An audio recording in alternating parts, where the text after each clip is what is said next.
today. I actually want to show you this pretty dope intro that I found. I was just like looking up a couple Twin Peaks videos, right? Some clips on YouTube just to like get reacclimated to the story, so that way I actually remember what's going on. Good, you'll help me. And I found this fan-made intro, and I thought it was pretty dope. Want to see what you thought of it? Lay it on me. Oh shit.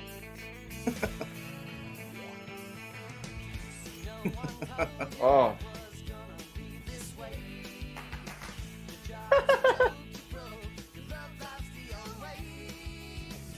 When I saw that, I was like, hell yeah, dude.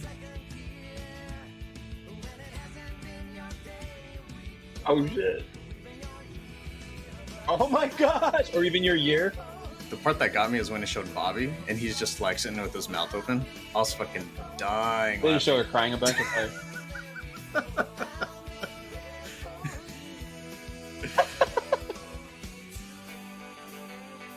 That was fucking great. Dude. I love it. They killed it. So yeah, I just want to share that with you to kind of get into the zone. I hope that helped. Yeah, that did help. Brought some levity to it. Fuck, that show was heavy. Fuck. And you still never got around to ordering that pie. Oh man, you gotta try that cherry pie. I know, and the coffee. It won't be complete. I'm gonna be overhyping it. Hey, heck yeah, bring it. I need that in my life. I need that cherry pie. And I'm not even a cherry pie guy.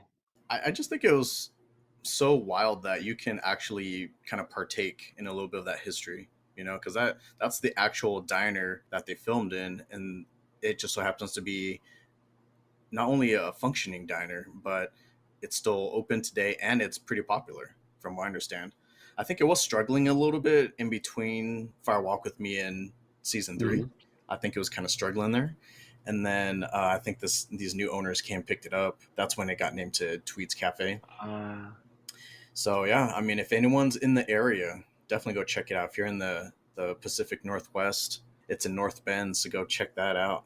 Heck yeah. Check out that and the last Blockbuster, right? Yeah, exactly. Some killer cherry pie. Killer.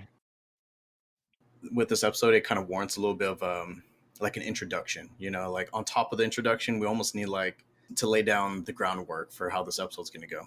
So obviously, because of how much material we're covering, this is definitely going to end up being one of our longer episodes.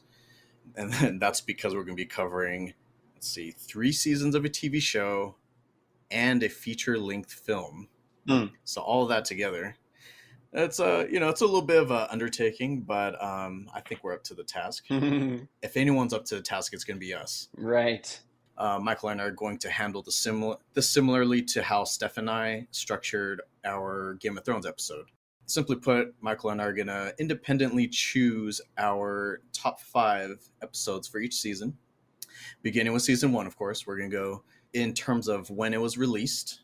So that would be season 1, 2, Fire Walk with Me, season 3. Basically, what's going to come down to is we're going to discuss why we chose what we chose. Maybe, you know, it's something specific about it that we enjoyed. Maybe it was super important to the story, whatever the case may be. You know, we thought it was significant. We'll go over that and we'll bounce back and forth. I think that'd be a lot of fun. Yeah. And the way I see it is obviously season 1, it's likely we're going to have overlap.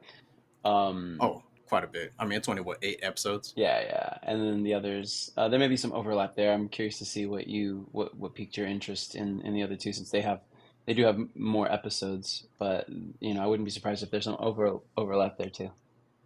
Maybe. I predict there'll be maybe like 3 or 4, but Yeah. season 2 and 3 are going to be really interesting. Yeah. And obviously with so much to cover, especially this being part of David Lynch's wild imagination, and it can literally go anywhere. It'll take all freaking day to kind of pick this whole thing apart. So that's why we're choosing specific episodes.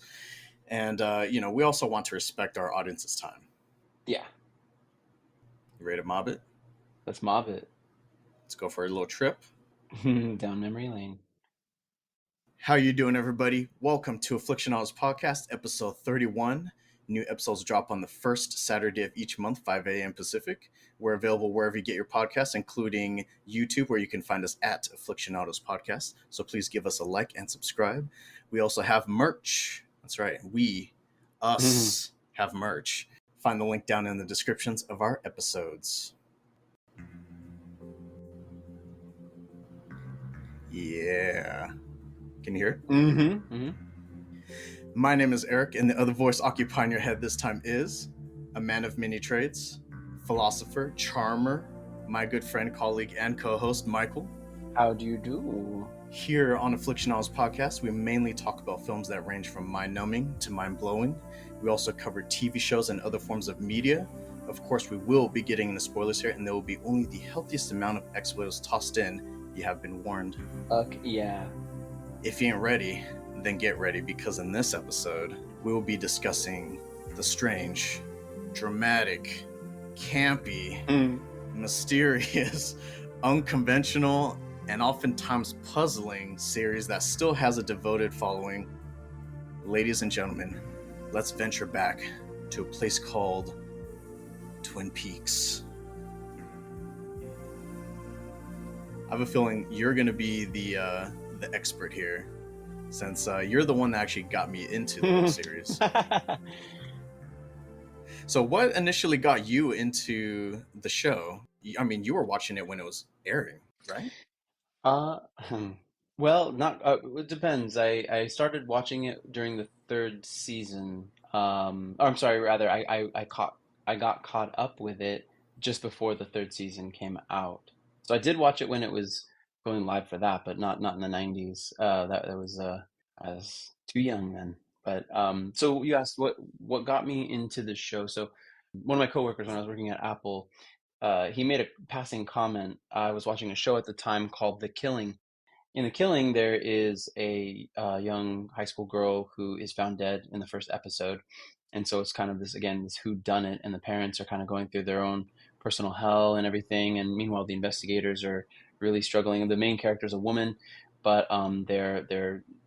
she's working in tandem with this other guy, played by Joel Kinnaman, cool actor. Damn, Lyndon. Anyway, so The Killing, I remember talking with it about this coworker of mine, and he just cut me off, and he's like, I liked it better when it was called Twin Peaks, and I was like, what the fuck? Like the better one was called Twin Peaks? I never heard of this before. You know what I mean? Like, is this what kind of town is this? Is this near here? Twin Peaks? There's a Twin Peaks there, somewhere near LA. Mm. At the time, I was living in LA. So anyway, long story short, he makes mention of it. I look it up and on Wikipedia, and I got into. I remember just being so turned off by the fantastical elements that I found out about, and so I was like, man, fuck this. Like I like more. I'm not into high fantasy as much. We've talked about this before, so I was already turned off by it. Right? Funny here, I'm the one recommending it to you now. So anyway, I went for a couple of years not watching it, thinking, oh, what the hell? Like, this is just not my thing. It's not my thing. I don't really like the supernatural stuff. It's not my thing. And then another friend of ours at work recommended. She says, I think you'd really like Twin Peaks." And I was like, "Really?" I'm like, I should give it a shot then." So I watched the first episode, and it freaked me the fuck out. I was like, "What the fuck is this even about?" And Wow, it was creepy, huh? yeah, it was fucking creepy because that scream at the end with the mom and just and the chain. I was like, what's happening right now? Why is somebody buried a necklace and there's a hand reaching in, grabbing it, and it's like it's either superimposed or juxtaposed with the mom seeing it simultaneously and then just like letting out this like blood She was good curdling. at She's that. got those screams down, man, and I don't. And being that I didn't know who she was, and that she does do that, and that she's kind of this sort of manic person. Anyway, so yeah, that was basically my intro to Twin Peaks. Was these two friends of mine, separate of each other, telling me, "Hey, you should check out this show." So yeah, that's how it started, and then I got hooked, wondering who killed her and why was this woman screaming? Who? What? I just couldn't. The burning question. That's what always sticks in my mind is this hand reaching in and grabbing that necklace. I was like, whose hand is that? Hmm. Why is this woman screaming? And that's the half heart necklace, right? Exactly. It's exactly it. Yeah. So I was definitely intrigued. That was the burning question: who killed Laura Palmer? Yeah. Who killed Laura Palmer? And it seemed campy, and I was like, I don't know, but Kyle MacLachlan has this charisma, and I just kind of like, I don't know, like if it weren't for the fact that those burning questions were there, I was just curious about seeing this guy on screen because he was just so charismatic and he seemed so much like now I'm really dating myself here. It's called Columbo. Oh, I guess you could call it like Monk. I guess today's Columbo is Monk, where if you've seen the show Monk, it's like he seems not to know what's going on, but then he has all sorts of things. Like, I don't know. I guess Cooper's different in that sense that he doesn't have his own like personal issues so much as he seems unassuming. He seems like he doesn't know what's going on, but he is like He just can this. back it up. He backs it up. He's just like this real approachable guy, you know. Oh, real nice. Oh, this coffee's great. But he's just his mind, the way it works. He's just solving problems all the time. He's brilliant. So Hmm. his brilliance as an investigator, as well as how funny he is, and him interacting with the people. The weird shit he says and does, yeah, it's just so quirky. Yeah, yeah, it is. It's so endearing that that's also another piece that drew me in, as well as having crushes on the characters in the show. I mean, like Donna, Freaking all of them, who honestly. yeah, all of them really. Yeah, absolutely. Laura, Donna, Audrey. The casting agent needs a raise for this. I'll tell you that much. Oh, seriously, he picked them, and I mean, honestly, I thought all the performances were pretty. I don't know. They had me going. They got me gripped to the show. So, was it just your persistence to want to like the show that eventually won you over, or was it a different point of view? Like, was it like a certain time in your life? The things that initially drew you away from the show is what hits everyone that watches the show for the first time. You're like, what the fuck is this intro? This intro is taking ages, and then it's like Ages. super campy. Like, I can't take it serious, but it's like creepy at the same time. I don't know how to feel about the show. Yeah, that's it. It's so different.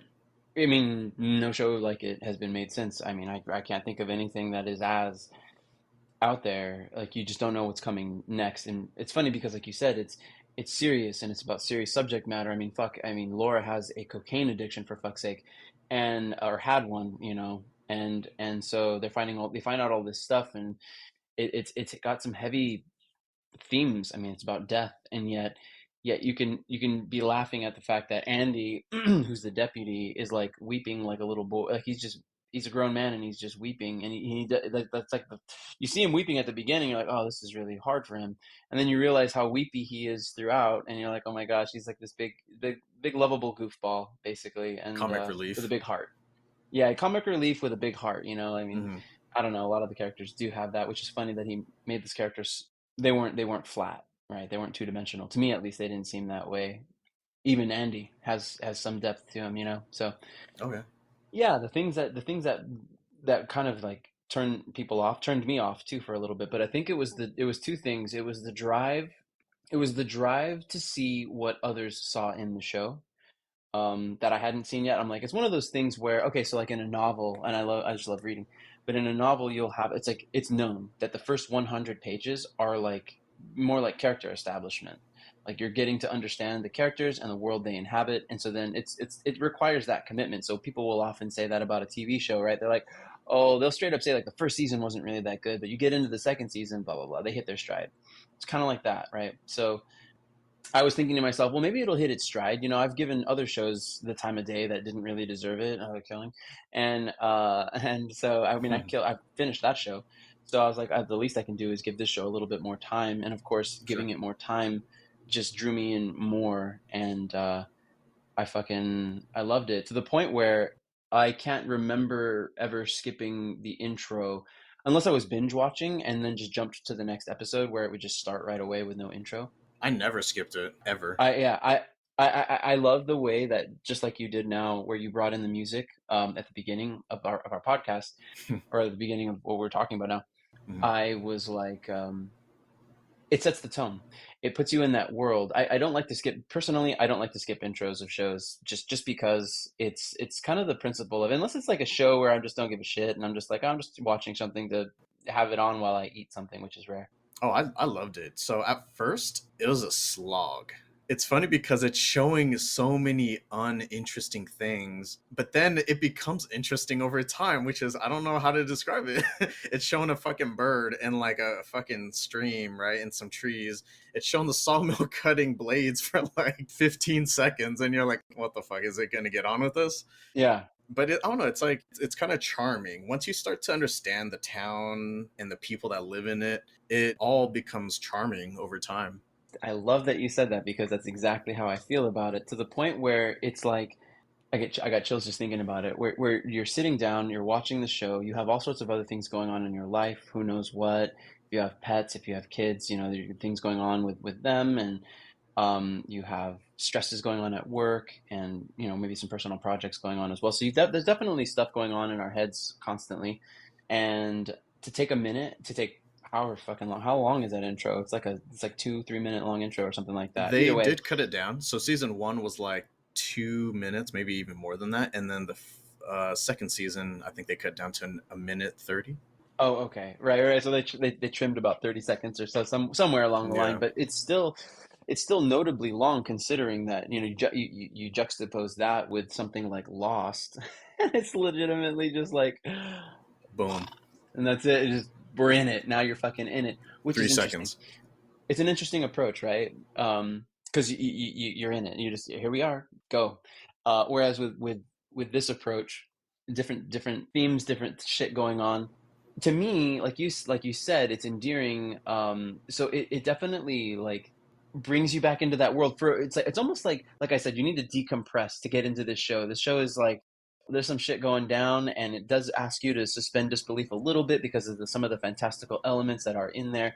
But it's almost like the way I see it is David Lynch chose Badalamenti as his composer. Like he had him play. He had I don't know auditions for it or something like that, and he heard Badalamenti put this thing together, just start playing. He started playing. I watched a YouTube video on it, and he was talking about how he was playing something, and then David Lynch was describing the situation, but she died or whatever, and then he's changing the keys, and it was this song that they created together, and the whole thing. I think that's exactly what he came up with, just built on that. So all that to say, if this is David Lynch's composer, then everything is, and David Lynch is the director Did it and for a has reason. final say. So exactly. So I'm like, if David Lynch, the genius that he is, did this way, who am I to say like I don't want to? I don't. It's like some art. It's like some art piece or something like that. Like I don't want to see it this way. I don't want to see the lighting on it this way. I'm going to look at it my own way. Funny thing about me doing that intro with the theme and everything, I practiced that probably like 10 times. Oh, really? This is how dedicated I was to trying to fit that in here. I was trying to shoehorn that in, and hopefully it turned out all right. I had to rearrange and restructure the intro. So, and I actually think I might keep it that way because I think it flows better. Mm. So I was trying to time that in a way that it would be like I wasn't rushing, but also wasn't taking way too long. It should have just done like a sentence a minute or something, because that's what David Lynch would have done. Yeah, and just drawing it out for the whole intro. The whole song is Just what, like 5 minutes long, and I'm still doing the intro. yeah, just going slow. I mean, so like, what the fuck's going on with these people? This podcast, what the hell? These guys had it together, and what the hell they're doing? They're killing me. I don't know about these guys. This is one that we've been wanting to do for a while, I think and since the beginning. I know we've said that about a few, and we've knocked yeah, out a few of those that were initially on our list. Twin Peaks was always on that list, but it was always kind of like that one that we will push down a little bit because they're like, I don't know. I don't know if I'm ready for that one. I don't know if I'm ready for that one because there's a lot to talk about. yeah. Honestly, some of the subject matter, I wanted to get to that point where I was an expert on Twin Peaks, right? But I'm not really sure if anyone can really become an expert of Twin Peaks because a lot of the stuff people are still theorizing, still trying to make sense of. And I mean, I even have this theory that I don't even think it makes full sense to David Lynch himself. Yeah, I have to laugh because I never thought of that before. Yeah, I wonder if it makes sense to him too. I don't know. As an artist, the man is just I mean, have you ever seen Mulholland Drive before?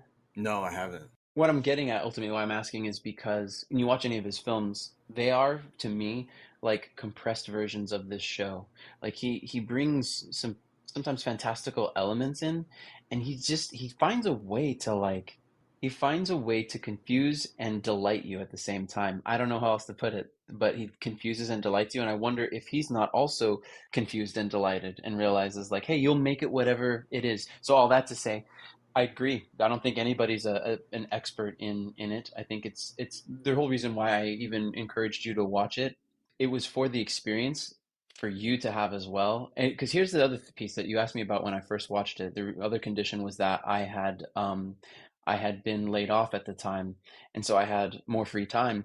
And so I was applying to jobs every day, and then after I applied to jobs in the morning, I would this was right before I got hired actually. Reward yourself. Right, I would reward myself with Treat breakfast. yourself. Treat yourself. I would reward myself with breakfast and and that show. And I would limit myself to only one episode a day. I would try to only do one episode a day so I could kind of like sit with it, marinate on it, and it was a great experience for all those episodes that I got to enjoy. I did binge a few. Nice. I did have to binge a few, especially during second season. I was like, whoa, gets intense.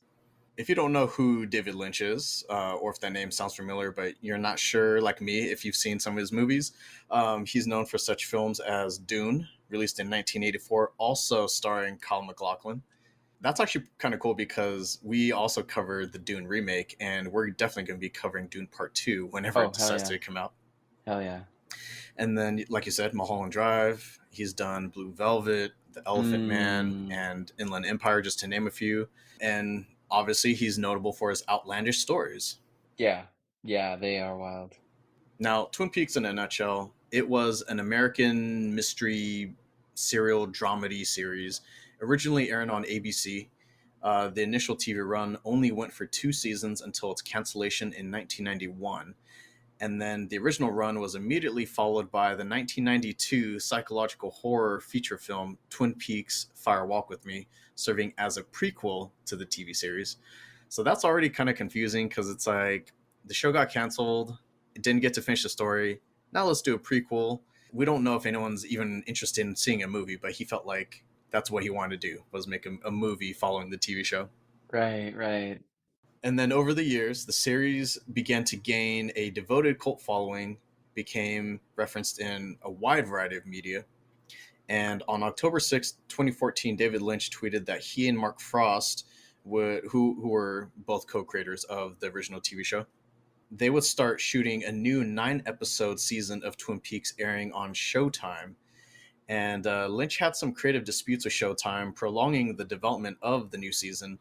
But eventually they sorted out the differences, and the original 9 episodes were extended to 18, and the new season aired on May 21st, 2017, to widespread critical acclaim at that time. I don't know how people feel about it now, but at that time, people were all about it. Oh man, it's everything that the world wanted. Well, I mean, shit.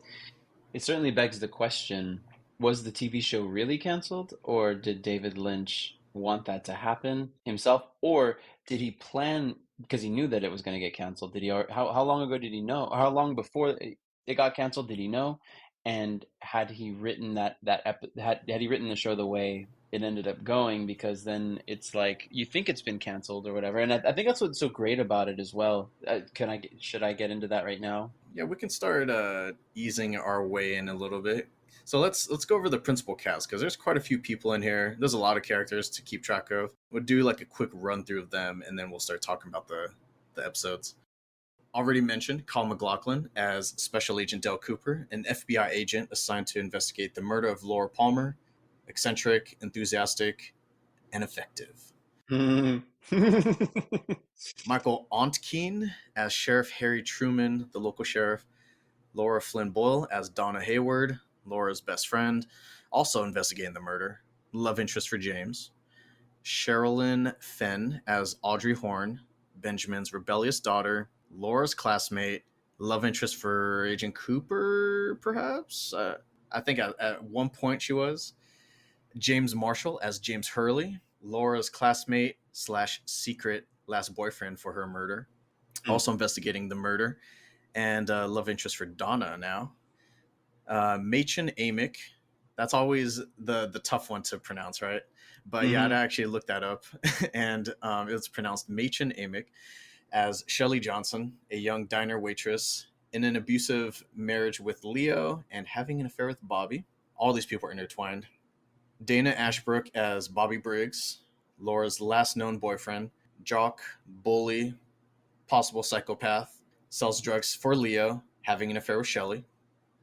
Richard Bamer as Benjamin Horn, seemingly sinister local businessman and owner of the Great Northern Hotel, shown in the intro. I always call it just the Waterfall Hotel. And Audrey's father. Ray Wise as Leland Palmer, Laura's father, Benjamin's lawyer. Peggy Lipton as Norma Jennings, owner of the popular Double R Diner, mother figure for Shelley, love interest for Ed.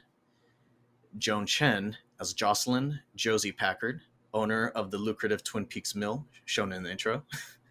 Sister-in-law to Catherine, love interest for Sheriff Truman.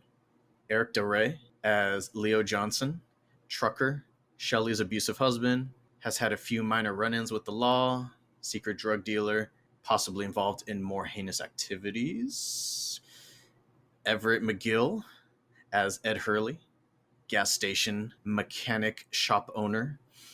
James's uncle, married to Nadine, trusted friend of Sheriff Truman, love interest for Norma.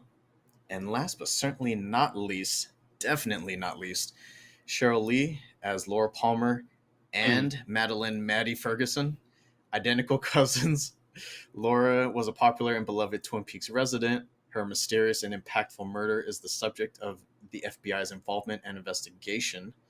Maddie moved to Twin Peaks after hearing about her cousin's death so that she could help the Palmers during their grief, and often physically compared to Laura as well. Also investigating the murder with Donna and James. So that was just a quick rundown of all the characters, all the principal characters on the show. Hopefully everyone was able to follow along with that. I'm sure we'll remind. It just makes me laugh because they don't complement each other at all, and I'm starting to regret doing my notes in the same fashion. But the brown font with the lime green outline, and in spirit of the show, I also did that for my notes, and it's like burning my retinas right now. But it's just like, why those colors, right? For the show, those are the ugliest colors to put together. Yeah, I mean, I don't know. That's a good question. Everything's done with such purpose, though. I can't imagine that particular green, that lime green. It's loud. Why that? I don't know. It's obnoxious. It's obnoxious, but But it it gets your sticks attention. out. It does. It gets your attention on the screen, and it's a little sickening because it's just like you said. You're getting fatigued. It does something to you, right? There's a psychological thing, and I almost wonder if it's meant to just be a little off-putting because it's obnoxious. That green. It's like, what is this? Shout out to composer, right? Angelo, what's his last name? Badalamenti? Yeah, Badalamenti. Badalamenti. And like you said, longtime collaborator with David Lynch. The reason why I wanted to make sure we did give Angelo Badalamenti shout out is because he passed away last year, December 11th. Wow. Yeah, that was unfortunate.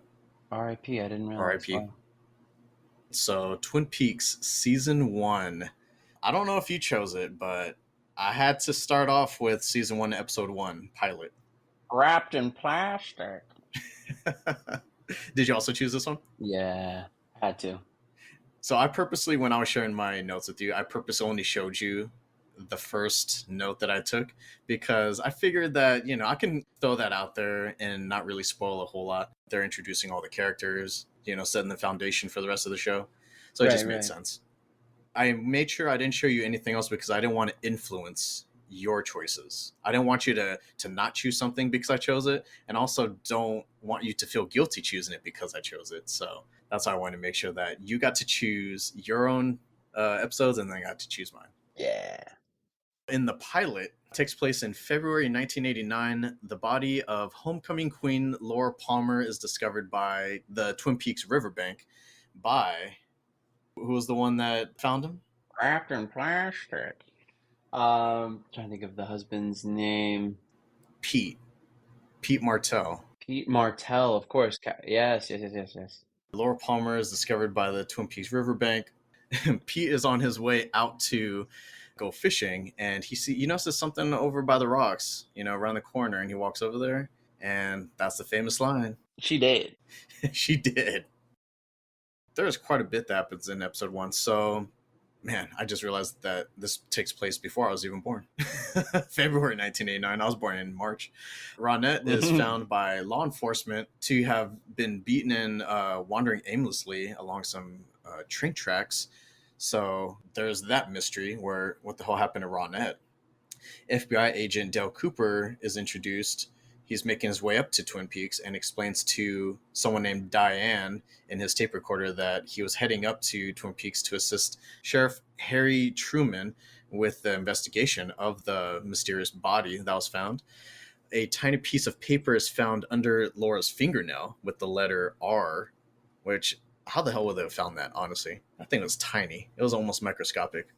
It's interesting. Yeah. Oh, yeah, yeah, exactly. Why would they do that? I don't know. It's interesting. Anyway. Wasn't it like the index finger of like the left hand or something like that? Or no, it was the ring finger, huh? Ring finger of the left hand.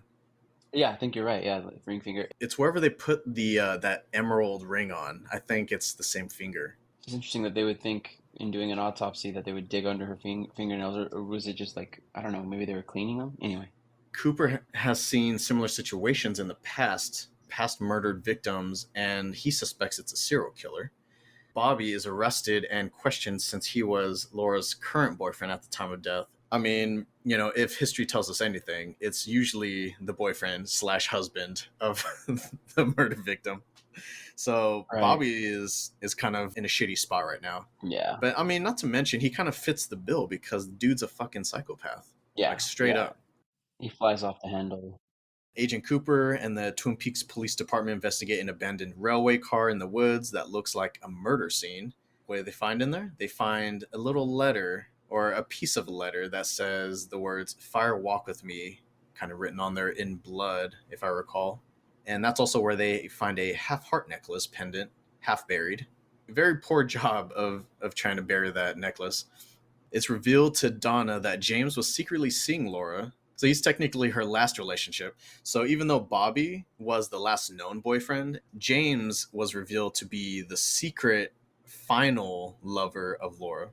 That also ties him into the situation, and he's shitting bricks. Hmm. Donna and James kind of discover that they've had feelings for each other for some time, but out of respect for Laura, Donna never made a move, and James, he was just having all of his attention on Laura, but they weren't not attracted to each other, I guess you could say. Right. On top of that, put the little cherry on top, James was given the other half of this heart pendant from Laura. So it's the cops have one half and James has the other half. So he's like, fuck. And Donna and James both decide to bury it so that way James doesn't get in trouble. So Donna's already ride or die for him, which is kind of interesting. And then last but not least, Laura's mother, Sarah, has a nightmare envisioning an unknown man digging up James's pendant. Right, right. What really struck me was simply this town, like I was mentioning before, being so like such a throwback, and having this crime committed here is just kind of jarring. Especially you see it through the eyes of Agent Cooper, who he's seen a lot and he's traveled around a lot, and for him to be taken by this town and charmed by it at the same time investigating this heinous murder, because it's not just any person. She's the homecoming queen. She is the town's sweetheart. Everybody has such nice things to say about her as you come to know her. Of course she has this other, she has two boyfriends. Okay, well there's that, and so you're kind She of has like, oh, this okay. really dark side to her that we're going to find out later. Right. So at the first glance, you get the whole, oh, she's the darling of Twin Peaks. Yeah, something I did notice is it seems like everyone is having an affair in this town. Apparently, that's the only thing to do in Twin Peaks. Right, right, exactly. Have these secret affairs. Hmm. I will say about the scream, though, about Sarah Palmer's scream. After the first episode, every time she does it, it kind of becomes comical. I don't know why, but I just felt like she was so overacting every single time that it just became comical to me. Yeah, yeah, I could see that too. Yeah, it's just a little over the top. But I felt like the best actors on the show were all the Palmers. Laura Palmer, Leland Palmer, Sarah Palmer. I felt like they may have been the pound for pound best actors out of everyone on the show, at least in my opinion. Yeah, yeah, Laura and Agent Cook for sure. Now, what was your second episode? Because I actually have episode 2. Do you also have that one? Heck, yeah, it's funny. I do have episode 2 down as well. All right. You want to go ahead and start off for season 1, episode 2, Traces to Nowhere? Chases to Nowhere. Yeah. Oh wait, wait. Would it be episode 3 then? Oh, it is the third episode. No, never mind. I have the third episode, even though they have it in quotations as the episode 2. Oh, interesting. Okay. Yeah, my bad. I'll touch on what I liked about episode 2, and this is why it stood out to me. So, season 1, episode 2, Traces to Nowhere. Agent Cooper is staying at the Great Northern Hotel, owned by Ben Horn, where he frequents throughout the show. That's almost like his headquarters while he's in town. It's here where he first meets Ben's daughter, Audrey, and dude, Audrey is she's something else. But also at the same Mhm. time, she kind of takes an interest in Agent Cooper. She's a high school student. He's this federal agent that's on a mission. Very serious work being done in town, so he doesn't really pay much attention to her. But she starts to get a little glimmer in her eye every time he comes around. She's kind of an interesting case because she's like this rich girl, kind of troublesome at times. I just feel like she's bored. She's bored and she's in a small town, so it's like that's kind of like a bad mixture for her. I don't know. Just her unruliness is kind of an ongoing issue for her dad Ben. Who else do we have? We have Dr. Lawrence Jacoby, who's the strange and possibly perverted psychiatrist, and he listens to a secret tape from Laura revealing that he was the one who unearthed the pendant. So he's the one that followed James and Donna up to the middle of nowhere to bury that pendant, and he actually, I guess he was spying on them the whole time, and he went and dug up the pendant after they left. He has this Mm. weird fascination with Laura as well. After that, Donna visits Sarah Palmer to offer condolences. She gets pretty weird. And, this is where Sarah hallucinates that Donna transformed into Laura with some terrible overlaying of footage, I might add. It was Oh very poorly done. Do you remember that? no! Laura even has like a different background. Like Laura is outside somewhere and you can see the sky around this cutout of her face. Oh my And gosh! they just superimpose that over Donna's face, and I just thought that was comical. It was pretty bad. Sarah envisions some rando guy with long hair crouched nearly nearby, I should say, in the same room, just like half-ass hiding behind a coffee table or something, or was he hiding behind a chair? I don't know, but he wasn't hiding very well. Sarah obviously starts flipping the fuck out in front of Donna. So Donna's like, "What the fuck did I do?" Mm. But the thing is, he quickly disappears, and Donna doesn't see who this guy is. So that's an extra mystery as well. That's where they start almost slowly incorporating the supernatural element to the show. And that's why I Mm-hmm. liked episode two. Ah, I see. All right, that's two from me. Right What on. you got? So episode three. Episode three is it's called Zen or the Skill to Catch a Killer. And the reason why I chose this particular episode was looking back, I remember thinking to myself, like, again, this supernatural thing, I don't know what's going on.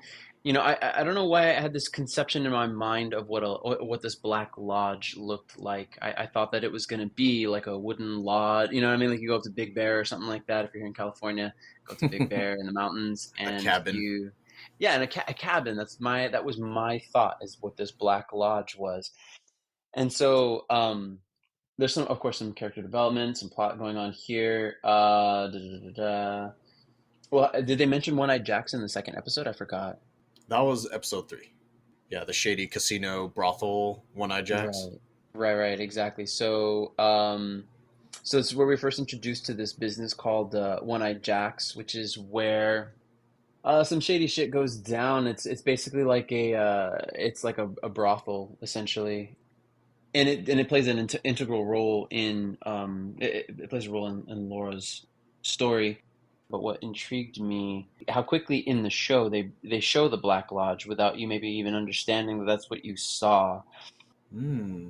So essentially, it's interesting to note that David Lynch practices transcendental meditation.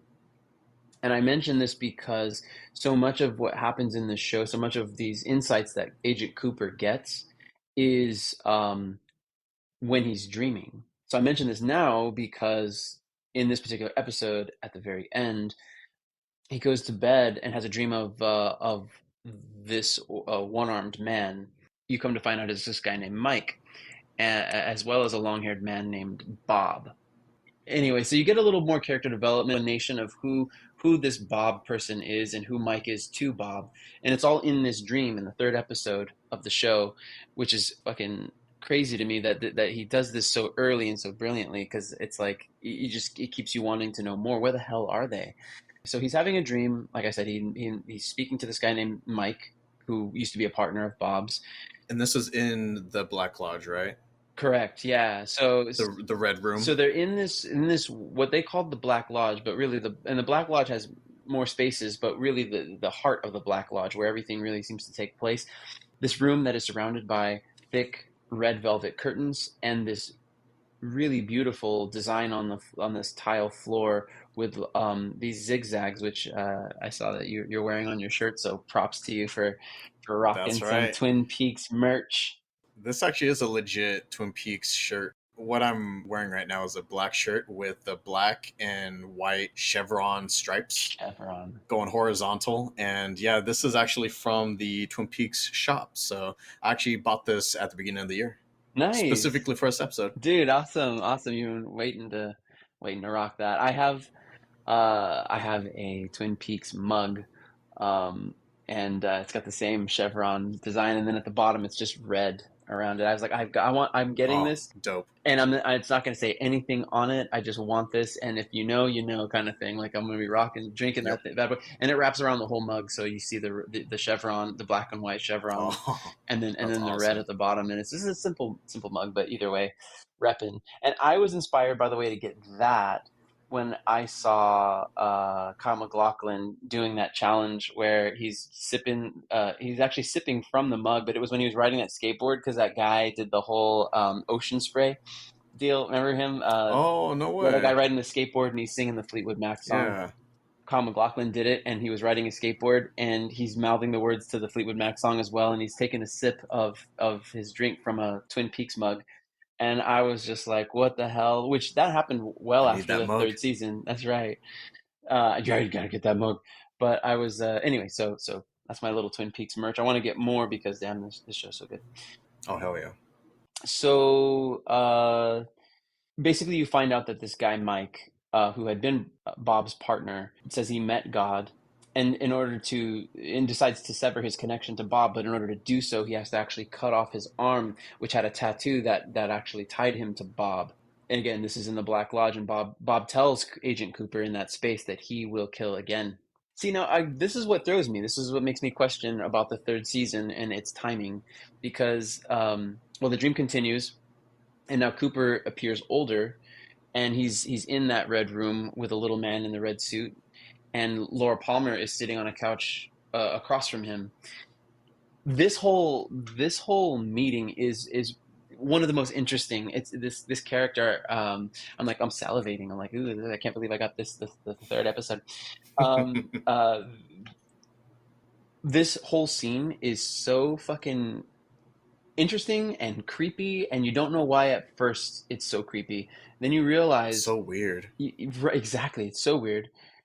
He speaks this message to Cooper, and what he's saying to Cooper, he's saying in a weird way. So you realize while you're watching it, it's spoken backwards. So it looks like what they did was they filmed everything. Basically, the characters who were in here who had speaking parts had to actually say their lines backwards. I don't even know how they were able to accomplish saying them backwards. But then so they filmed them saying them backwards, and even their movements had to be done backwards, so that when they played it forward, their movements would be forward and their language would be you could hear it, you could understand it. It would be not legible, but I can't think of the word. Sort of. I mean, I definitely needed subtitles because some of what they're saying, I'm like, what the fuck are they even talking about right now?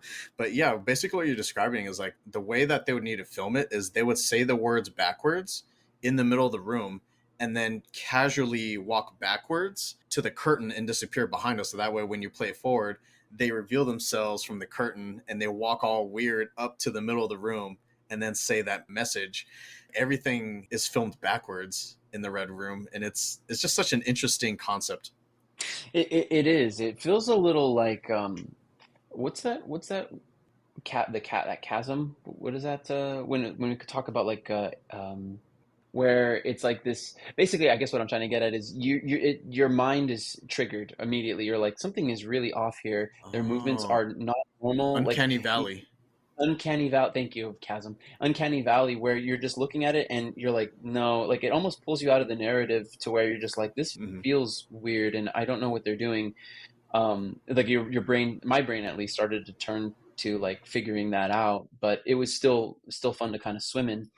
either way, not to take too much time on this particular episode, but it's important in that this is the first time you meet in the Black Lodge. You get to understand that this place is not like any other. It's got some dark things to it, some dark elements, and Cooper's not in his element. It's kind of interesting to see where in the real world he totally is. He kind He's of just a spectator. figures it out right, but he's such a good listener and such a good spectator. He just sits there and watches and takes things in. I also had episode 3, and there was just a couple things I wanted to bring up How as well. dare you? That's great. What the fuck was with Jerry and Ben Horn being so consumed by that bread? Like, remember Jerry brings Ben that bread, and they're just like, "Oh my god, it's so good!" And I was like, "What the fuck is happening right now?" Oh, right. The baguettes. Yeah. And they just start eating it just dry. Ben literally stops eating whatever he had on his plate because he thought the bread was more appetizing. And they're just like so like over the moon on this bread. It was weird. That's funny. I wonder. Wait, remind me who's Jerry again? Warriors, the brother. I knew it. Yeah, that's Yeah. his brother. Never mind. That's right. Come out and play. Yeah. Fucking Jerry. Man, that guy's so dope. That guy's so cool. Also, I mean, why are they literally Ben and Jerry? Why the fuck are they named after the ice cream company? Ben and Jerry, exactly. I'm like, what the Ben and Jerry, really? I wonder if they already had. I don't know. Anyway, I'm not gonna go into it. But yeah, it's funny. It's strange. And the only other thing I wanted to bring up for that one, so in the red room, which I guess is also called AKA the waiting room. The Black Lodge, Red Room, Waiting Room, they're all basically like kind of the same thing in season 1 and 2. I also wanted to mention that this is the episode where Laura in the Red Room, she whispers something into old Dale Cooper's ear, but we don't know what the hell it is, and it's like driving us nuts. Yeah. So good though when you finally get that reveal. Yeah, the whisper in his ear. Yeah, that's crazy. Then, Cooper does that bullshit where he's like, I know who the killer is. Who is it? I don't remember. And we're like, motherfucker. I don't remember. I know who it. Well, isn't to know something to remember it too? Like you have to remember it. How can you know it and not fucking? I had a dream where I think I saw. So he basically like they're back to square one. Mm-hmm. All right, what you got next?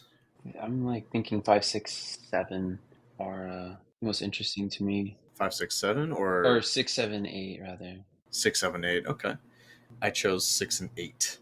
So you can get 6, 7, 8. Ah, perfect. So season 1, episode 6, Cooper's Dream. The reason why I chose this one, it's got some interesting elements to it. So the police search Jacques' apartment and find pictures of a red curtained log cabin somewhere out in the wilderness. They're getting a little bit closer to discovering more information about Laura Palmer's death.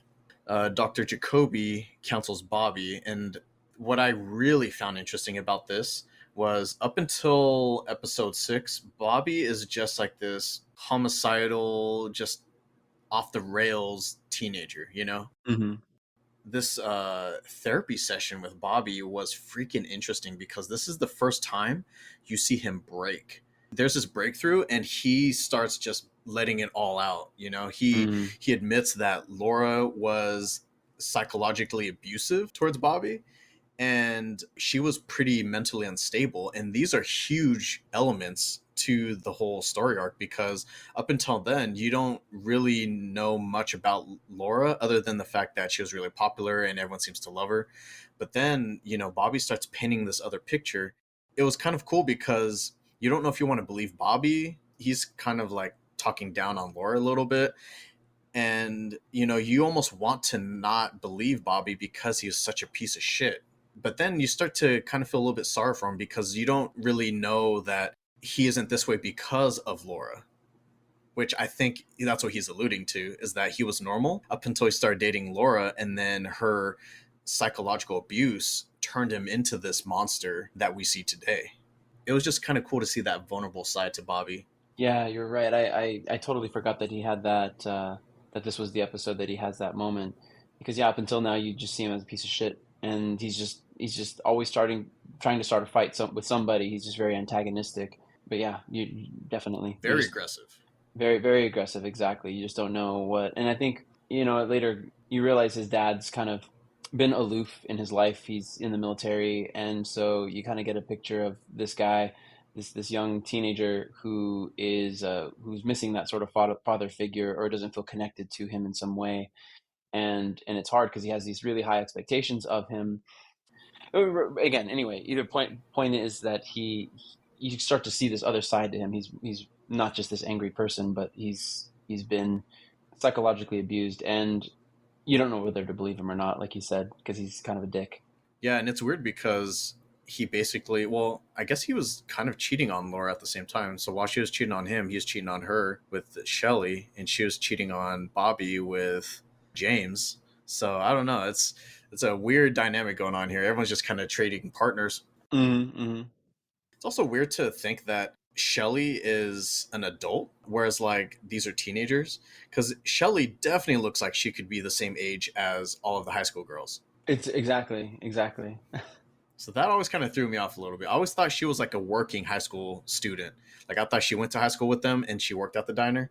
But no, she just like that's what she does. She doesn't even go to school because she's older than Donna and Audrey and all them. Right. After the whole character development for Bobby, Donna and James teaming up with Maddie now. So Maddie was already introduced, and she is the identical cousin to Laura. And everyone kind of at first mistakes her as Laura. So that's something she has to deal with now that she's in town. People are like, "Oh my God, Laura, you're back," and she's like, "No, I'm actually Maddie." It's a little Mm, awkward. It's funny because all they did was just dye her hair black and give her some glasses. Boom, different person. not Laura. Not Laura. I was watching What We Do in the Shadows, and there's this episode where this guy he basically changes his identity, and all he did was like he doesn't do anything different to his hair or his voice or anything.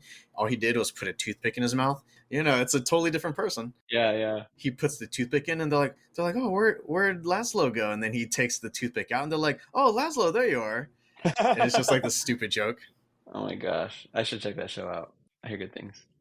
Let's see, we got Ben Horn and Catherine. They're conspiring against Josie to boot her out of the sawmill and just kind of take control over it.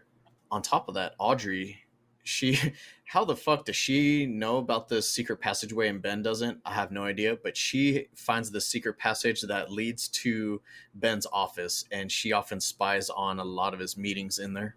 Do-no-no-no. Yeah, with a little finger snaps. Yeah, I don't know. I kind of wonder myself. But then again, she's super mischievous, and he's such a businessman. Like, I feel like he would just buy the spot and then just like put his stuff in the office and not even think twice. I think because she's so mischievous. I think she'd be curious and want to like investigate, kind of look around, snoop around. I think she's also starting to pick up on the investigation herself. So she wants to kind of figure out more information about what happened to Laura. And she found out that people from this department store tend to be able to visit this one-eyed Jax that she hears about. So she forces her way into the Horns department store that her family owns. And specifically, she needs to get into the perfume shop or like the perfume department because those people are the ones that are picked to go to One-Eyed Jack's. And so she forces the manager to hire her in the perfume department. Mm. So she's getting a little bit closer. She's using her detective skills. And at this point, because she's already developed a crush on Agent Cooper, and she wants to help him in the investigation in some way to get in his good graces. So that's also a driving force, not just her curiosity, but for the sake of trying to woo Cooper somehow. Because that seems to be the way to get to him, is to help him with his investigation. All her feminine wiles aren't enough to get him to get on board. Hank is paroled and later punks Leo. So you know how Leo's been kind of thinking he's hot shit of the town, which is funny because Bobby also thinks he's hot shit. But Bobby works for Leo, and it turns out Leo works for Hank, who has been in prison this whole time, but he just got released. and he had to put Leo in his place, let him know who's the top dog in town. Mm. And then lastly, Cooper returns to his room to find Audrey naked in his bed. I mean, come on. I had to mention this. You know? You know. I totally forgot about that. How? It's just funny because his reaction is he's just like so. I think she's kind of getting this high from doing her own investigation. She's on her own and she's getting her hands dirty a little bit, but she's also making some progress. And I think that's almost like this dopamine hit. And she gets kind of brave, and she breaks into Agent Cooper's hotel room, and yeah, she straight up just like hops on his bed naked and waits for him to show up. She's getting ballsy. Mm-hmm, mm-hmm. It's funny too because it seems most men tend to be seduced by her, and he's not like any other guy. All right, you got the next couple? Yeah. So, episode 7, Realization Time. It's the name of that one. Let's see here. Yeah, basically, Cooper lets her down gently. Can't have a relationship. Lay you down. Lay you down. She's fine. Audrey finds out about how she learns more from her boss, overhearing her boss talk to a coworker that he made this coworker of hers a hostess at One-Eyed Jack's. So she's in the right place. She made the right move, and so if she wants to get to One-Eyed Jack's, she's close. That one's a weird one too, because as much effort as they went into making Maddie not look like Laura, they just throw a blonde wig on her and make her pretend like she's Laura, so that way they can distract Jacoby. Right. It's almost like, yeah, it's everybody seems to be a suspect in this town. Everybody's somehow connected to Laura. Yeah. I mean, in a lot of ways, she got around. Yeah, it's true, which is interesting because here we are talking about Audrey and her seductive ways, but Laura's way more in that world. Yeah, so like right now, who do we know that's kind of romantically linked? We got Bobby, we have James, and Dr. Jacoby, who was her therapist, right? He's also infatuated with her, and he had almost like this uncomfortable feelings for. I don't even know if anything happened between them, but I think he wanted something to happen. Yeah, exactly. She gets hired because Audrey gets hired at Jack's because she shows Madame O'Reilly, the one who runs the brothel there at One-Eyed Jack's. She shows her that she can tie a knot with a cherry stem with her tongue. Right. That's such a old-timey trick, but I mean, it still works, I guess. Yeah, hey. And I think this is both of our last one. Season 1, Episode 8, The Last Evening. Yeah. So let's talk about this tape that's found in Jacoby's office. I'm blanking on this tape of the recording of Laura. I don't know if it reveals a whole lot, but I think it confirms Bobby's testament or statement earlier. She said something like, I'm cheating on Bobby with James, but then she goes and I think she shits on James as well. She said that James is like super boring and that she needs more excitement in her life, something like that. Which, I mean, I get it. That seems to fit the bill. Yeah. Really, this episode is all about the whole Jacoby thing going on. Yeah. Jacoby's about to meet up with Maddie impersonating Laura, but then he gets jumped in the bushes by some unknown assailant. Mm-hmm. This is where all he can remember later on in season 2 is that he smelled burnt engine oil from this person. Huh. I forgot about that. Oh, and then Agent Cooper infiltrates One-Eyed Jack's with his crew and tricks Jacques into basically confessing and getting arrested. They do that little sting on him, right? Yeah, that's right. And he confesses to having sex with Laura that night. So that's another one. That's 4 people romantically linked to Laura. Mm-hmm. Jacques, which is like, damn, yikes. Right. And just to clarify, the exactly, Jacques. Ooh, you see that guy? No. No. But yeah, when I said that night, no. I mean, no. You look at his face. No. Yeah, he claims to have had sex with her the night of the murder. So then it's like, gotcha, bitch. And he was bragging about it. Yeah, but then he's not long for this world. Leland overhears that Jacques was the one involved in Laura's death, so he sneaks over to the hospital and smothers him with the pillow while he's handcuffed to the bed. Yeah. So Leland straight up just murders this guy, and he doesn't even have all the details. But you know, he's a desperate man. Desperate man, lost his daughter. He has nothing else to live for. His only girl, his baby girl. So at some point, Leo finds out about the affair. He ends up confronting Shelley, and since Leo's the one that's setting up the whole fire to the sawmill, you know, he's the arsonist. He's just going to murder Shelley. So he ties her up in the sawmill as he's triggering the flames, and he's going to let her burn to death. But of all people, who would have expected Catherine to be the one to free Shelley? So she gets there as it's burning, and the two of them kind of disappear behind the flames, and you don't know what happens to them. Right. And then check this out. This is some weird shit going on. So Audrey, who successfully infiltrated One-Eyed Jack's, her first client is her father, because her father is the one that always tests out the new girls. Oh, damn. So she's like, oh, fuck. How am I going to get out of this? Yeah. Cooper returns to his room and finds Audrey's letter revealing where she had gone, but before he can read it, he is shot by an unknown assailant right in the doorway. Pow! And that's how season 1 ends. Not bad, right? It's almost like this murder mystery thing going on as well. Yeah. He tied together so many awesome. It's just the character development is crazy. It's so rich. Like all these, it's interesting how it's like these different love triangles. It would be fun to like put it up on one of those pin boards and have like, you know, like Sherlock with like the red string or the red ribbon. Like this person's connected to this person. Love this. They're in love with this person, but have different colors represent different things. Because yeah, it's quite a kaleidoscope of different stories, different connections. Anyway, but it's yeah, that's so unexpected the way that it ends with Cooper getting shot. Of all people too, you're just like, oh, he must be onto something. Right.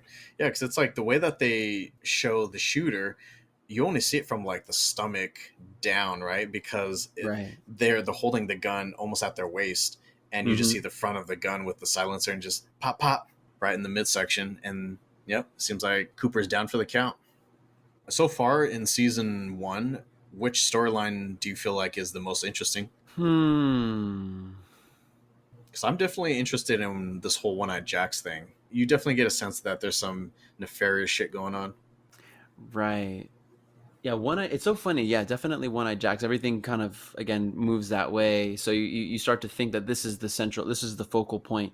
It's almost like to me, you start to forget. Like I remember watching it. I just got so caught up in Audrey getting involved, getting in there and everything, and Agent Cooper doing his own thing, all these other little stories. At this point, I'm not even aware of the Black Lodge. I'm not even thinking about that room. I mean, it's kind of burning in the back of my mind, but the practical of getting information seems to be the focus. So I'm like wondering, is the Black Lodge in One-Eyed Jack's? I think that's one thought that I had. I was like, is it like in the back behind it, or like is it? And I thought it's going to be this building. I thought it was going to be this building you go into and stuff, which we'll get into later. Yeah, we still don't know that much about One-Eyed Jack's. We just know that it's like this brothel thing, and Ben seems to either run it, or he might even just own the whole thing outright. He might have been the mastermind behind that whole thing. But One-Eyed Jack's it's located up in Canada, out in the middle of nowhere, so it's quite a ways out there, because you get the sense that Twin Peaks is somewhere along the border, and they just cross the border whenever they need to. And Jacques is supposed to be, I guess he's French Canadian or something. I don't know, even though they're nowhere near Quebec. Right. On to season 2. Did you have episode 1? Because my first episode that I chose is episode 2. I did not choose that. I guess it's the 5th episode of the 2nd season. Gotcha. All right. I definitely did not choose season 2 episode 1 because I thought it was actually kind of dumb. They turned up the campiness to like 100 in episode 1, and it was just a bit too much for me. So in episode 2, Coma, we're informed that Agent Cooper's former partner, Wyndham Earl, ended up going mad, but has also recently escaped his mental hospital. So there's that, and they don't revisit that until a little bit later. So they just kind of throw that out there. Donna takes over Laura's Meals on Wheels route to see if she can find any more information. Kind of just doing good old detective work, trying to get what information she can. She ends up meeting the shut-in, Harold Smith, who later reveals that he has Laura's secret diary. That's definitely a juicy item that people want to get their hands on. Ronette finally awakens from her coma. Damn. Because she was introduced in episode 1. So she finally wakes up from her coma and identifies the illustration of Bob to be her attacker. And then dies? I wasn't quite sure with that. Yeah. I don't recall either. Yeah, I don't know if she dies or what. That was a weird way to go. Yeah, as an attacker. Leo survives Hank's attack, but is now in a vegetative state. Man, that was when Leo was about to fucking just rip Bobby apart, right? Mm-mm. And right before Leo's about to kill Bobby in the living room, inadvertently, Hank saves Bobby by shooting Leo. You thought he assassinated Leo through the window and he just takes off. But turns out Leo survives. He's a trooper, but now he's in a vegetative state. Mm-hmm. And I actually really like this storyline. I love him being like this and Shelly and Bobby taking care of him, because there's always that, like, when is he gonna snap out of it? Yeah. And they just kept stringing that along. I was here for it. Oh yeah, same. I just yeah, exactly. All that dumb shit that they would say and do in front of him. Yeah. He was storing that up here. He was gonna remember it later on. Exactly. It was just a matter of time. But yeah, you're seeing them kind of play house together. You're seeing them deal with a little bit of frustrations as a couple trying to solve some problems. And of course, Bobby's just crazy. So, he's overreacts to shit and he's just angsty, which I guess is what lends to it being kind of campy too, because that teen angst, of course, plays a part. Yeah, sure. Audrey being all angsty as well. So it's funny you mentioned Bobby and Shelly playing house, because Leo's kind of like their baby. Yeah. Like their big ass baby. Exactly. They have to feed them, and they're like, eat your food, Yeah. But they take care of him because they want to get like disability money or something, right? For Leo. Yeah, I totally forgot that was why. I was wondering, I was like, was there information they needed from him or something? But no, I think they were just trying to make money off that. Major Briggs, who's Bobby's dad, informs Agent Cooper that the military received a strange signal from space, and it's just a bunch of gibberish. But somewhere in the middle, he points out, it spells out, the owls are not what they seem. Yeah, I love that. Which I don't know if they ever really explain. I still have no idea, even to this day, what the deal is with the owls. I hear you. One of the episodes I picked was one with Major Briggs and the owls. Oh, maybe it might make more sense later on then. Oh man, is this that episode? Is this the episode where everyone's just where Maddie, James, and Donna are just chilling in the living room, just having like a jam session? Oh my gosh, I forgot. This is still the song that I sing to Brenda to annoy her, because she fucking thought it was so cringy. Oh gosh. Just you and I. And I sing it like that too. Oh my gosh. Because you wouldn't expect James to have that singing voice, because he talks normally, but then when he starts singing, just you, it's all breathy. And I. And you're like, why is he singing like that? I don't know. It just sounds really weird. Cut it out. That jam session's already weird to begin with. And then you got James, who's like giving googly eyes to Donna, but then Donna notices Maddie giving googly eyes to James, and she gets all pissed off and storms off. So James is like, what the fuck did I do? We're just singing, having fun. I was just saying, just you. Yeah, his singing voice is not anything to write home about. Let's just say that. And then while they're off, kind of arguing, Maddie envisions Bob. Yeah. So she envisions Bob walking towards her, and she freaks the fuck out. I'll be there for you. I'll be there. And then Blackie, who's the who like runs the day to day for One Eye Jacks, she discovers that Audrey is a little liar, and she's actually Ben's daughter. So since she's actually kind of pissed off with Ben herself, she decides to take it out on Audrey by turning her into a drug addict. That'll teach him. She's like, if I can't hurt Ben directly, then I'll hurt him indirectly. Oh, I think there's also the famous line from Mike at some point where he recites the poem, "Through the darkness of future past, the magician longs to see one chance out between two worlds. Fire, walk with me." And I just want to make sure that we got that in there somewhere. Yes. All right, on to you. All right. Episode 5, The Orchid's Curse. It's a pretty badass sounding title too, if I say so myself. Yeah. Oh, is this where Nadine reverts to a teenager? Yes. Is that what happens in this episode? Yeah, following a suicide attempt. The suicide attempt came because she thought that he didn't want to be with her anymore, but wants to be with... Is that correct? Or am I... She's suspecting that he's... They took a while to do anything, right? So I think she got really depressed because she finally... she's been beating her head against the wall about the drapes, right? The drape runners. Right. She wants it to be either like soundless or like smooth or something like that, or both. But she, she's all about her drape runners. I think she discovers that if she puts oil on it, then it makes zero sound. And so she submits that patent, and I don't think it goes through. It's like, my life's over. This is all that I lived for, were these drape runners. Oh my gosh, that's right. And she'd sit there and whoosh, whoosh, whoosh, whoosh, like try to open them up. She was like so obsessed. That's who Ed gets to go home to at night. Like, not the love of his life. Not her, but Nadine. Not Norma, who runs the diner. Norma, but Nadine. This is also a really campy element to the story, is that she goes into this brief coma, then snaps out of it, and then now she thinks she's back in high school. Yes. And that's not it. And that's not the only thing. What else happens to her? Oh man. She falls in love with Bobby, right? Mike, or it's like Mikey. So there's two Bobs, right. And there's two Mikes. The friend, right? Bob, isn't that Bobby's friend? They're both like sports. They're both like football players. They're jocks, right? Yeah. And this is where she discovers like this superhuman strength as well. All of a sudden that she didn't realize she had. She's like lifting heavy shit. Weird.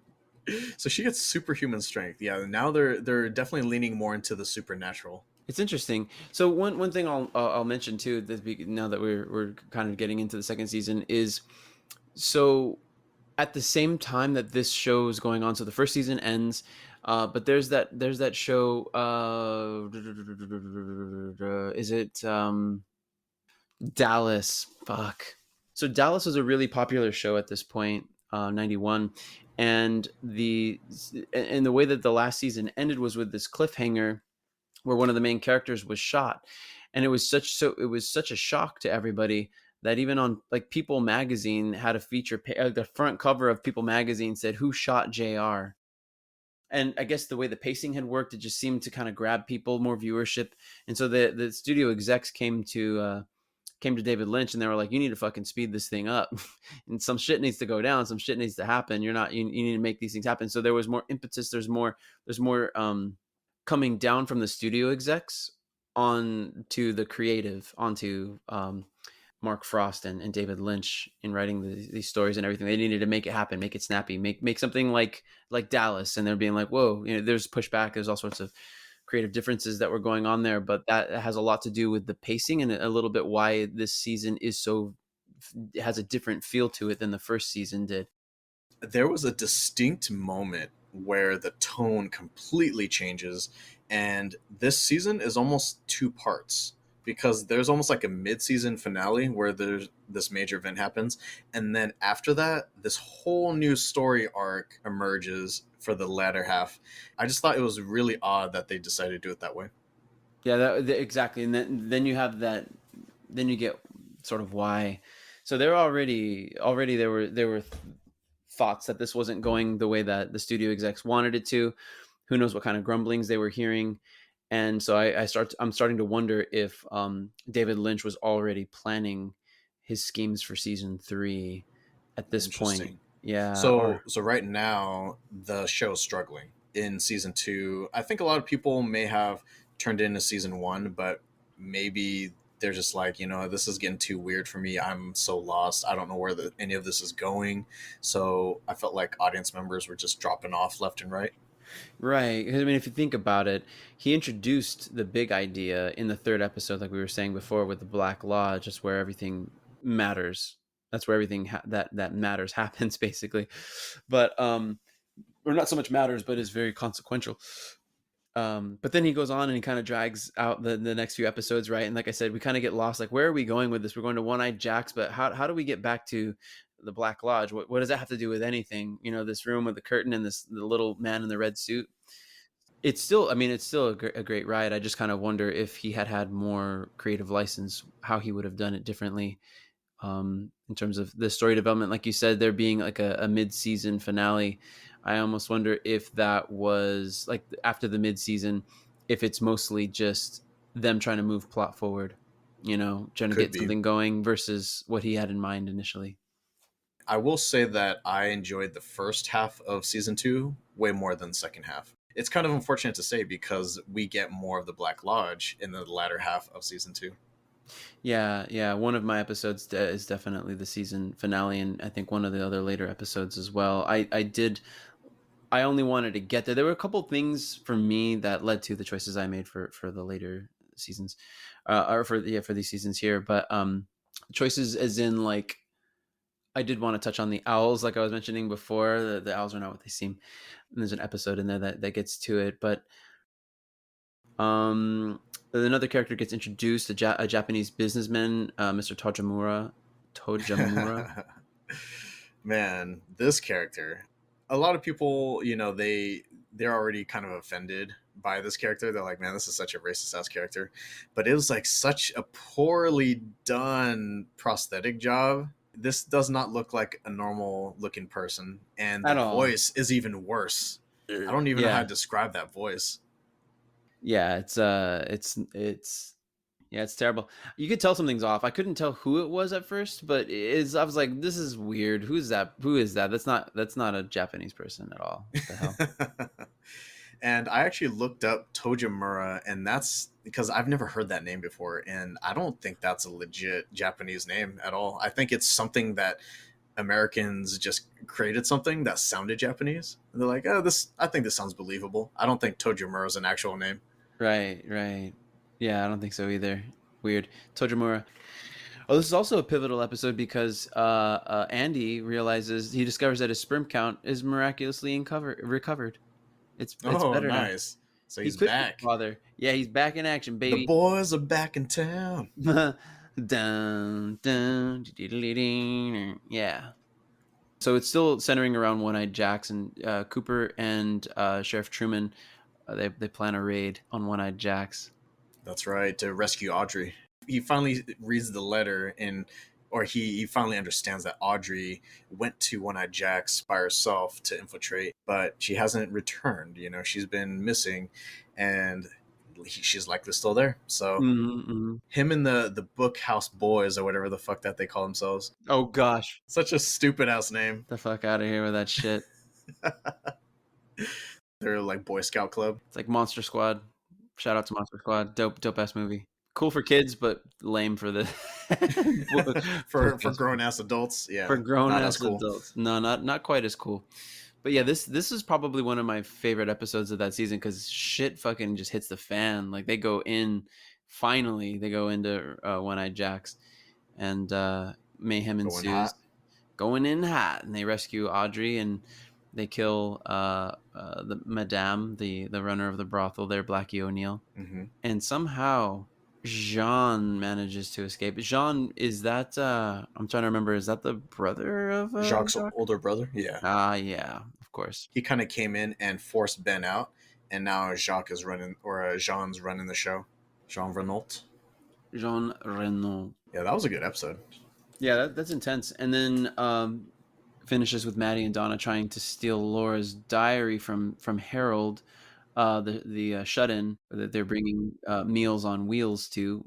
But is this where he like cuts himself? Is that where he like has this Yeah. ridiculously dramatic scene where you could totally tell it's like ink going down his Fake arm and blood, shit? yeah. Oh my gosh, He takes one of those like little 3-prong rake things for that's like what it gardening. was. You can tell like they stuck like little, I don't know, like red pads or something on the ends of him, and he goes to like hurt himself. He's like, "Oh, you guys were against me," and he just starts scratching his cheek, Oh, and it just does not look like real blood at all, at no, all. no. Should have done a little bit more research on that one. Gotta get a blood expert in there. That was terrible. They would have been better off just superimposing Laura's face on Harold. You know, that would have been more effective than whatever the fuck they're trying to do with that. Yeah. You know, though, part of me wonders because it's so campy, part of me is now starting to wonder if this isn't just like if the campiness isn't like sort of soap I opera think it esque, was. where I think he's trying to make it like a soap opera where it's like not so much poking fun, but it's kind of using a little bit of the form. Because I wonder if he would have used a better makeup for blood. I don't know. I'm trying to give him the benefit of the doubt here. I'm all, he's a genius. He can fuck shit up too. He can mess up, but I'm still kind of like, I wonder if that was meant to be that way, just for the, I don't know. The next episode, do you have anything before episode 7? Because that's the one I have next. No, that's the one that I was thinking of. Oh, so you also chose 7? Yeah. Ooh, nice. Season 2, episode 7, Lonely Souls. Hawk investigates Harold's place after Donna tells them that he has Laura's diary. This is actually kind of sad because Harold, after scaring them off by scratching his face, when Hawk shows up, Harold ended up killing himself. He hanged himself. Maddie is deciding it's time to start thinking about heading back home. I actually forget where she comes from, but yeah, she definitely doesn't live in the Pacific Northwest area. So she was just here to help out with the Palmers as much as she could, but she's starting to think that the town's a little weird and it might be time to go. I don't blame her either. Yeah. Bobby discovers a hidden tape recording of Ben Horn in the heel of Leo's boot. This is now where Leo's starting to just kind of randomly say shit out of nowhere. Huh. I think he scared the shit out of Bobby and Shelly by screaming out like boot or something like that. And they're like, what the fuck? Because they thought he came to and was back to normal. Right. But no, he's still in his vegetative state, but he just keeps repeating this word over and over again. They finally deduce that he's talking about his boots, Leo's boots.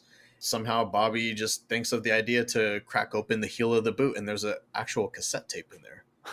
And it's a recording of Ben Horn, so that's interesting. You know, they don't quite know what's on it yet, but they're about to find out. Audrey, she confronts Ben about One-Eyed Jacks, so she confronts her dad, and Ben tells her that he was deeply saddened by Laura's death because he loved her. So what the fuck? That's another person that's in love with Laura. Yeah. The list grows. Is that 5 now? Yeah, I think so. Yeah, at least by our count, that's 5. And ever since getting outed out of One-Eyed Jacks by Jean, I don't know. He seems to like not really have a purpose. Like he doesn't know what to do with himself, and he's almost spiraling in a way. Mm. And this is kind of what leads him to do that whole Civil War shit, which I thought was fucking dumb. The reconstructed pages of Laura's diary revealed that she was molested by this Bob figure and was going to tell the world about Ben Horn, in quotes. Mm-hmm. Could that possibly mean the secret of One-Eyed Jacks because Laura is working there? Right. Yeah. Ben is arrested. They know for sure that he's linked to Laura somehow because of the reconstructed page. And so he's arrested, and Agent Cooper has a vision at the Roadhouse bar where the giant tells him it's happening again, but he doesn't know what is happening again. And it's revealed through a reflection in the mirror that Bob has possessed Leland's body, then proceeds to murder Maddie in the living room before she can leave. So the night before before leaving, because she's gonna leave the next day, that's when Bob activates and takes out Maddie. And I think this might be one of the best episodes of season 2 so far. I freaking loved this episode. There was just so much forward movement with the plot. Yeah. Awesome. No, this was dope. And yeah, you see that. That's just what's so crazy too. And then you go back to what she had said before about being molested and abused by Bob, and it certainly begs the question: well, how long has Bob been possessing Leland? And we don't find that out until Fire Walk with Me. Right.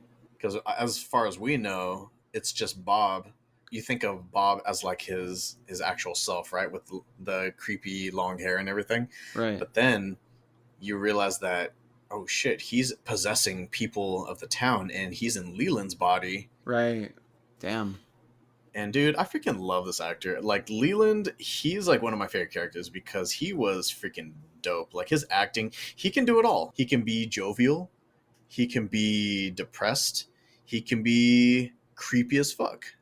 Like this guy can do it all, and he can sing. He has a great voice too. That's right. That's right. No, that guy's talented for sure, and he just has a way on screen. It's so when you see this murder, it's just like it's really intense. Like this is one of the best episodes for sure of the second season, hands down. Oh yeah, for so many reasons, and of course, you know the murder. You see it actually all go down. You wonder yourself, like, is this how it went down with Laura? But you see that what Bob is capable of. He's not just this creepy looking guy, but he follows through. Is he in control the entire time, or does he just pop in and out? Intermittently. We don't quite know the semantics of it. Right. All right, what you got next? I got episode 9. Let's see here. What do I have next? 13th episode is what I had next. All right. Now, I know that I said that the episode 7, Lonely Souls, was one of the best, but I think this may have been my favorite episode, or one of my favorite episodes. It's pretty up there. I think it might have edged out the top spot for me, even though it's not necessarily the season finale, but this is what I consider to be the mid-season finale. This is right when the tone of the show changes. So like right after this episode, this is where the latter half of season 2 just turns into almost like an entirely different show. So season 2, episode 9, Arbitrary Law. Agent Cooper asks Sheriff Truman to not reveal Maddie's death yet, as he believes he is on the verge of solving the case. So they just found out that Maddie was murdered, and the giant tried to warn him it's happening again. But the thing is, what's happening again? You gotta be more specific. You gotta tell me what's going on. So also, I think he's a little late because he sends these warnings as it's happening. And then you got Donna, who brings Cooper and Andy to visit the lady next door to Harold. The little old lady and her like grandson or whatever the fuck. Like her magic grandson or whatever the hell he is. Kid's got skills. They give them a letter containing a missing page from Laura's secret diary. So I don't know how this old lady got a hold of it, but it was separate from the diary, and I don't know if maybe Harold asked her to hold on to it. She hands it over to Donna and Cooper, and this was such a fucking cool part of the show. So the page reveals that Laura, much earlier, had the exact same dream of Agent Cooper that he had of Laura, but from her own perspective. So they had the dream of being in the waiting room with the little man dancing, and she didn't know who the hell Agent Cooper was. She just saw this older guy. She feels compelled to like entrust in him the information that she's been kind of holding to herself the entire time. So that's when she walks over and does that whisper into his ear. And it's just so weird because Laura and Cooper never met in person, but yet they met in these dreams years apart. That's so crazy. Yeah. Because she had it when she was younger, and then he had it after her death. You know what this reminds me of? Kind of going back to Game of Thrones. This reminds me of the hold the door moment. Oh, yeah. Wow. So fucking cool. Yeah. How they play with time. Which is interesting because Agent Cooper is older in this space, even though he has this vision when he's younger. He has this vision after she's already dead. He's still an older man when he sees her. That's so confusing.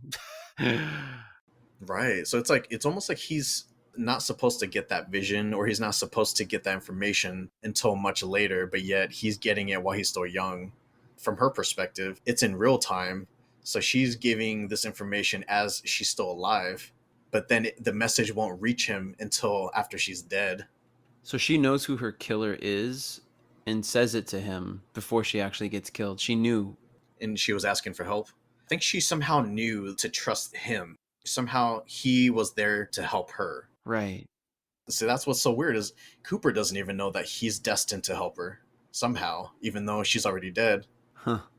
I think that concept alone was one of my favorite elements of the entire series. Wow. No, that's brilliant. This is where Lynch's brilliance is really on display, because it's like, who the fuck comes up with this shit? Right. Yeah, that's next level. It's so hard to play with time elements like that and to do it well, without there being, I don't know, there's a lot of questions, and I think he leaves it open for that, but it tickles the mind. So and it's beautiful too, because it's this, like you said, this sort of premonition. It's almost like they were always destined or doomed, however you want to look at it, to enter each other's world, and Cooper was always meant to be the one to save her, or to find her killer at the very least, right? To not so much save her, but to find her killer, since it's happening all in the past. So weird. It's like it's already been written, and it just takes time to unfold. But the roadmap is already laid out. Wild. Yeah, Because later on, I think they deviate from this roadmap, which is kind of cool in yeah. season 3. Oh yeah, they play with expectations for sure. Also, what happens in this episode, Donna finds out about Maddie's death and tells James, and James straight up just ditches Donna and rides off in anger. Don't leave me. Uh, Dude, man, I don't know. I wanted to like James, but that character's so fucking lame. yeah, he is lame. Everything's working against that character, you know? Like, it's his poutiness and like his brooding nature all the time. You're just like, shut the fuck up. What about his voice though, dude? Just you. Oh, that song too. That song does not help his case. No. I'm trying to see it from his perspective. So James blames himself and thinks that everyone that he gets close to eventually is taken from him, or he gets them killed somehow. I don't know. Maybe he thinks of himself as this bad luck. So yeah, I guess that's why he is distancing himself from Donna, because he doesn't want the same thing to happen to her, since he loves her so much. Following his instincts, Cooper gathers up potential suspects at the roadhouse and finally remembers what Laura told him. So you know how he was like, well, Laura told me who the killer is, but I forgot. Right. Once he gathers everyone at the roadhouse, I think he just understands that this is where he needs to be in order to solve the case. And that's when he gets the flashes again. He finally remembers that Laura told him, my father killed me. That's what she whispered into his ear. I loved how they set this up, because they make it seem like Cooper is still not acting on his vision. Cooper makes it seem like Ben Horn is the main suspect and brings along Leland, because Leland is his attorney, right? So he's like, Ben, you're under arrest. And you'll notice that Leland is not in handcuffs or anything. Ben's like, what the? Like, I didn't do it, you know? So Ben's like freaking out. Cooper's just like, I know who the killer is. Ben, you're under arrest. But once they get down to the police station, Cooper and Truman then hit a swerve. And they throw Leland into the interrogation room. They lock him in there. Leland's just like freaking the fuck out, right? So he's just like, ah! And Yeah. I think now Bob just like is fully on display here. Bob just thrashes all over the place, and he's like diving headfirst into the walls and everything. And I think he even like cracks Leland's skull. Bob fatally wounds his host, which is Leland, and finally leaves the body. So on Leland's basically last breath, his final moments, he finally realizes that he was the one that killed Laura and Maddie, and he feels fucking terrible about it. And my girl, my baby girl, it was fucking heartbreaking to see. Yeah. Fantastic episode. Yeah. No, dude, And I this mean, this is why I think it may have edged out the top spot for me, because this was fucking great from like start to finish. yeah, it was gripping. You don't expect any of that to go down that way. And yeah, when Bob splits Leland's head open, well, Leland ramming his face into, I don't know if it was glass or if it was just the wall, but yeah, he just bleeds out knowing that it's him that did it, or at least his body when he was possessed. And it's just like, what a way to go out, what horrible. Like he was so bereft. I mean, he was so inconsolable knowing that someone had murdered his daughter, that he fucking suffocated Jacques in the right. It was Jacques. Well, I wouldn't say no reason, but he wasn't the one that killed her. Right, but he just because he was suspect, like that's it in my Right. mind. It's made, he just wanted to exact vigilante revenge, only to find out that it was really him all along. Like again, just as he's dying of all times to find this out, that he's guilty of this, or not so much guilty as it was his body that was being used. Yeah. Oh, that's just heartrending. His performance is so phenomenal too. So A shout out to Ray Wise, man, the actor who played yeah. Leland, because Leland was essentially written off the show here. But man, he was so memorable. The Leland character was one of the best characters. I will go on to say that I think Leland was a way better Bob than Bob was. I don't know. There's something about Bob that is kind of corny to me. Like, he doesn't really scare me or creep me out. But I thought Leland was creepy as fuck. Like, whenever he Oh, switched over into Bob. oh hell yeah! Bob just does a lot of really weird facial expressions and stuff, and he's Grits his teeth. Yeah. smiling, and although I'll say that there's that scene in the Black Lodge where he and Cooper are laughing. That's weird. That's one of the that's I close my eyes and that's one of the creepiest things I've ever seen. That was a great scene because it was like backwards laughing. Yeah, but they're looking at each other. Oh, it's awful. To me, this is where there's a turning point in the show, and the tone definitely changes. It's definitely noticeable after this episode. I don't know. I'm just glad that Ray, he got to go out while the show was still kind of wrapping up that big story arc, and he went out on high note. Like, that was very memorable. He did. I mean, he can go out knowing that was one of the best episodes, if not the best episode in that second season. Yeah, unfortunately, I feel like many of the characters just become much less interesting from this point on. Like, even Agent Cooper, unfortunately. Agent Cooper, his business is done. They got rid of Bob. They found out who the killer was. And he gets his badge taken away and all of his authority and his gun. And he's no longer an FBI agent. I don't know. It's like his character felt really different after that happened. Yeah. I forgot, what was the lead up? Why did he lose his badge? I don't remember. The other FBI agents, they felt that Cooper, when he was doing his whole investigation out in Canada with One Eye Jacks, that he was actually involved in the smuggling of drugs, the cocaine and all that stuff. So it's up to Cooper to kind of defend himself and prove them wrong. I see. What's your next episode? The very next one. No, Was it really? No. My next one. I have 14. Yeah, I picked 13. 13th episode. So for me, the reason why I chose this one was because this one has Checkmate. Checkmate is the name of this episode. And this one has Major Briggs in it. Major Briggs is Bobby, Laura's crazy boyfriend, who is with Shelley feeding Leo. So that's Bobby's estranged father. I say estranged only because he seems to be gone a lot, but he does live at home. It's just he doesn't have a very close relationship with his son, and Bobby suffers for it. But yeah, my whole reason for bringing it up was mainly that scene where Major Briggs is having that moment. I think he's talking about the owls, and it's where I think he's abducted, basically. Just disappears. Yeah, in the forest, right? Like, he and Cooper are like camping or some shit, and then the owls start hooting and staring, and then there's that bright light. Exactly, and he's sitting on a fucking throne with vines all over it. Like, it's just weird because he's in his like full military, regalia. So anyway, but it's just like he's just been sort of this really interesting character who seems to know, based on all the research that he's been doing in the military, he seems to know a little bit more about what's going on, and finally can shed some light for Agent Cooper. And then kind of it just gets robbed. It just gets pulled away. Not so much robbed, but suddenly just out of control. And Briggs disappears. And we don't see him for like another couple episodes, right? Right. Actually, that's funny. I had forgotten that he even makes it back.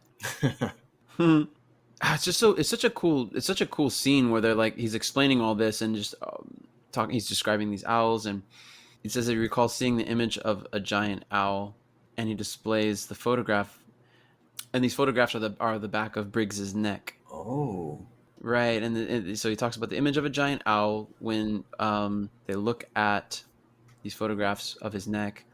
You see 3 triangular scars behind the major's ear. kind of looks like that radioactive symbol. Right. And he kind of regrets sharing this and wonders if he should have just kept this for himself, if this was just meant for him. I'm sorry, that's classified. Yeah, it's classified. Right, so then they get into some really interesting stuff. He's talking about something called Project Blue Book, which is an Air Force investigation into UFOs that apparently ended in 1969. So now we got extraterrestrials. Exactly. Which I don't think they ever really go back to, do they? I don't think so, no. This solidifies it for me. This kind of like not solidifies, but grounds it. That's a better way of putting it. This kind of grounds it for me, because before it just seems fantastical, but then he pulls in these scientific elements, you know? Mm-hmm. He says they're searching for a place called the White Lodge. Oh, that's right. Mm-hmm.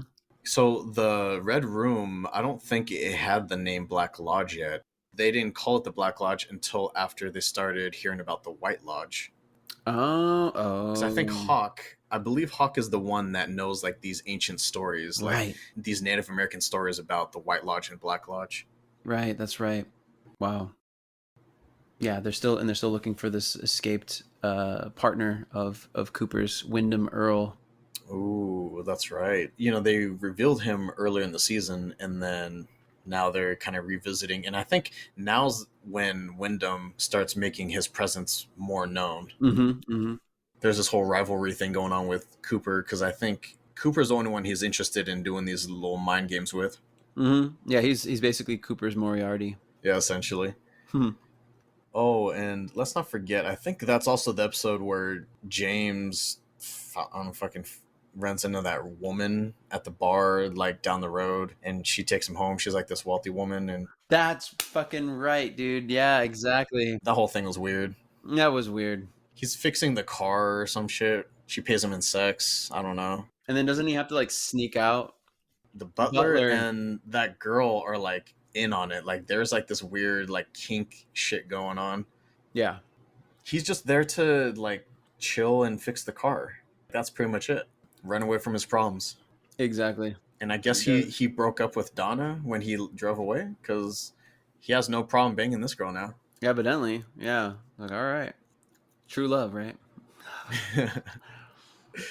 So what is that one? Your second episode? You got 3 more?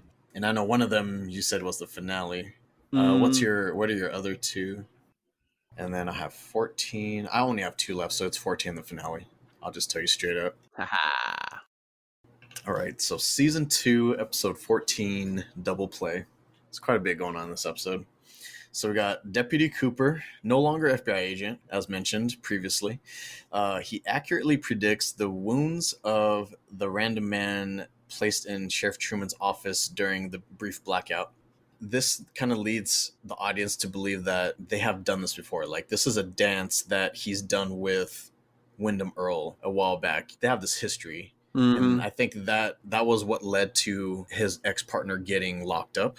But then now he's back, and it's kind of like Batman and Joker going at it, right? They're playing these little games. Yes. They suspect it's Wyndham Earl, and the chess game between Earl and Cooper is officially on. This kind of starts the new chapter in their rivalry. The cat and mouse game. Leo has just the previous episode, he just came to. So now he's about to pick up where he left off with Shelly, but she and Bobby are able to wound him. So, you know, he like tosses Shelly to the ground. Bobby tries to fight him off, but he easily gets overpowered. Mm-hmm. Oh, that was such a creepy scene too, because in the previous episode, I think that's when It has the flickering light, and he kind of has like that party hat on. He just has that evil look on his face, and Bro. he finally snaps out of it, and it was fucking awesome. Oh my gosh, that party, dude, that was just like too much. I don't know. It's like it's like I don't know, when you do that and you're just gonna piss that guy off. It's just, Oh yeah. bad news. So as Leo's just about to kill Bobby, Shelly actually saves his life and like stabs him in the leg or something like that, or his foot, and so he screams and he runs out. Cooper reveals that he failed in trying to protect Earl's wife, Caroline, or is it Caroline? Caroline? I think it was Caroline. Earl's wife, Carolyn, she witnessed a federal crime. So she was going into witness protection, and Cooper was tasked with protecting her, and he wasn't able to save her.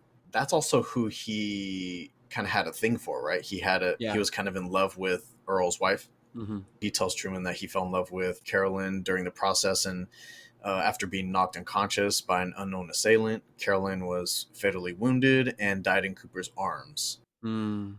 Cooper believes that Earl committed the crime that Carolyn witnessed, and that Earl killed her to cover up his tracks. That's how crazy it is that he killed his own wife to keep her from spilling the beans. Got it. And Major Briggs informs Truman and Cooper that he believes he was taken to the White Lodge during his disappearance. So I don't know. We're still on the fence of whether the White Lodge is a nice place or not. You're immediately thinking, is this heaven and hell? Right. Is this like an interpretation of heaven and hell? Evelyn tells James that Evelyn's that rich lady. Evelyn tells James that her husband died in a car accident, with her and Malcolm looking to frame James for the death. So the little servant guy and Evelyn are like an item, and they're in on the death of the husband. And now they're trying to frame James because he was for the that mechanic. murder. Right. Right. Mm-hmm. That could have just all been avoided. Like, James did not need to be in the middle of any of that. Yeah. And then Wyndham Earl, I think it finally shows that he's like in this hideout or something. So you kind of you hear about him, but this is when you finally get to see him, and that he's in Twin Peaks in some random cabin out in the woods, being all incognito. Right. What's your next one?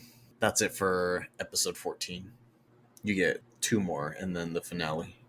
Mm-hmm. I think this is going to be all you until the finale. Right on. Yeah, boy. I think one of the ones that interested me was this episode, episode 18, On the Wings of Love. And this one, I believe this is the one where she first meets, where Audrey first meets Wheeler, if I'm not mistaken. Wheeler being, what's his name? Billy Zane. Oh, yeah, that guy. Yeah. He was actually fairly important in the latter half of the season. I mean, I remember how things end, how he ends up flying away and leaves her behind, but I forget how he became so pivotal. He has this rapport with Ben. So after Ben does that whole Civil War shit, he becomes a new person. He kind of has this epiphany and becomes a good guy. He stops being this piece of shit. And he wants to do good for the town. Was it like that fundraiser for the weasel, the endangered weasel? That's right. Billy Zane's character, he comes in to help out with all that, and I guess they're gonna develop some sort of, I don't know, project or something out of town, right? That's why he has to leave. He's in town to discuss business with Ben Horn. Right. That's what it is. His philanthropic endeavors. And I think what's noteworthy about that as well is this is the first time that you've that any of us has seen Audrey not have eyes only for Cooper, but she starts to fall in love with Wheeler. That's true. How'd you feel about their relationship? Actually liked it. I thought it was I thought it made sense. I think they make a good looking couple. I think so too. Yeah, I think he was everything she didn't know she always wanted. I was always hopeful that maybe a couple years down the line, once Audrey's out of high school and she's kind of matured more, that her and Cooper could have been an item, but I think they kind of closed the door on that. They closed the book on that romance because, they end up shoehorning a new love interest for Cooper later on. I don't know. I just felt like that was way less interesting than what Audrey and Cooper could have been. What I like about Wheeler is that Wheeler was a good positive influence on Audrey, and that he genuinely cared for her and he was going to treat her well. You can just tell. Yeah, he was a kind soul, which is so funny because Billy Zane never really played. I mean, I've never really seen him play those kinds of characters. He normally plays like the antagonist, kind of skeezy, conniving. I only remember him for Titanic, Titanic, yeah, and The Phantom. and the Phantom, of course. I was gonna say, yeah, the Phantom. Yeah, That iconic purple spandex suit. uh-huh. With that skull cap and everything. Oh, that was such a 90s movie. It was so 90s. The cartoon was sick, but the movie did not do well at all. I was like, I'm not going to waste my money. I'm not going to waste getting my parents' permission to go see this. F that noise.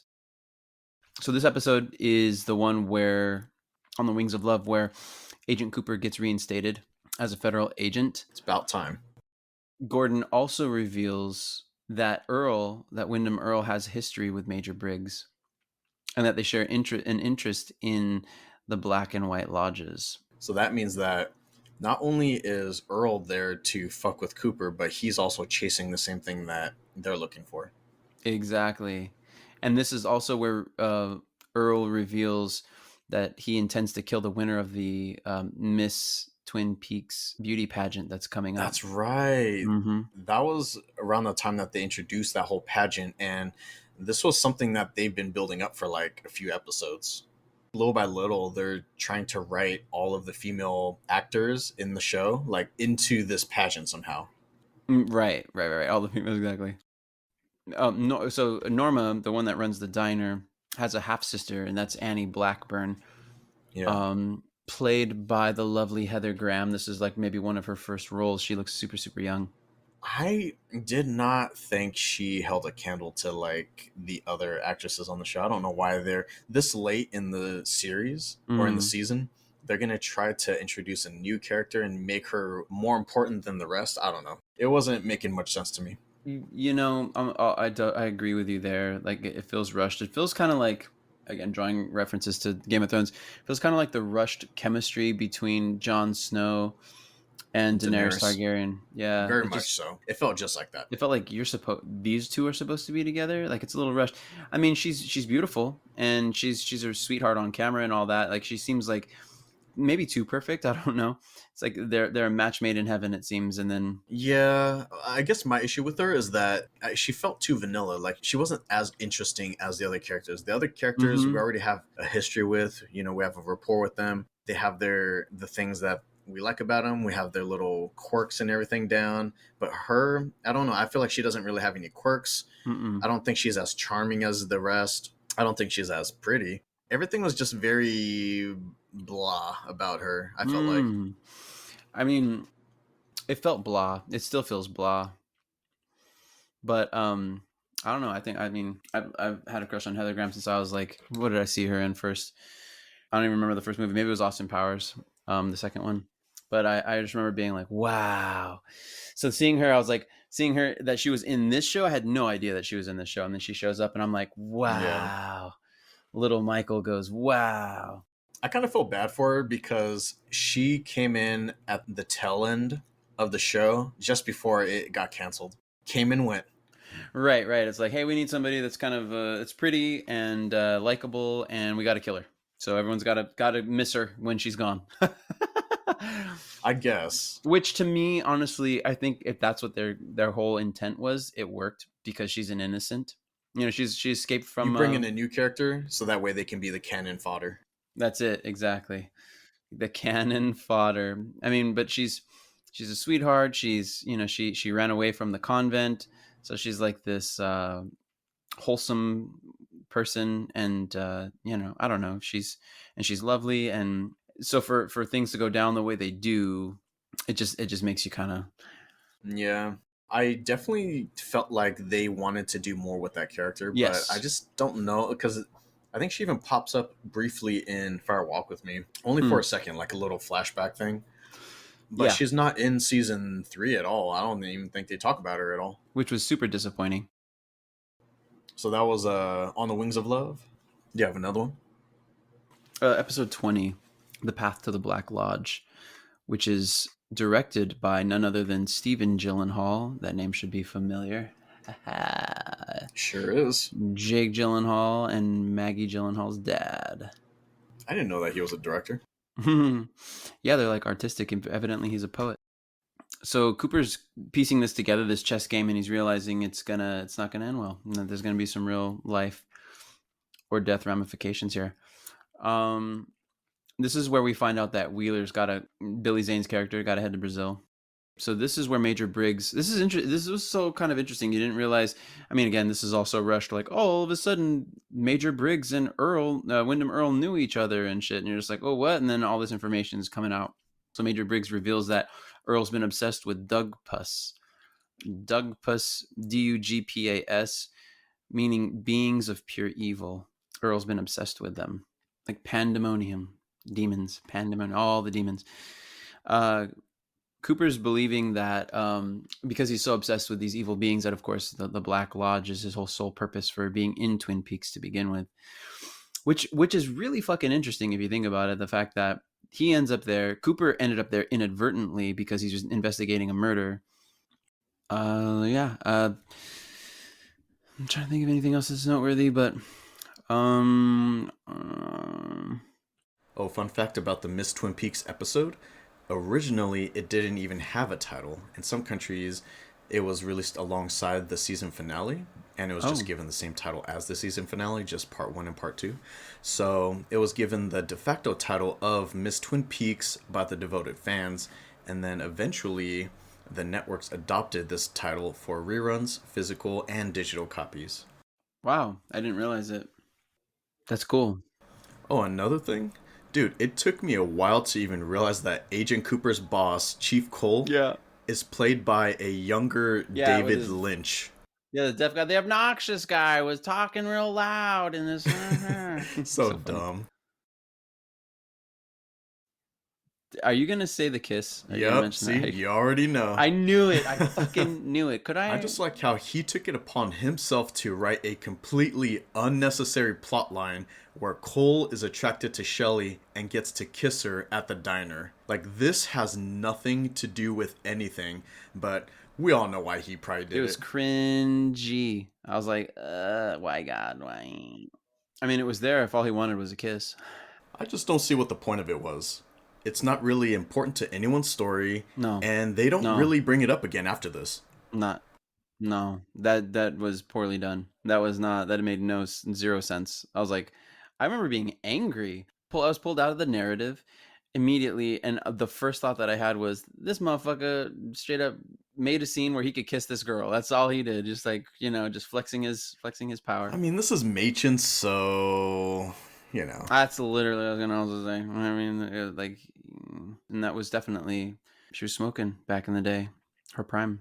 And it's such an awkward kiss to be like, she's like kind of like smiling, like she's like placating him. It's not like she really wants to kiss him. It's like, could I? Like, he asks her for a kiss, and then they like make it so painfully, like, I don't know. I felt like it was just an eternity. I don't know. Maybe it's just me. I mean, all I gotta say is, fuck that guy.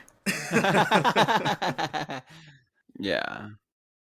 Alright, let's go ahead and finish this season out. This is Season 2, Episode 22, Beyond Life and Death, the season finale.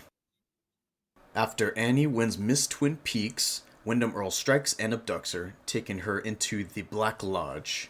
So as soon as the winner is announced, the lights go out, things are blowing up, falling down, there's all this pandemonium, all this chaos, and that's when Wyndham Earl snatches up Annie. It's all part of the plan. Mm-hmm. Also, as a side effect of everything falling down, some debris falls on Nadine's head, knocking her out, and when she comes to, she's actually returned to her normal self without having any of the supernatural super strength or anything like that. And that further complicates Ed and Norma's relationship again. Audrey chains herself to the bank vault in protest of Ghostwood, while Andrew and Pete show up to see what's in the safety deposit box. And in dramatic fashion, when they open the safety deposit box, an explosion seemingly kills everyone. I was not expecting that to happen, and there's no freaking way in hell that Audrey survived that. Hot on Wyndham Earl's heels, Cooper and Truman arrive at the location of the Black Lodge, but only Cooper enters the Black Lodge. So just by himself, he discovers the entrance to the Black Lodge, and finds a way in so that way he can save Annie from Earl. In a similar setting to the shared dream that he had with Laura Palmer, Agent Cooper, after entering the Black Lodge, is now sitting in what looks to be a red room with Laura in it. And this is where she tells him, I'll see you in 25 years. Yeah. Exactly. After kind of wandering randomly through the red room of the Black Lodge, Cooper eventually finds Earl, who demands Cooper's soul in exchange for Annie's freedom. Then Bob kills Wyndham Earl with some flame shit? I don't know. I love that description. Flame magic shit. Yeah, I mean, he pulls what looks to be like a fire out of Wyndham's back and then pushes it back into his body somehow, and I guess that kills him? It's Lynch. Shortly after that crazy shit happens, Cooper attempts to escape while his seemingly evil doppelganger chases after him. That's the iconic scene where the doppelganger, evil Cooper, is laughing with Bob, and it's kind of doing that reverse laughing, and they're kind of looking at each other when they do it. Practically touching face, exactly. Practically touching their face to one another, and like, it's like I forget who, but I think cackling, and I think both of them are like laughing, but with like both like almost like their smile, like they're smiling really big, and their teeth look like nutcracker, like their jaw is going up and down, like ha ha ha ha, like miming laughter, but with like teeth, baring your teeth. It's just ha ha ha ha. Fuck, it's just gnarly, because then you have the lighting in the Black Lodge, but then you have what looks like on their faces is just flashing this blue strobe every now and then, like lightning, and it's just really like it's like, whoa, this is like a nightmare. It looks like Cooper and Annie made it out safely because when Truman wakes up, he sees both Cooper and Annie lying on the ground at the entrance of the Black Lodge, unconscious. Agent Cooper awakens at the Great Northern Hotel with Sheriff Truman watching him, and he seems a little weird though. Like, he wakes up and he says he needs to go to the bathroom to brush his teeth or whatever, and Cooper goes to the bathroom, revealing that Bob is actually inside of him through the reflection in the mirror, and he just cackles the phrase, "How's Annie?" over and over again. He smashes his face in the mirror, basically cracks his forehead on the mirror until he's bleeding, and then he just keeps asking mockingly, "How's Annie? How's Annie?" It was a pretty awesome cliffhanger finale, if you ask me. It was just unfortunate that it took so long for there to be any sort of follow-up to this season finale. So, Michael, how's Annie? How's Annie? How's Annie? How's Annie? How is Annie, though? I really want to know. Yeah, dude, there were like YouTube. I remember watching like the finale, like YouTube videos of the finale, and people like breaking it down in the comments and stuff. And I just thought to myself, so for 25 fucking years, that's how the show ended. And it was always one that people would bring up, like, yeah, can you believe? And this is the end of it. Like, so confusing, right? Like, it just ends this way. And then 25 years later, now we have an answer, and it's not a very clear one. So that is the end of season 2. Now we're ready for Fire Walk with Me.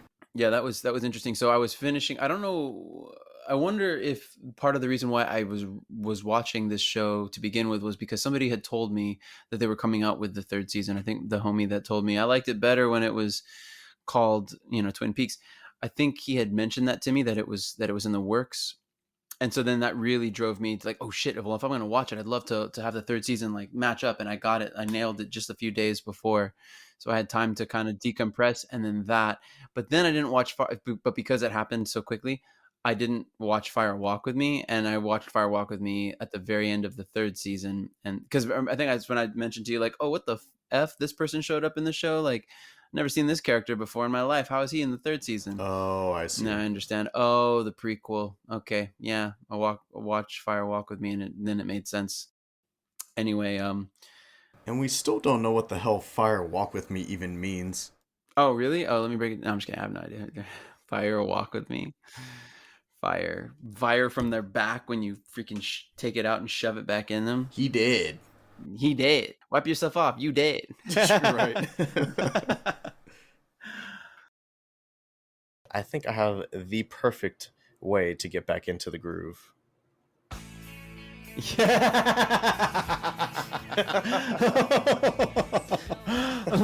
Not just not the other intro, but this. Cha cha cha cha. Oh So God. good, man. They even have the font down. And these goofy shots.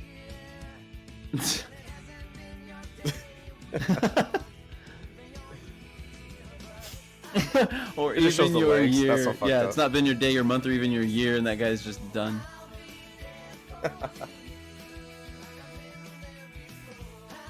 The dance. And the three of them around the. That is so good. How did they? It's almost disturbing.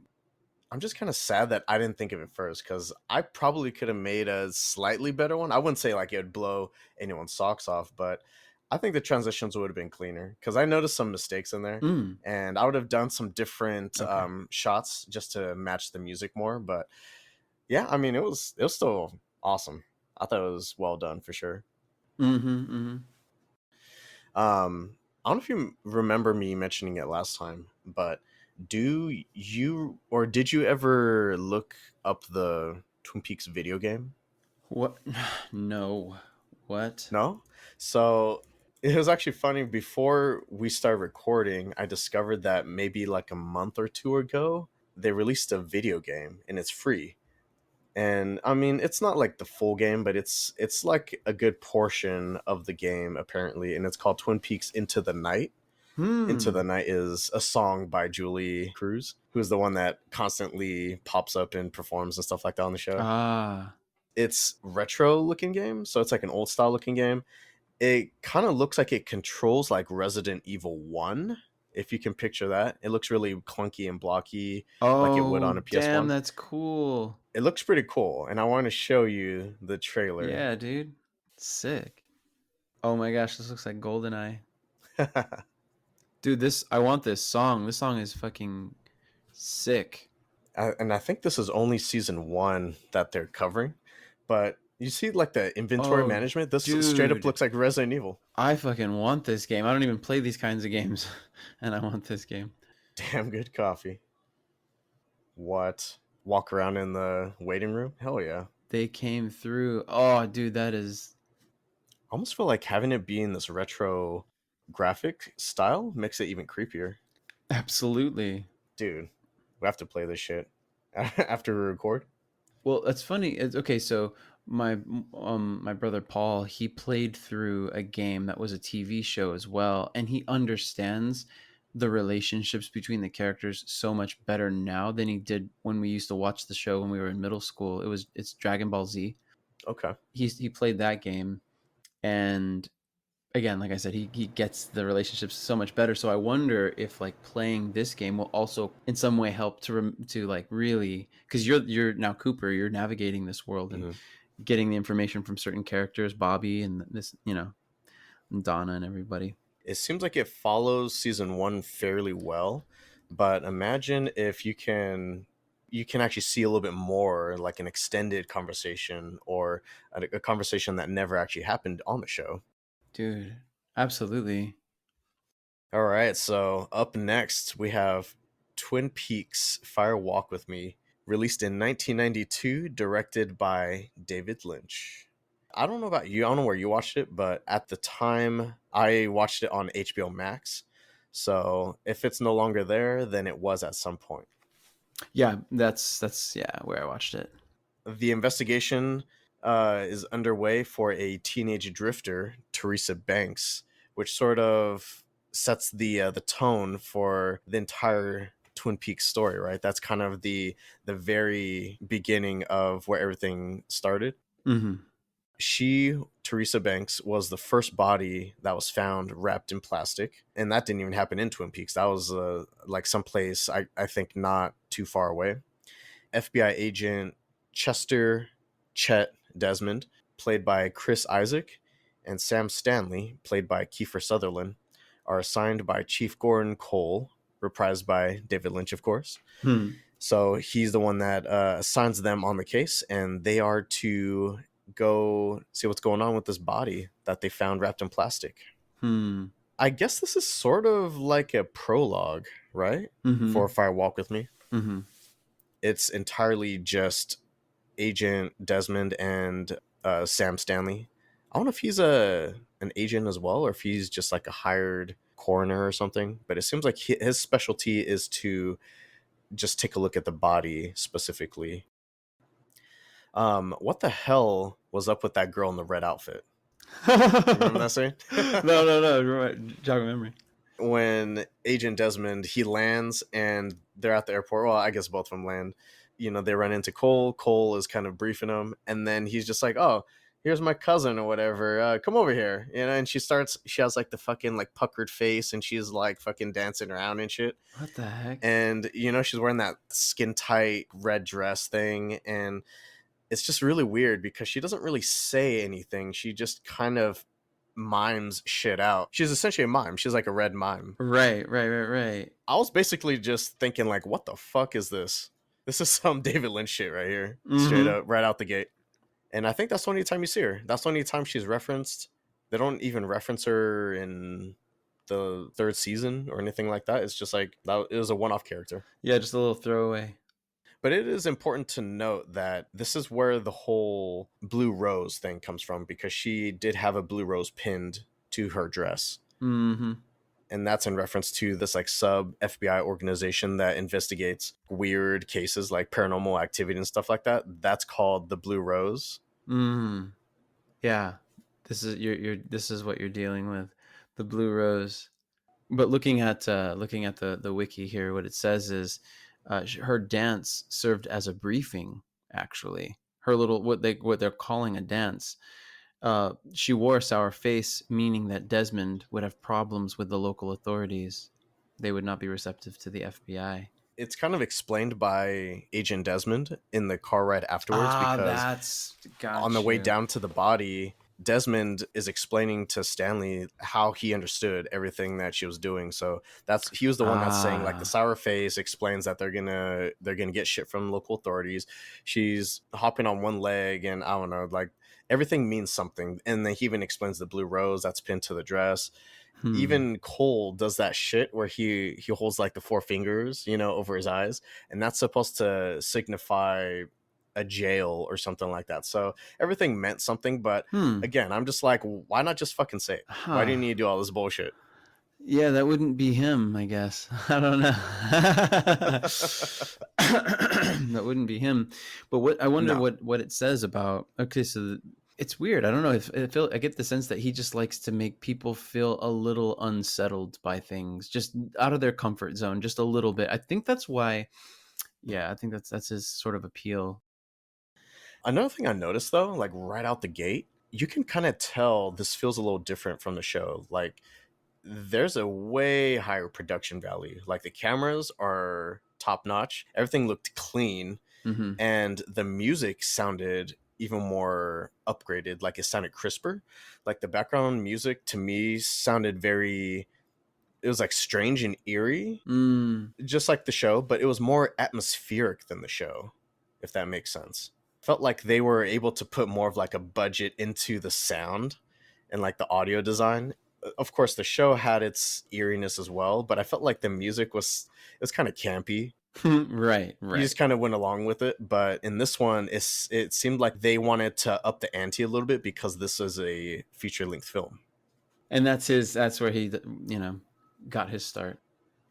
So the two of them make it to the police station. They examine Teresa's body. Well, I guess it's also important to note that Desmond does get some shit from the local law enforcement there. You know, that little 2-person police station. But he has to put him in the place. Doesn't he like break that dude's nose? I think so. Yeah. We're seeing a little bit more of Desmond. Desmond is similar to Cooper in a lot of ways, but he's different. I think he's more confrontational. And he has more of like this cool factor and less of a childlike wonder that Cooper had. Right. He doesn't have that curiosity. It's like he's all about business and he needs to get this job done.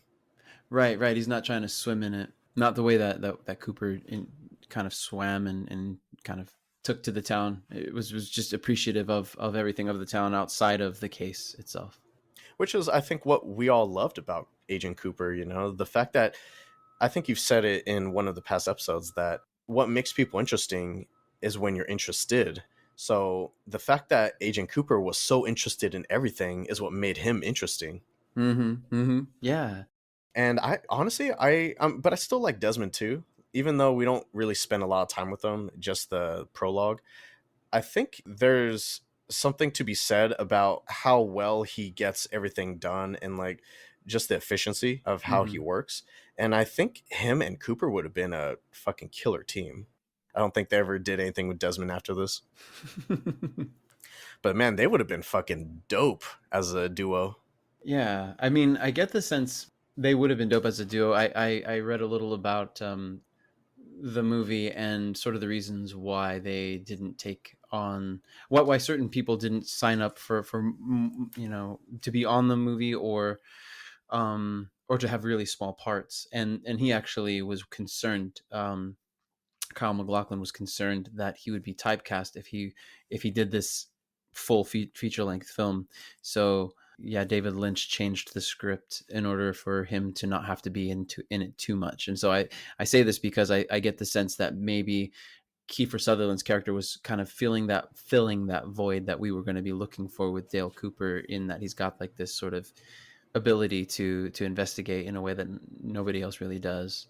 Just another take on it. I think Desmond is more of like the prototypical FBI agent that you kind of picture. But I think it's kind of cool that someone like Cooper can also excel in that same way. Right. With such a different approach. So they examine Teresa's body and they find under her left ring finger nail, they lift it up, which is kind of nasty. Still nasty. It does a little close up and they lift it up and they find this little piece of folded paper and it's a letter T.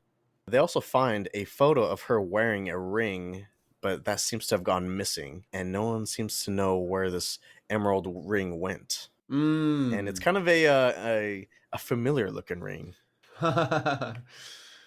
Yeah. And when Desmond checks out Teresa's trailer back at the trailer park, which is actually the same trailer park that they feature quite heavily in season 3. Yeah. With that same old man. Yep. So he was kind of a dick in this one, in the prequel. He was still younger, and I don't think he was putting up with people's shit around that time, because he's just like, all these FBI agents are so weird. Like, why not just say what you want?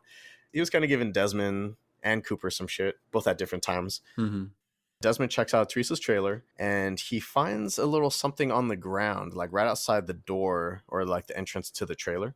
So he kneels down and he finds the ring in like a little patch of grass underneath. But then when he goes to retrieve it, he and the whole trailer apparently vanish without a trace. So no one knows what the hell happened to him. And you assume it's the same ring that was on her finger, because I think you see a picture of her with the ring, and I think you also see a little ring tan as well when they are examining the body. How the fuck does a trailer disappear and this FBI agent, but yet his car is still there? The FBI agent's car is still parked at the trailer park. Right. And later on, now we're starting to see a familiar face. Cole and Agent Cooper back at headquarters, I'm assuming, right? The FBI headquarters. Cole and Cooper experience a vision of Philip Jeffries, played by the god himself, David Bowie. God. David Bowie's like, how dare you? I guess Philip Jeffries is an agent that went missing for several years, but somehow popped back up randomly at the headquarters. But the thing is, Cooper had a vision. He had a premonition. I don't know if he knew it was a premonition at the time, but I think he had a hunch. That's why he kept incessantly checking the security cameras, because I think he knew that was kind of linked with Philip Jeffries in some way. As Cooper is looking into the security camera from the hallway, just checking to make sure that's working, you see Philip Jeffries walk by, but Cooper doesn't even see or feel him. That's already kind of weird. But then when Philip Jeffries confronts Agent Cole in like their little office area with like all the desks and everything, he says something weird. Like he says something very cryptic, something about, I don't want to talk about Judy, and no one knows who the fuck Judy is. And I mean, this is just like such a weird scene. So you have Jeffries saying some cryptic shit about, I don't want to talk about Judy. Mm-hmm. And then he disappears. He like vanishes into thin air. Right. But now Cooper and everyone else can see Jeffries as that was happening. So it's like, how the fuck did he pass by Cooper? But now he's like the solid form that everyone can see. There's just like so many questions I have. Yeah. Lady Judy. Oh, not Lady Judy. Judy. And they don't talk about Judy until like midway through season 3, which is kind of weird because this is 92. This is the prequel, and then they're already planting these seeds for way later. I don't know, man. I don't know how Lynch does it. How's he keep track of all this? I don't know. I'd be curious to see his creative process. That's crazy. After that weird incident, Cooper is then sent to go investigate the investigation of the missing agent Desmond. So it's weird that you have this odd case to begin with, but then it just gets even weirder when another agent goes missing. So you have Philip Jeffries that went missing a while back. Mm-hmm. And then now you have Agent Desmond that disappeared investigating Teresa Banks. So Right. now you got to send Cooper out there to go investigate and figure out what the hell happened to Desmond. Yeah. Fortunately, Cooper doesn't find much of anything. He doesn't really have much to go on other than there's this little area where Teresa Banks' trailer used to be. Desmond is nowhere to be found. There's no ring, nothing. The only thing that's left is Desmond's car. It kind of just stops right there. The only thing that I think we're kind of left with before we get into the present day, I guess you could say, Cooper having a hunch that this might be a series of events, like a serial killer. He's talking into his little recorder, and he's saying that he has a feeling that this is going to happen again. He doesn't know when or where, but he knows that this probably isn't the end. And then we jump to a year later. Boom, boom, boom. We're back in Twin Peaks, baby. That's right. I gotta tell you, when watching this movie, it felt so fucking good to hear that theme kick in. You're kind of waiting for it, right? Like you're already 15, 20 minutes into this movie, and you're just like, man, where's that theme? Where's the familiarity? Yeah. And yeah, and as soon as it shows that road leading into Twin Peaks with the road sign, the welcome sign, and then it shows the town of Twin Peaks, Washington, man, it felt right. I was like, here we are, baby. We're home. Yeah, we're home. Here we are, baby. Shout out to the Twin Peaks theme, man. When you first hear it, you don't really get a sense of how special it is. But the more you get into the show and the more invested you are in the characters, the theme itself almost becomes a character. Yes. Thank you. You're right. Exactly. It's like there's something. The theme so has endearing. truly reached this iconic status to me. Yeah, exactly. It's just like them. It is what it is. It's just I don't know. It's moving and you get transported to their world. Absolutely. It's its own character. That's why I said, can't skip that. No, never. I never skipped the intro. Through. See, yeah, Yeah, it's weird because it's familiar looking, but everything looks more crisp. Like it looks a little bit more high definition, right? So it shows the road sign and the welcome sign and everything, but it's clearer looking, and it I don't know, it's just like you're still getting a sense of the high production value as you're going through this movie. So now you have homecoming queen Laura Palmer, reprised by Cheryl Lee. It was cool seeing a lot of original cast members return too, but we got to address the elephant in the room. Donna was recast. And I think they wanted to address that right out the gate, because as soon as you see Laura, she's walking down that neighborhood. She walks past Donna's house, or actually she stops there, and then she calls out to Donna, and then Donna comes out, and you immediately recognize that Laura Flynn Boyle didn't return, and she was actually recast by Maura Kelly. Who, I think you mentioned this before, or you mentioned at least to me before, that was the same year that she also did Cutting Edge, where she's a figure. Yeah, a movie where she's a figure skater. Yeah. Toe pick. Yeah. Toe pick. Oh man, which is so she's funny. So cute in that movie. She is, but she's so fucking feisty. And then it's so fun. It's fun to see her in this role where she is more demure, where she's more Or she's Donna, you know, really a sweetheart. So you go from this bratty, you know, performance to that. Oh yeah, kind of a dislikable character for the first half of that movie. Yeah, absolutely. Dope pick. I definitely think that they wanted to just, you know what, let's get it out there. Like, we're not gonna dick around and play around with this. Like, we're just gonna make it known, hey, we couldn't recast Laura Flynn Boyle for this role. We have Maura Kelly. It is what it is. She's gonna do a great job. Deal with it. And she did. I think she did a great job. Oh, she's a great actress. I thought she killed it. Yeah. So Laura Palmer, I mean, we kind of already know what the deal is with her, right? Even though this is a prequel, we just haven't seen the events unfold yet. But, you know, she has been sexually molested by Bob for many years, is also horrified when pages of her diary kind of describing some of these incidents have been ripped out and are missing. So she starts flipping the fuck out, wondering what the hell happened to the pages and who was going through her shit. She goes to visit that shut-in, right? The one that we saw in season 2. So this is when she was actually interacting with the shut-in, and she ends up giving her diary to him for safekeeping because she knows that someone is watching her closely, but they're not going to know about him. I think in a way, much like half the town, I think he loved her and he kept that promise. He kept the promise till the very end, you know, to protect that diary with his life. Yeah. And that's when he does the across the cheek with that rake. That rake, exactly. That very realistic blood. Absolutely, very that's realistic. Right. I wonder how they did that. The blood was uncanny. I was like, am I watching Poltergeist right now? The mirror scene? Is there something?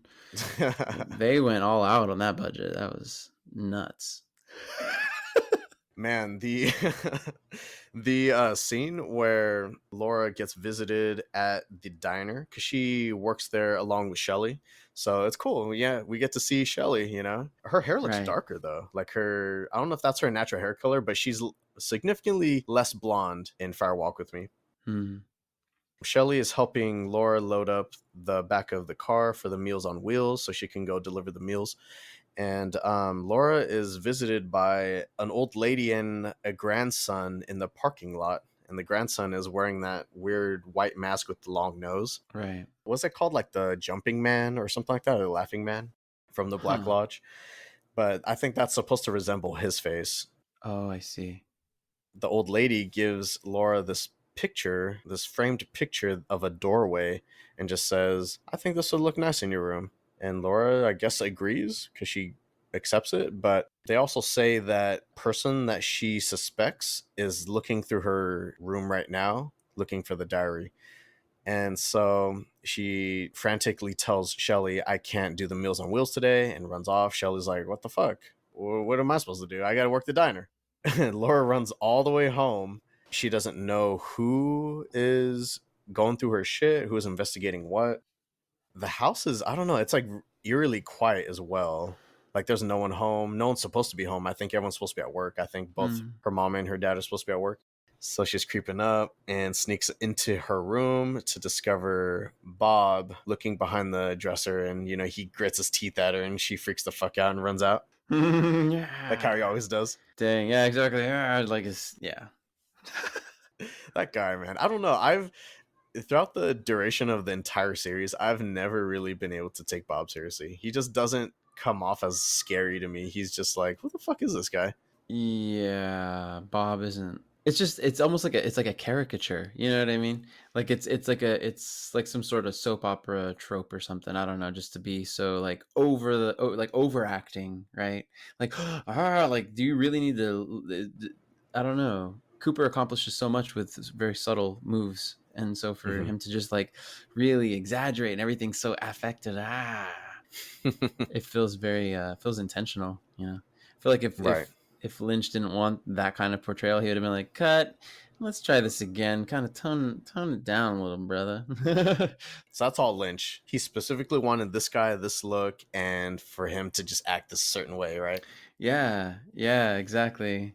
Needless to say, Laura freaks the fuck out. I wonder if this is like the first time she's seen him during the day, because it seems like he still visits her, but more so in her dreams, like while she's in a dreamlike state. But the thing is, she doesn't run too far away. She's like hiding under a bush, and she's trying to figure out who Bob is, because she knows that Bob is in this world, in the physical world, through someone else, like using someone as a vessel.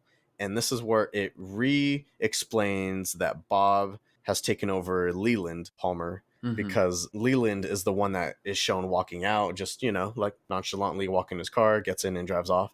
That's where Laura's like, no, it can't be, not him, not him. So I think that's the first time she was able to put 2 and 2 together. Right. Yeah, she makes the connection. That's damn. Shout out to my boy Ray Wise for returning as Leland, because he was one of my favorite characters of season 1 and 2. Yeah, exactly. Dude can do it all. I'll reiterate, dude can do it all. He can sing, he can dance, he can be comedic, he can be dramatic, he can be fucking scary. I still think he was the best version of Bob. His version of Bob was dope. Damn. Yeah. Very versatile. It starts getting dark now, so this is kind of a sad part of Laura's character arc. Laura goes to the Roadhouse, where she works as an underage prostitute and is pimped out by Jacques Renault. I think Donna sees Laura kind of getting dressed, and she's looking a little bit, suggestive, looking a little bit more risque, but she doesn't look happy. She looks like she's just kind of on autopilot. This isn't something she wants to do, but it's something she has to do. Maybe she does it because she gets good money from it, or whatever the case. Because I don't think she's being forced to do it physically, but at this point, you can tell she doesn't have a whole lot of respect for herself. And so that's why I don't think she really thinks anything of it. She's just like, whatever. It's a way of making money. Right. So I can get the cocaine to forget about reality. Yeah. Donna, she's concerned. So she tries to save Laura here, but Laura's just like, Donna, go home. You have no business being here. Laura actually challenges Donna, because Donna's like, no, I'm not leaving you. And so she's like, all right, well, if you want to stay, this is what you're gonna have to do. So she starts making out with one of the guys, and Donna starts making out with the other, just to kind of prove that, she's ride or die. I want to know what the hell this nightclub thing is, because I don't think they ever explain what or where it is. And this is separate entirely from the Roadhouse, as well as One-Eyed Jack's. So this is some nightclub where, they're kind of conducting their business. They're taking it a little bit further. But also, this is an interesting way of showing the story, because the music is in the forefront. So the music is drowning everything out, and you can't really hear the dialogue, but everything is subtitled. So I thought that was kind of an interesting little twist that Lynch threw in there. Give you a feeling of what it's like to be in there as well. Yeah, in a way. And I was digging the aesthetic too. Everything is just dim and red. Yes. Yeah. And you got this like interesting, I don't even know how to describe the music. It was kind of ethereal in some ways, but it was also kind of industrial, interesting music. Donna gets drugged here. So I'm not sure if Laura also took some drugs here, or if she kind of pre-gamed beforehand, but she kind of knew what was up, and she let it happen. She let the guy spike the drink. He hands it over to Donna. She takes a swig, and she's starting to feel a little loopy from it. Soon, it doesn't take very long, soon everyone just starts stripping down. Tits just start coming out. God, I didn't want to get a visual of it, but Laura starts making out with Jacques at some point, which was he almost swallowed her face. Oh my gosh, yeah. There's almost like this orgy-like atmosphere going on here. Everyone's just making out with everyone else, and everyone's just there to have a good time. Yeah. Laura and Ronette kind of go sit down in the booth in the corner. Her date starts going down on Laura. She's just sitting there enjoying everything, and then she glances over and notices that Donna, she's like half naked now, in the middle of the dance floor or something. She's like laying on a table, and she's just out of it. That almost snaps her out of her state. I didn't realize that Donna and Laura had that type of friendship, because it seemed like Laura would use people a lot. She would kind of keep that barrier up. Like, she would let people think they're close, but she wouldn't ever let them fully in. Right. But I don't know, it seemed like she had a different dynamic with Donna. What do you think? Yeah, it's interesting. I think she tried to push her away, and when she did try to treat her that way, I think it's just that there's this purity. I think there's something that Laura sees in her that she is both jealous of and kind of longs for, wants to preserve even, like Protect. protect exactly. Like maybe she wishes she had different circumstances. I don't know, and just took it that way. Yeah, maybe she wished someone did this for her before it's too late. Yeah, exactly. And so she sees an opportunity to save a friend and someone who's always been there for her. You know what I mean? Is only there because she's trying to protect her, and now this is where it's led to. So, as much as she wanted to just do her own thing, like get out of my way, Donna. Like, okay, fine. Like, kind of, it's almost like she wanted her to get burned by the pot. You know, so don't touch it. It's Hmm. hot. And finally, she's just like, fuck it, touch it. Then it's hot. But then she sees just how far it goes, and part of her that wishes someone had done this for her. It was pretty sad. I mean, it was, this whole section of the movie was kind of intense. Mm-hmm. I was noticing that Laura was scolding her like, "This is my jacket, you know, don't touch my jacket. This is my jacket." And so she pretty much forcefully removes her from that club, and I think it shows the next morning. I forget which house they're at. I don't know if they're at Laura's or if they're at Donna's. I'm thinking they're at Laura's house because I don't think that she would want to go to Donna's house in the middle of the night. So at least she's like, hey, I can at least get into my house, so I'll take you there. Laura and Donna kind of have this emotional conversation. You know, Donna doesn't really remember a whole lot of what happened last night. And Laura was just telling her that she sees how sweet Donna is. And she saw that Donna was trying to be like her. She's just telling her basically, like, you don't want to be like me. Don't ever be like me. You're better than me.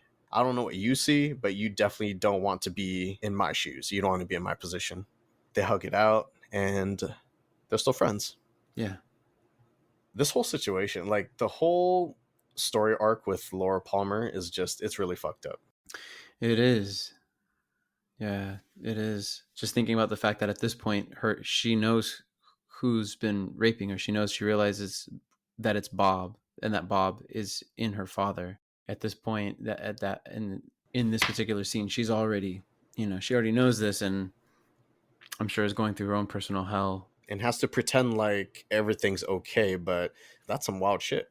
Yeah, and to hold in and not tell anybody about. Right.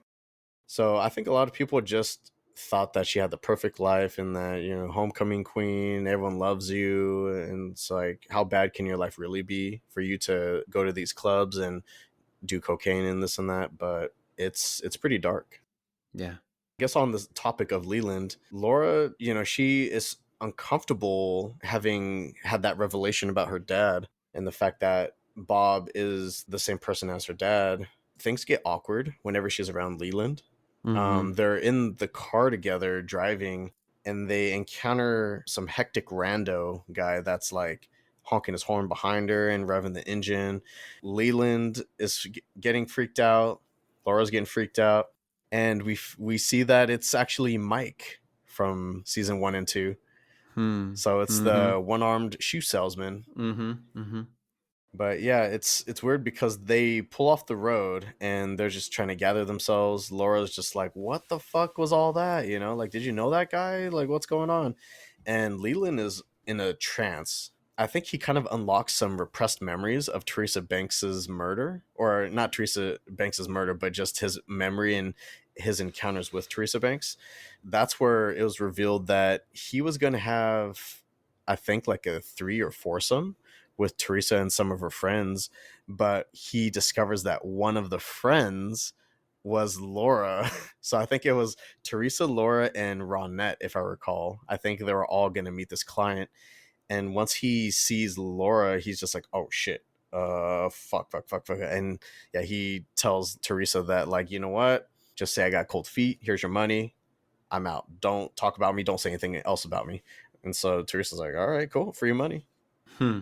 I think that that's like another layer onto the shit cake, right? That Leland was also in this crazy situation where he, without even being in Bob's state of mind, right? Mm-hmm. He was hiring prostitutes and he almost had sex with his daughter, you know, in one of those situations. And that must have been a fucking super awkward situation to be in. Yeah. Crazy situation, and you're seeing a side of Leland we didn't know existed in the first two seasons. Right. Yeah, you didn't realize that he was also linked to Teresa Banks in some way. Mm-hmm. Bobby and Laura, they need to get some more coke. Bobby tells Laura that, hey, I'm doing a pickup tonight. You want to come with? And she's like, cool, so that way she can get her fix that she needs. So that way she can just not be, thinking about all the shit going on with her all the time. And they meet that guy out in the middle of the forest. It gets kind of dangerous there for a second. He pulls a gun out on Bobby, but Bobby gets the first shot off and ends up killing the guy.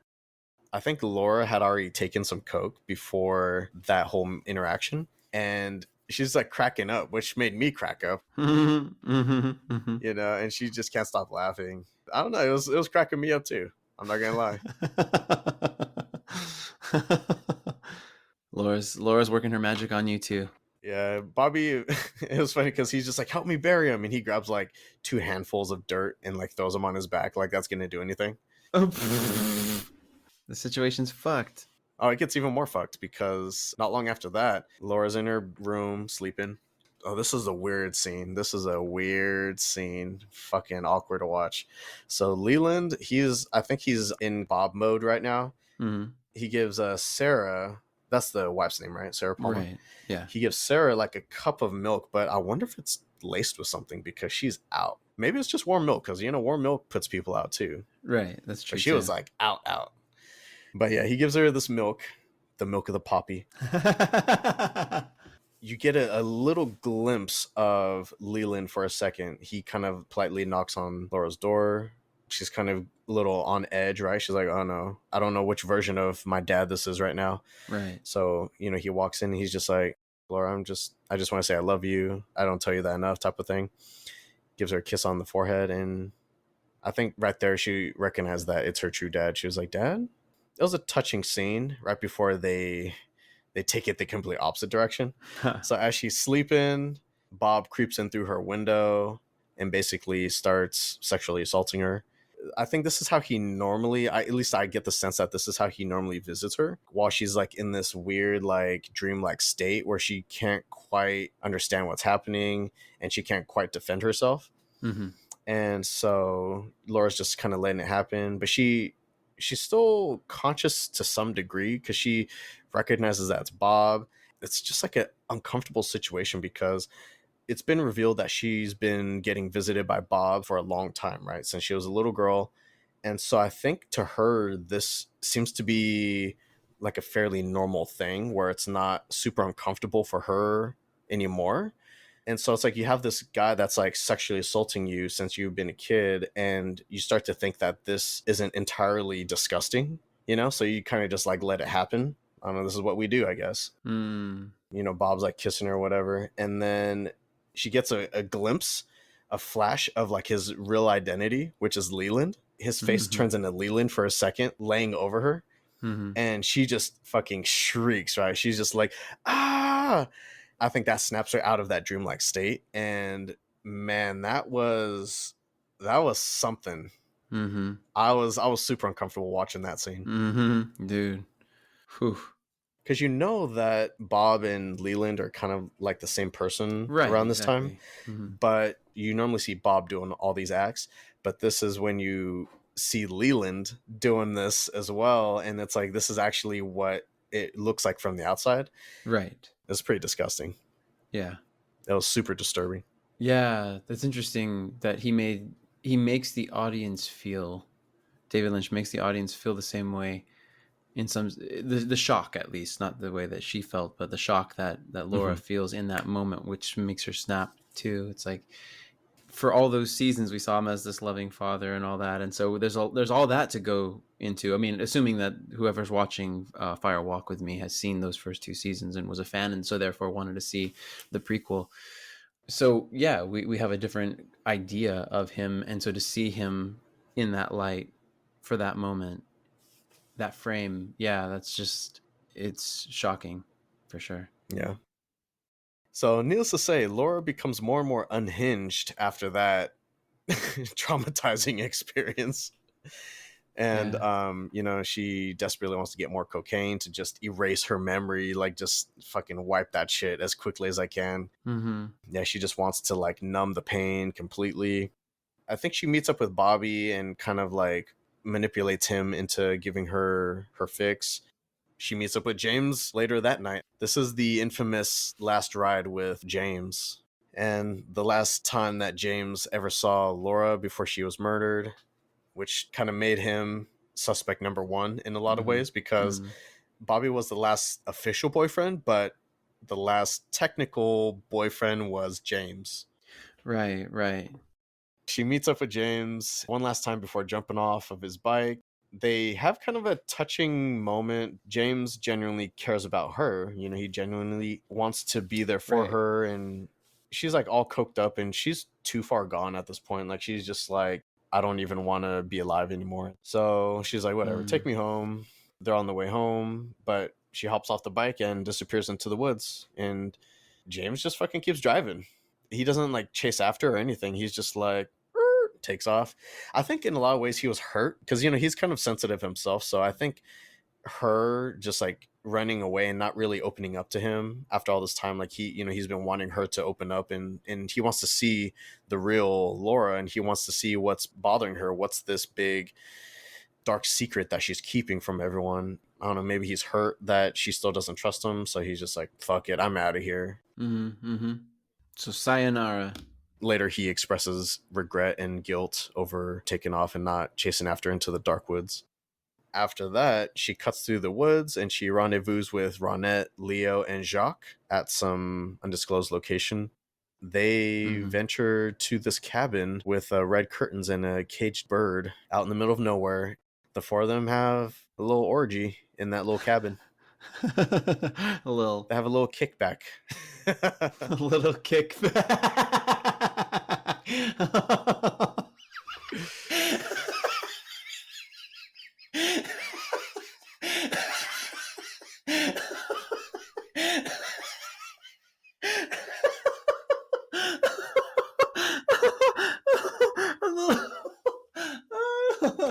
That one made me laugh so hard my palms got sweaty on that one. That was good.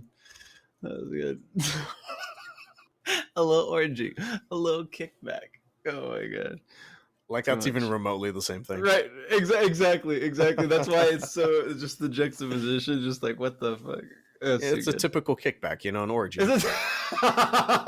We've all been to them, right? We've all been to typical kickbacks, right? I mean, we all. It's no big deal. Hello, MBD, dude. Come on, Euphoria, please. Yeah, that's also an uncomfortable scene because you're like, Leo and Jacques again? What the fuck? Yeah. Laura's like so fucking far gone at this point. I don't even think she understands what's happening. She doesn't care. That's obvious. Right. I think she just wants to forget about that whole situation with her dad. And speaking of her dad, Bob, as Leland shows up, he incapacitates Jacques while Leo takes off on his own. Leland basically grabs Laura and Ronette to some abandoned train car again in the middle of the woods. So I guess it's not that far away from this cabin. After beating Ronette unconscious, Bob reveals that he wants to be Laura. That's his mission. He wants to either be her or he's going to kill Laura. Right. What the fuck does that even mean? What does that mean that he wants to be her? I'm curious. To Like, what what degree? does Bob mean by that? Yeah. What does he mean he wants to be her? Dude, I just wonder, like, David Lynch, what's he up to? Yep. What does he mean? Does he want to possess her like how he possessed Leland? Like, maybe Leland is easier to possess because he doesn't have what Laura has? I don't know. But there's Right. something about Laura specifically that he needs to have. And if he can't have it, then he's going to destroy it. Right. Huh. Mike catches up. He comes out of nowhere. And this is his second appearance since that weird car scene in the traffic jam. But Mike shows up and he tosses in the Black Lodge ring. Apparently, this prevents Bob from possessing Laura, from what I understand. Deters Bob from doing what he needs to do. Mm-hmm. But yeah, he tosses in the ring and it kind of thwarts Bob from possessing Laura. So, enraged by this, he bludgeons Laura to death. The way that the situation was played out, a lot of it didn't quite make sense. Like, Mike shows up randomly, and if he knew it was going to happen, then why couldn't he have done more to stop it from happening? But yeah, the next morning, the Twin Peaks Sheriff's Department finds Laura's body wrapped in plastic down by the river. Agent Cooper, at an unknown point in the storyline, Agent Cooper, already in the Black Lodge, comforts Laura's spirit. Then Laura sees an angel floating above. And then, I don't know, it's just, she gets like fucking picked up or like sent off somewhere. I don't know what the fuck that was about. It was weird. That's interesting. Just thinking about it. Yeah. What does that mean? Because I'm like thinking, there's so much never mind. We'll touch back on it when we get to the last episode of the third season. There's something to be said about that. Yeah, that was the end of Twin Peaks Fire Walk with Me, the prequel to the entire series. And that was an intense movie. I actually really liked that movie. I thought it was a solid movie, and it explained a lot. It showed a lot. I think more so than anything, it showed more of what Laura's capable of, because in the movie form, you can get away with more than what you can on the TV show. And I think Laura fucking acted her ass off in this movie. Like, I think she made it a mission to prove that she was one of the best actors on the entire show. And she did. She was great. She was fantastic. Yeah. It was heartbreaking. It was touching. It was a roller coaster of a movie.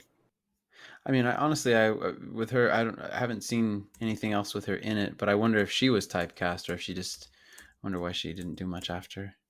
You feel like no one really wanted to hire her after this? Maybe she was, so associated with it. I don't know. Maybe for the same reason Kyle MacLachlan was concerned about being typecast like Dale Cooper. 2,000 years later. So, you're ready to move on to Twin Peaks Season 3, also known as Twin Peaks The Return, as well as Twin Peaks A Limited Event Series. We'll just call it Season 3, just so that way it's easy to say and it's easy to keep track of. Exactly. You can watch this now. You'll need to sign up for it, but you can watch it on Showtime. What I did was, Brenda and I, we signed up for free. We did the little trial month. But honestly, it's actually not bad. Showtime, you can get it for like $10 a month. So if you really feel the need to cancel after that first free month, then you can do that, of course. But they got some pretty good stuff on there. Not a bad deal. Yeah. Another show to check out. I've looked. There's another show. What was it? It's escaping me now. Either way, yeah, Showtime's got good stuff. Wanted to address another elephant in the room, and that is that Season 3 has no Donna at all for this return. So that character is completely missing this time around. Allegedly, Laura Flynn Boyle declined to return when approached to reprise her role. I guess they felt it wouldn't feel right to have Moira come back, so they decided to just not have the character appear at all. Which is unfortunate. I wonder how Donna's character would have been had she returned. It's unfortunate as well because there was a big bomb that got dropped on Season 2. Do you remember when Ben Horn kept coming around and she was like, "What is your deal with my family?" This is Donna asking the question. She was like, what is your link to my family? It turned out that Ben is Donna's real dad. So Donna and Audrey are half sisters, apparently. That's right. And we'll never get to see what the fuck happens with that storyline, but that was pretty juicy. Yeah. Damn. Well, do you have Season 3, Episode 1? Because I do. I chose that as one of my episodes. No? Right on. No. All right. I guess I'll start. I'm up. So Season 3, Episode 1, it recaps Agent Cooper sitting in the Red Room where Laura Palmer tells him, "I'll see you again in 25 years. And 25 years later, here we are, still in the Black Lodge. It looks a little different, at least this part of the Black Lodge. It's black and white now. Kind of old school, a little retro. At least I think this is the Black Lodge. They don't quite say, but you see the fireman which is the same actor, but no longer being called the Giant. So now Mhm. he's the Fireman. He tells him several things like 430, the number 430. And then he also says Richard and Linda, two birds with one stone. Yeah, some cryptic shit as always. Mm-hmm. Like, why can't they just say what you mean to say? Like, remember when the Giant would keep popping up in season 1 and 2 and he's just like, it's happening again?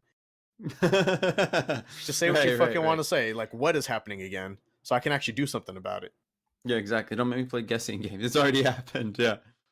Oh, man, this is a weird part of episode 1. So we visit New York City, and this is the first time we kind of venture outside of Twin Peaks and we see New York, but we're up in some weird skyscraper where there's a strange glass box or glass cell that's constantly being monitored. So there's a bunch of video cameras just pointed at this empty glass box, and there's this guy that just sits there and watches it.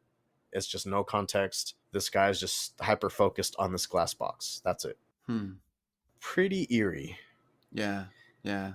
And then we have the possessed Agent Cooper, now with long hair and a bitchin' tan, I might A add. bitchin' tan. Thank you.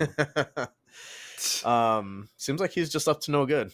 He's doing un-Cooper like things. Yes.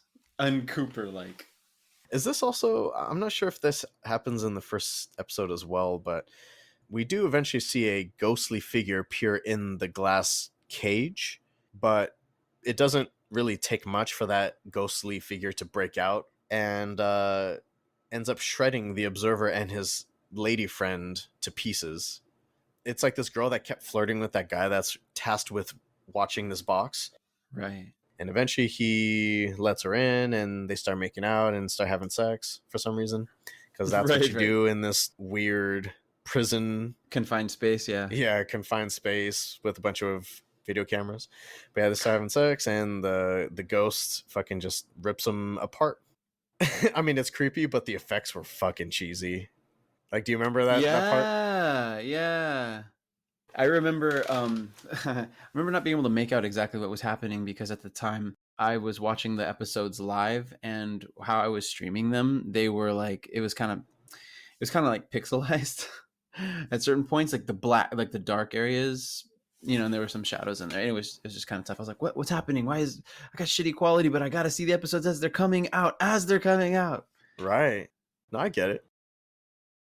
It was good to see Hawk, Andy, and Lucy again. Those original actors came back. Of course, everyone from the original series looks much, much older. This is 25 years later, so that's obvious. Mm-hmm. But yeah, they're still at the old Twin Peaks Sheriff Station. So that's where we are with season 3, episode 1. What's your next one? Or what's your first one, I should say? My first one. I have episode 3, and I can go again if you have something after that. So I have 2 and 3 as well. All right. Well, I guess we can combine our episode 3s together. But yeah, let's go ahead and cover 2. Yeah. So, yeah, it starts off with Bill Hastings sitting nervously in his cell. Bill Hastings being played by the guy from why am I blanking on his name right now? SLC Punk and from Hackers. Oh, Matthew Lillard. Matthew Lillard. Yeah. You stabbed me, man. You stabbed me, man. I'll be right back. From Scream as well. Anyway, yeah, so it starts off with him in a jail cell after he's been accused. Yeah, the murder of Ruth Davenport. That's right. This one spreads all over the place, all over the country. Yeah, I loved this particular episode because it spends so much time in the lodge still. I really liked that. I want to know so much more about it. It's just like, what's going on here? Where are we? It shows a lot of the Black Lodge. Exactly, and that's then you see a different side of it in this following episode. I wanted to say it like 4 different ways just now, but yeah. So you get a little taste of it here, a little bit more because it veered off in another story arc for a little bit, and this is where he encounters the older Laura Palmer. How crazy is that? She speaks to him and tells him he can go out now. Hmm. And when he asks if it's Laura Palmer, she gives the same answer as before in the lodge. I feel like I know her, but sometimes my arms bend back. It's so weird to see Cooper in the state too, because it looks like he's sitting there waiting, just kind of chilling. But I don't think he realizes how long he's been in the Black Lodge. I think to him, it's like, oh, I've been in here a while, like a couple hours.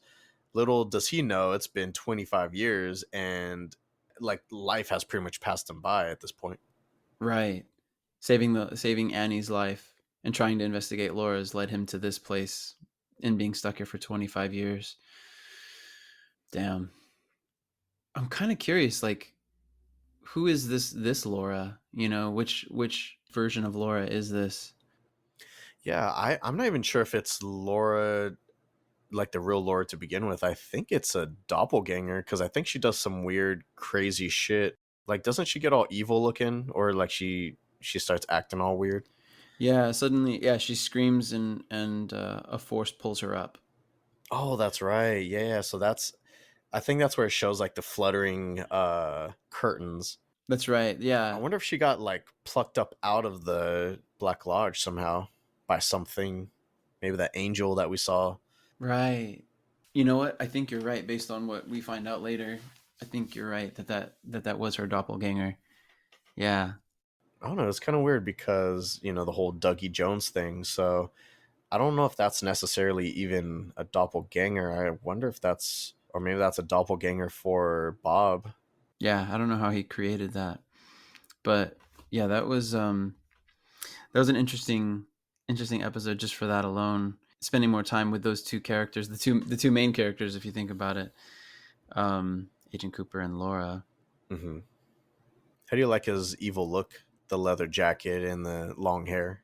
It's cold.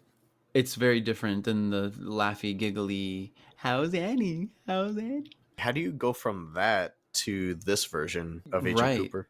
What did he go through in those 25 years outside of the lodge that made him start acting more like this instead? Maybe he was just gloating. I don't know. Maybe he was just laughing at Agent Cooper for having bested him at the very end of the second season. How's Annie? Just fucking with him, and then now it's like, no, this is who I really am. I'm just gonna fuck shit up and kick some names and take some ass. That's right. An ass he does take. And yeah, the other thing that I really appreciated about this episode was the music. I remember them playing music before, but this particular season, the music's just off the charts, and I'm just thinking like how excited these artists must have been to work with him, and who are they that they would be tapped by him to be the one to perform a song on his third and final season of this show that's spanned 25 years. But the music was played by the Chromatics at the end, and they played the song Shadow. And the lyrics of that song are so beautiful, but it's like, shadow, take me down with you for the last time, for the last time. And so when, so we're kind of writing this, for me, I was writing the swell of the nostalgia of getting to finally see these characters again and go along for this ride. What happened to Annie? She died. How are we going to resolve this? What's next? Is he going to find Annie? I mean, there's all sorts of questions that were left up in the air for me. Like I guess wasn't sure. And then this song comes on and I'm just like, wow, I think it perfectly encapsulates like the beginning of this new stage for him, this new journey. He's going down, like he's like the shadow. He's chasing the shadow down for the last time.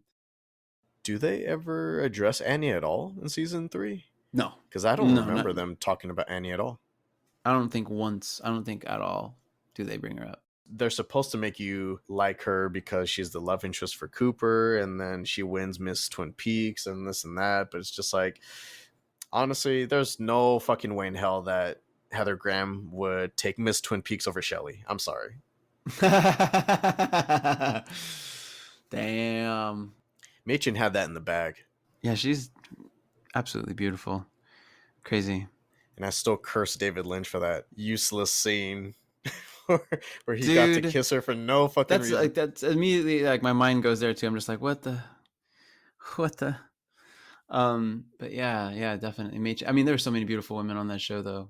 That comes into play. But yeah, to your point, it's like it felt so fucking rushed. It felt like Game of Thrones shit, where it's just like, oh yeah, I think we brought this up before. Jon Snow and Daenerys, like there they are, they're meant to be, and it's like, really, were they though? I felt like the other love stories between people they were with before are way better and way more convincing. This just feels like we got to tie this thing up. So let's just here you go, Annie, you're the one. So episode 3. Episode 3. Let's see what happens in episode 3. We got Agent Cooper. He's been told by the older Laura Palmer that he's able to leave now, but there's a caveat. So he says, or she says, that others need to return in order for him to leave. They have to swap, essentially. There has to be a 1-to-1. And we'll see how that plays out a little bit later. We got Cooper descending through the void and showing us a little bit more of the Black Lodge. All the crazy ideas that Lynch can muster and kind of build out this world of the Black Lodge.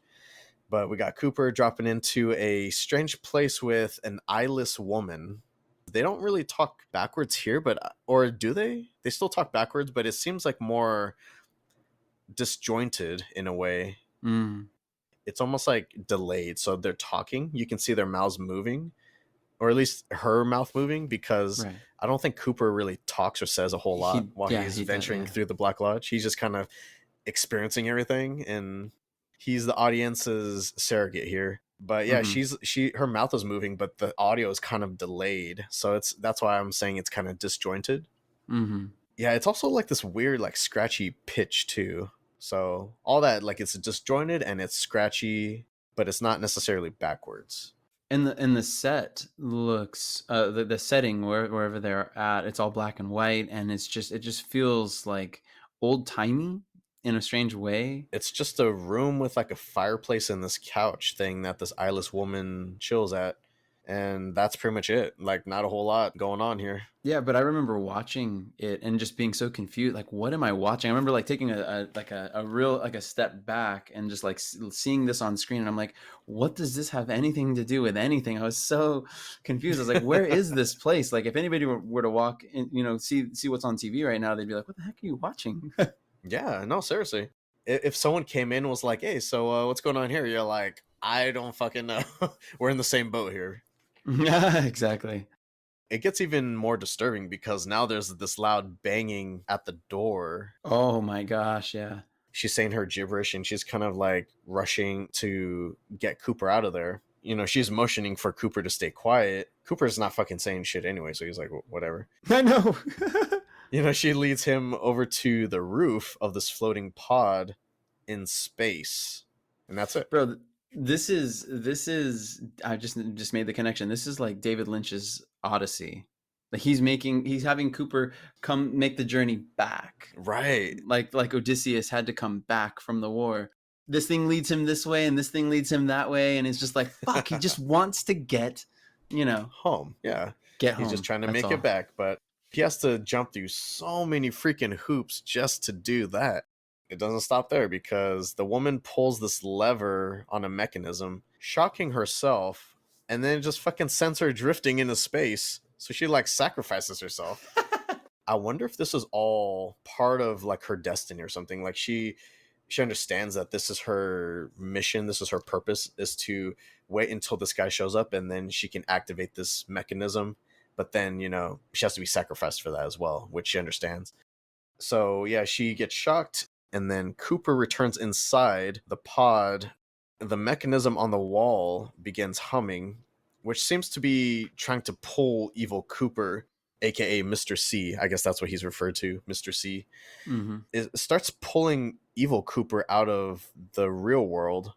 This mechanism, I think, is linking all three characters. So it's linking real Cooper in the Black Lodge, Mr. C, evil Cooper, and then a third person, which I guess might be Mr. C's doppelganger, Dougie Jones.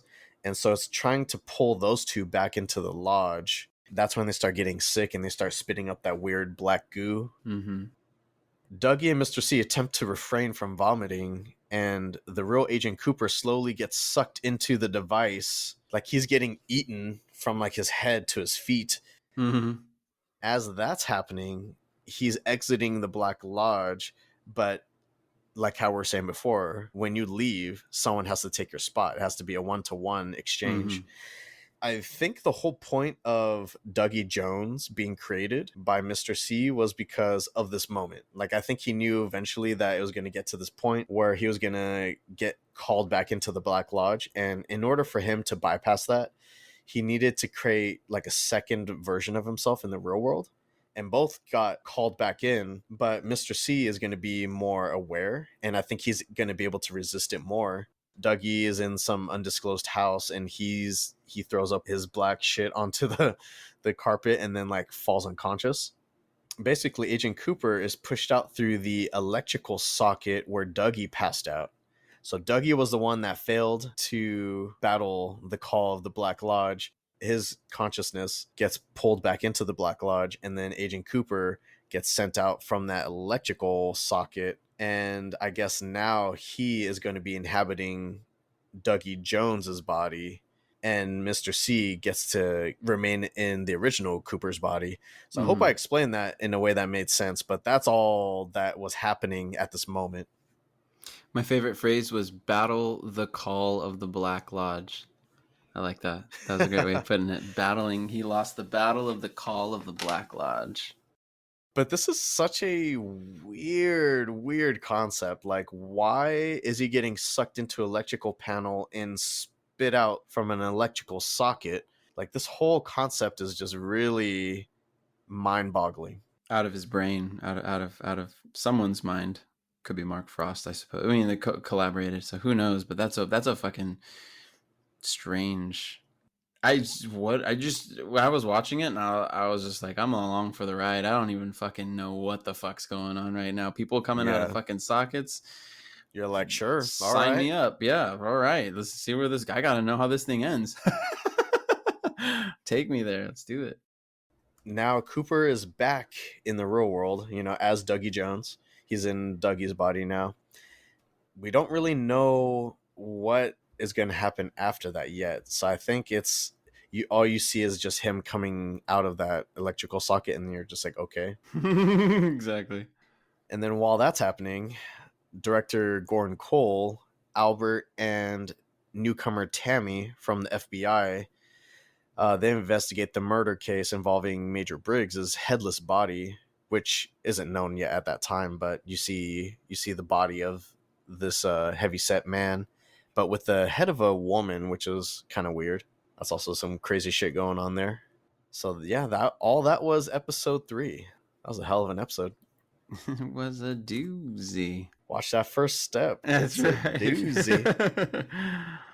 Oh my gosh. 2 episodes down for me, so I don't have my next episode until 7. Do you have anything before then? I grabbed 6. Ooh, nice. All right, what we got? Let's see.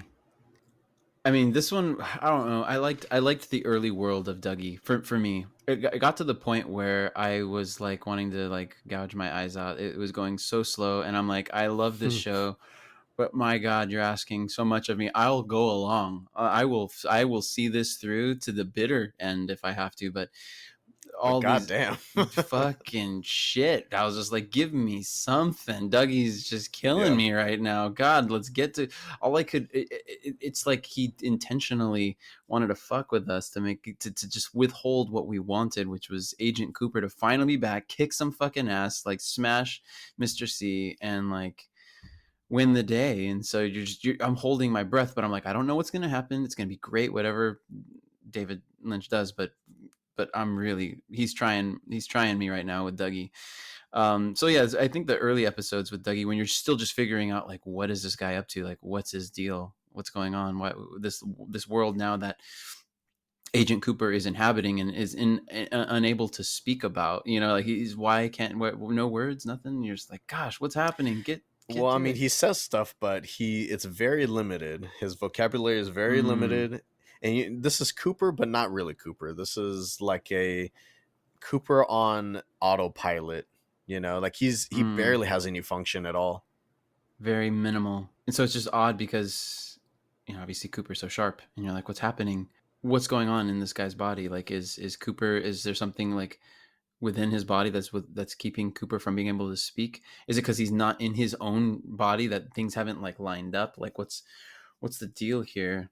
And so I was hoping by the end of this episode that things would be all resolved, but evidently not. Oh no, they wait until the very bitter end. The fucking most bitter end, for sure. Even though his interactions are very limited and the things that he's saying are very limited, he's showing more attention and care towards people, showing more compassion just in those limited interactions. And I think he starts slowly winning people over. And I think that's kind of the funny irony of Dougie Jones. Somehow he's winning these people over that fucking hate his guts and have this vendetta or agenda against him. Yeah, exactly. And with his limited speech.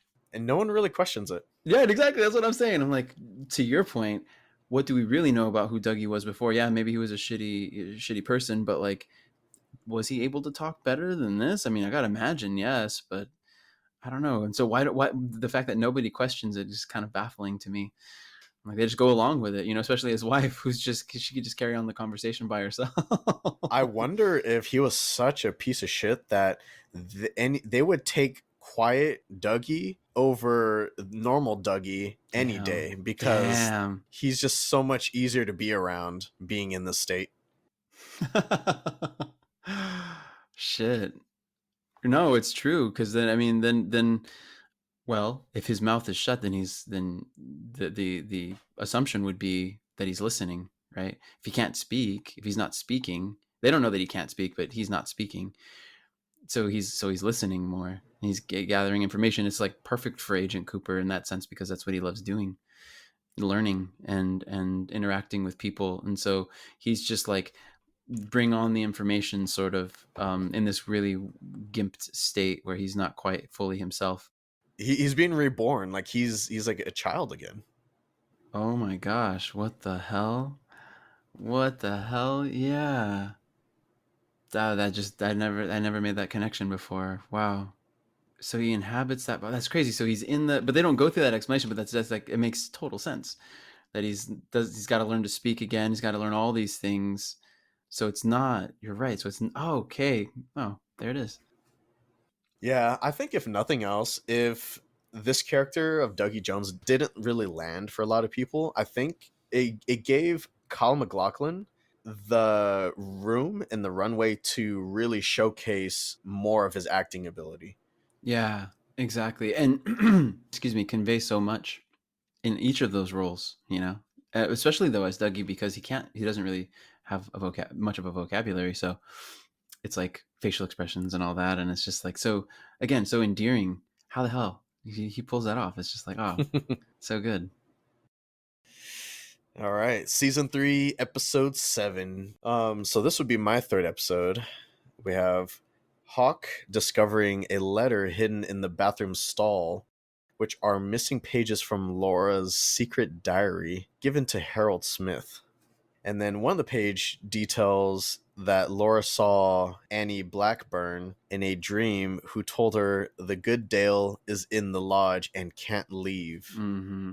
Didn't we get a glimpse of this in Fire Walk With Me, if I recall? Like, doesn't Annie pop up for a second? That's right, briefly. Yeah. And it doesn't really tell you a whole lot. It's just the whole, like, the good Dale's in the lodge, and you're like, what the fuck? Like, what is she supposed to do with that? She doesn't know who the hell Dale is. Yeah. And then Hawk questions how this is true when Sheriff Truman saw Cooper and Annie leave the lodge. So he's like, is someone fucking with me? You know, how legit is this? Mm-hmm. Oh, by the way, why I also chose this episode, we finally get to see who Diane is. Oh my gosh. Yes, finally. Oh, man. So this is the same Diane that we've been hearing since episode 1. Honestly, I never thought I was going to be able to see Diane. I thought for sure it was just going to be like one of those characters that they just kind of write off or whatever. But Actor Laura Dern is the one that ends up Mm-hmm. playing Diane. So that's kind of cool. Great actress, you know. I don't think she disappointed me. No, not at all. No, I thought she If killed it. anything, she kind of brought more gravitas to the show. Yeah. So Diane meets the imprisoned Dale Cooper. He got imprisoned after he was being sucked back into the Black Lodge and flips the car. So that's where he is, and Diane meets Dale Cooper while he's locked up, but recognizes that this isn't the Cooper she knew. She doesn't like him. Mm-hmm. There's an assassination attempt on Dougie, so this little person called Spike, or the Spike, tries to kill Dougie out in the open.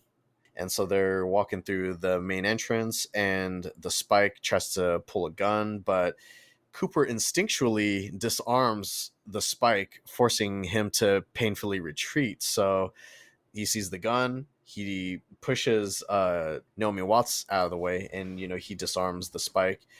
That kind of makes Naomi Watts' character even more hot for Dougie Jones. Mm-hmm. Oh, that's her name, Janie E.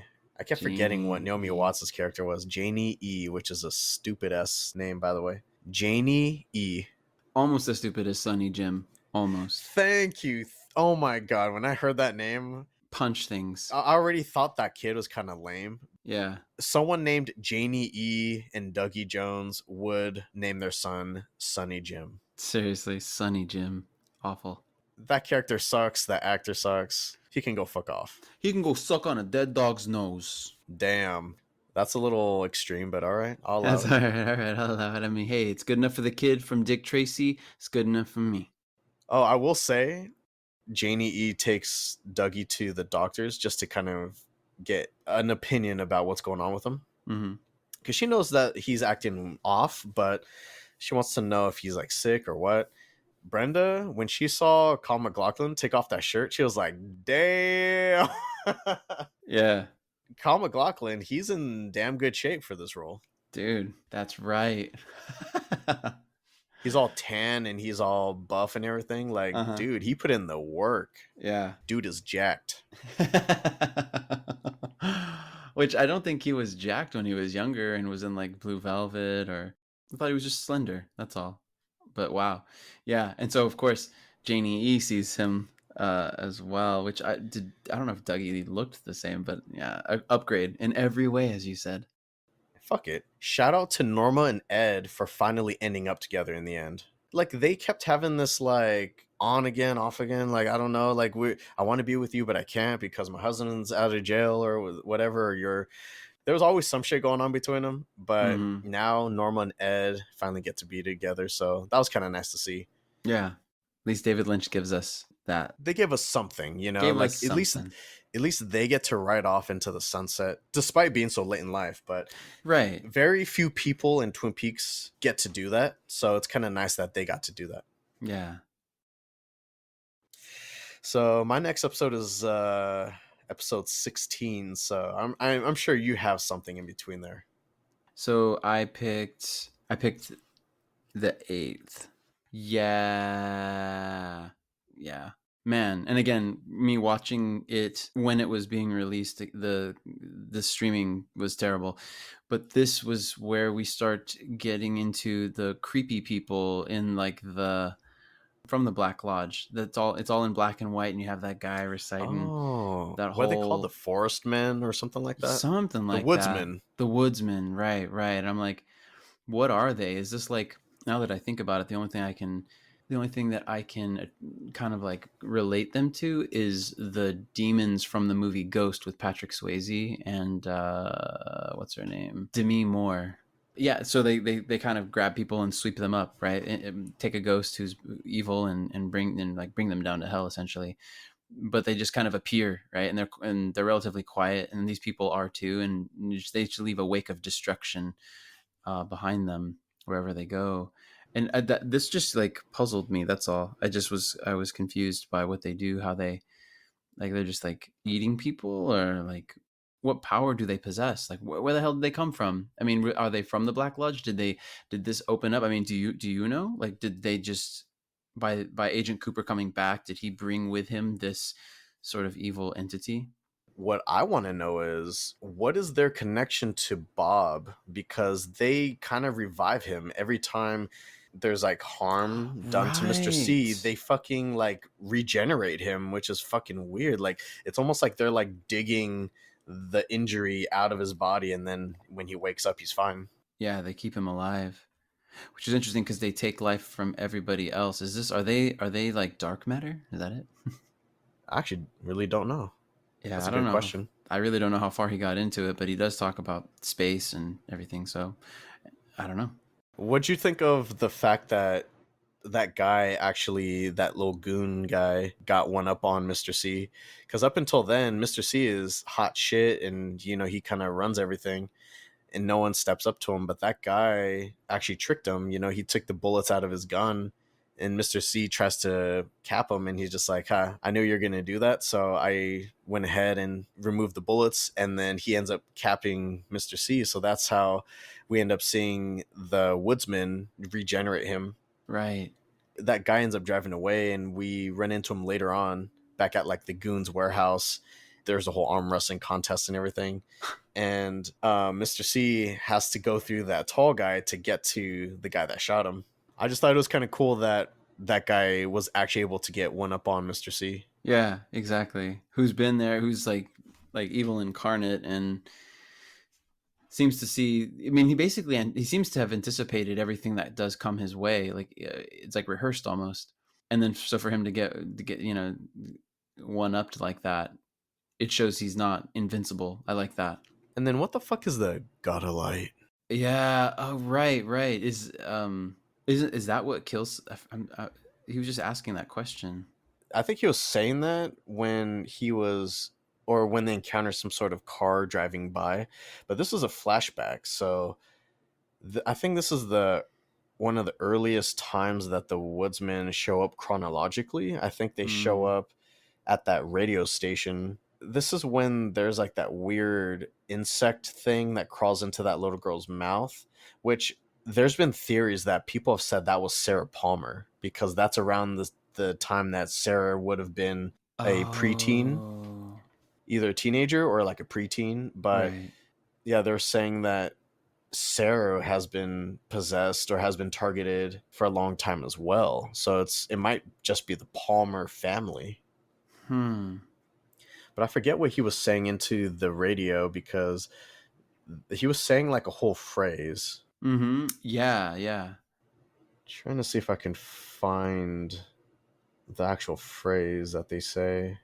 While you're looking for that, dude, one other thing that I really loved about this episode was the Nine Inch Nails performance. I know how I've never really grew up listening to Nine Inch Nails like at all. And I didn't go out of my way to listen to any of their music. It wasn't until I saw this episode and I watched them perform this song. That was a dope performance too. Bro, thank you. It was like, sometimes the music was like as riveting as the episode itself. Just the performance, the curtains, the light, the way his face was. I've listened to the actual record, the album recording, and it's not the same. I think it's a different recording, but it moved me. I don't even know if it sounds the same as the album at all. I think he made some variations, but it was just like, what the hell? She's Gone Away was the song. She's gone away. And then that cry. It's almost like it's like this affected cry. Oh, right. From Trent Reznor. Yes, exactly. Oh, it's almost like a laugh. The way it comes out, it could be a laugh. It could be just a really heartrending cry. But the whole song is just so slow. I think the rest of the musical guests were a little bit more chill, a little bit more laid back, but they needed this kind of heavy industrial band for this episode, because there's just a lot of weird, crazy shit going on, with the woodsman, and just like the whole reveal of how the Black Lodge came to be and this and that. But I also have the quote for the woodsman. Oh, dude. He said, "This is the water and this is the well. Drink full and descend. The horse is the white of the eyes, dark within. And he just kept repeating that. Dark within. The horse is the white of eyes, dark within. There was a horse that appears when there's a horse that you get a glimpse of when Laura Palmer, when the doppelganger or whoever that Laura Palmer is in the Black Lodge in the second episode we were talking about, where when she's pulled up after she screams, she's pulled up, and as she's pulled up and the curtains blow back, there's a glimpse of a horse there. Right, I did see that. So I wonder if that horse, like the one that keeps popping up in the house, like, you know how sometimes they'd just be in the living room, is that supposed to be a bad omen? Or, because I always associated that as something more positive. Right. Well, it's certainly not Bob. And it's more like, you think of horses. I don't know. I'm thinking of the connections now. Just, I don't see it as a bad omen either. That quote, I'm wondering what significance the horse does have. Maybe some sort of like battle. I don't know. Owls, horses, the hell. Can you say that phrase one more time? Sure. This is the water, and this is the well. Drink full and descend. The horse is the white of the eyes, dark within. Huh. That's such a cool... Is that a better poem than My Heart Burns There Too? My From heart It? burns there too. Yeah, but yeah, it definitely is. But I mean, that's supposed to also be like some 11-year-old kid. But yeah, definitely. Well, nice try, Stephen King. Nice try. No, yeah. Yeah, this is especially with as out there. I mean, it's an interesting connection to make that you made just now between those poems, because I feel like Stephen King's worlds are so full and eerie in their own way, but they're not David Lynch eerie, that's for sure. And so the quality of this poem is very, thinking about this poem and its relation to the show. I'm not even talking about the movies, because the movies are a little bit more toned down and grounded. As weird as they are a lot more grounded than the novel. The novel gets into some weird, like, interdimensional shit, right? That they don't put in the movies. Yes. Yeah. So when you brought up the horse, my first thought was it's a good omen, and I thought, I wonder if, like in It, where the turtle is or tortoise, whatever it is, I think it's tortoise, is crucial, is a helpful being. I wonder if this horse in some way is a bringer of good omens as well. Anyway, crazy good music. David Lynch is masterful in not only storytelling but the music selection. That's not even the final thing that happens, because we have one more thing in part 8, and that is the atomic bomb going off. Right. This kind of links back to something that happened recently, which is Oppenheimer. So this goes back to the Manhattan Project. And apparently in the Twin Peaks lore, the atomic bomb test for the Manhattan Project was what opened the door to the Black Lodge and is what released Judy. Bob was one of the things that was born from Judy. And it's cool because it gives us like an origin story of how all these things happened. It came from something so evil as like creating this weapon of mass destruction, right? But also what we've been introduced to is that Bob is always like the main villain. He's always like the epitome of evil, season 1, 2, and he even has, Fire Walk With Me, and he even has a role in season 3. But what it kind of shows right here is that he's not even the top dog. He answers to Judy. And so that kind of thickens the plot a little bit. Like, who the fuck is Judy? Even more questions. Yeah, even more. Philip Jeffries is no fucking help because he doesn't want to talk about Judy. And he just goes and turns into a fucking tea kettle. Oh, shit. Do you remember that? Vaguely. What the hell? At some point, Cooper, he is taken to, I guess by Mike, he's taken to Philip Jeffries, and Philip Jeffries is now this black tea kettle looking thing. Right. Oh, that's what it is. I'm trying to see if I can pull it up. This fucking thing. Look at that. That's Philip Jeffries. Wow. Damn. Wild, huh? Makes no damn sense. None. Why? What's the symbology behind that? But yeah, I was just thinking that it was kind of cool that they were referencing the Manhattan Project, and Oppenheimer just came out not too long ago. Ah, that's wild. Yeah. I forgot about that whole scene.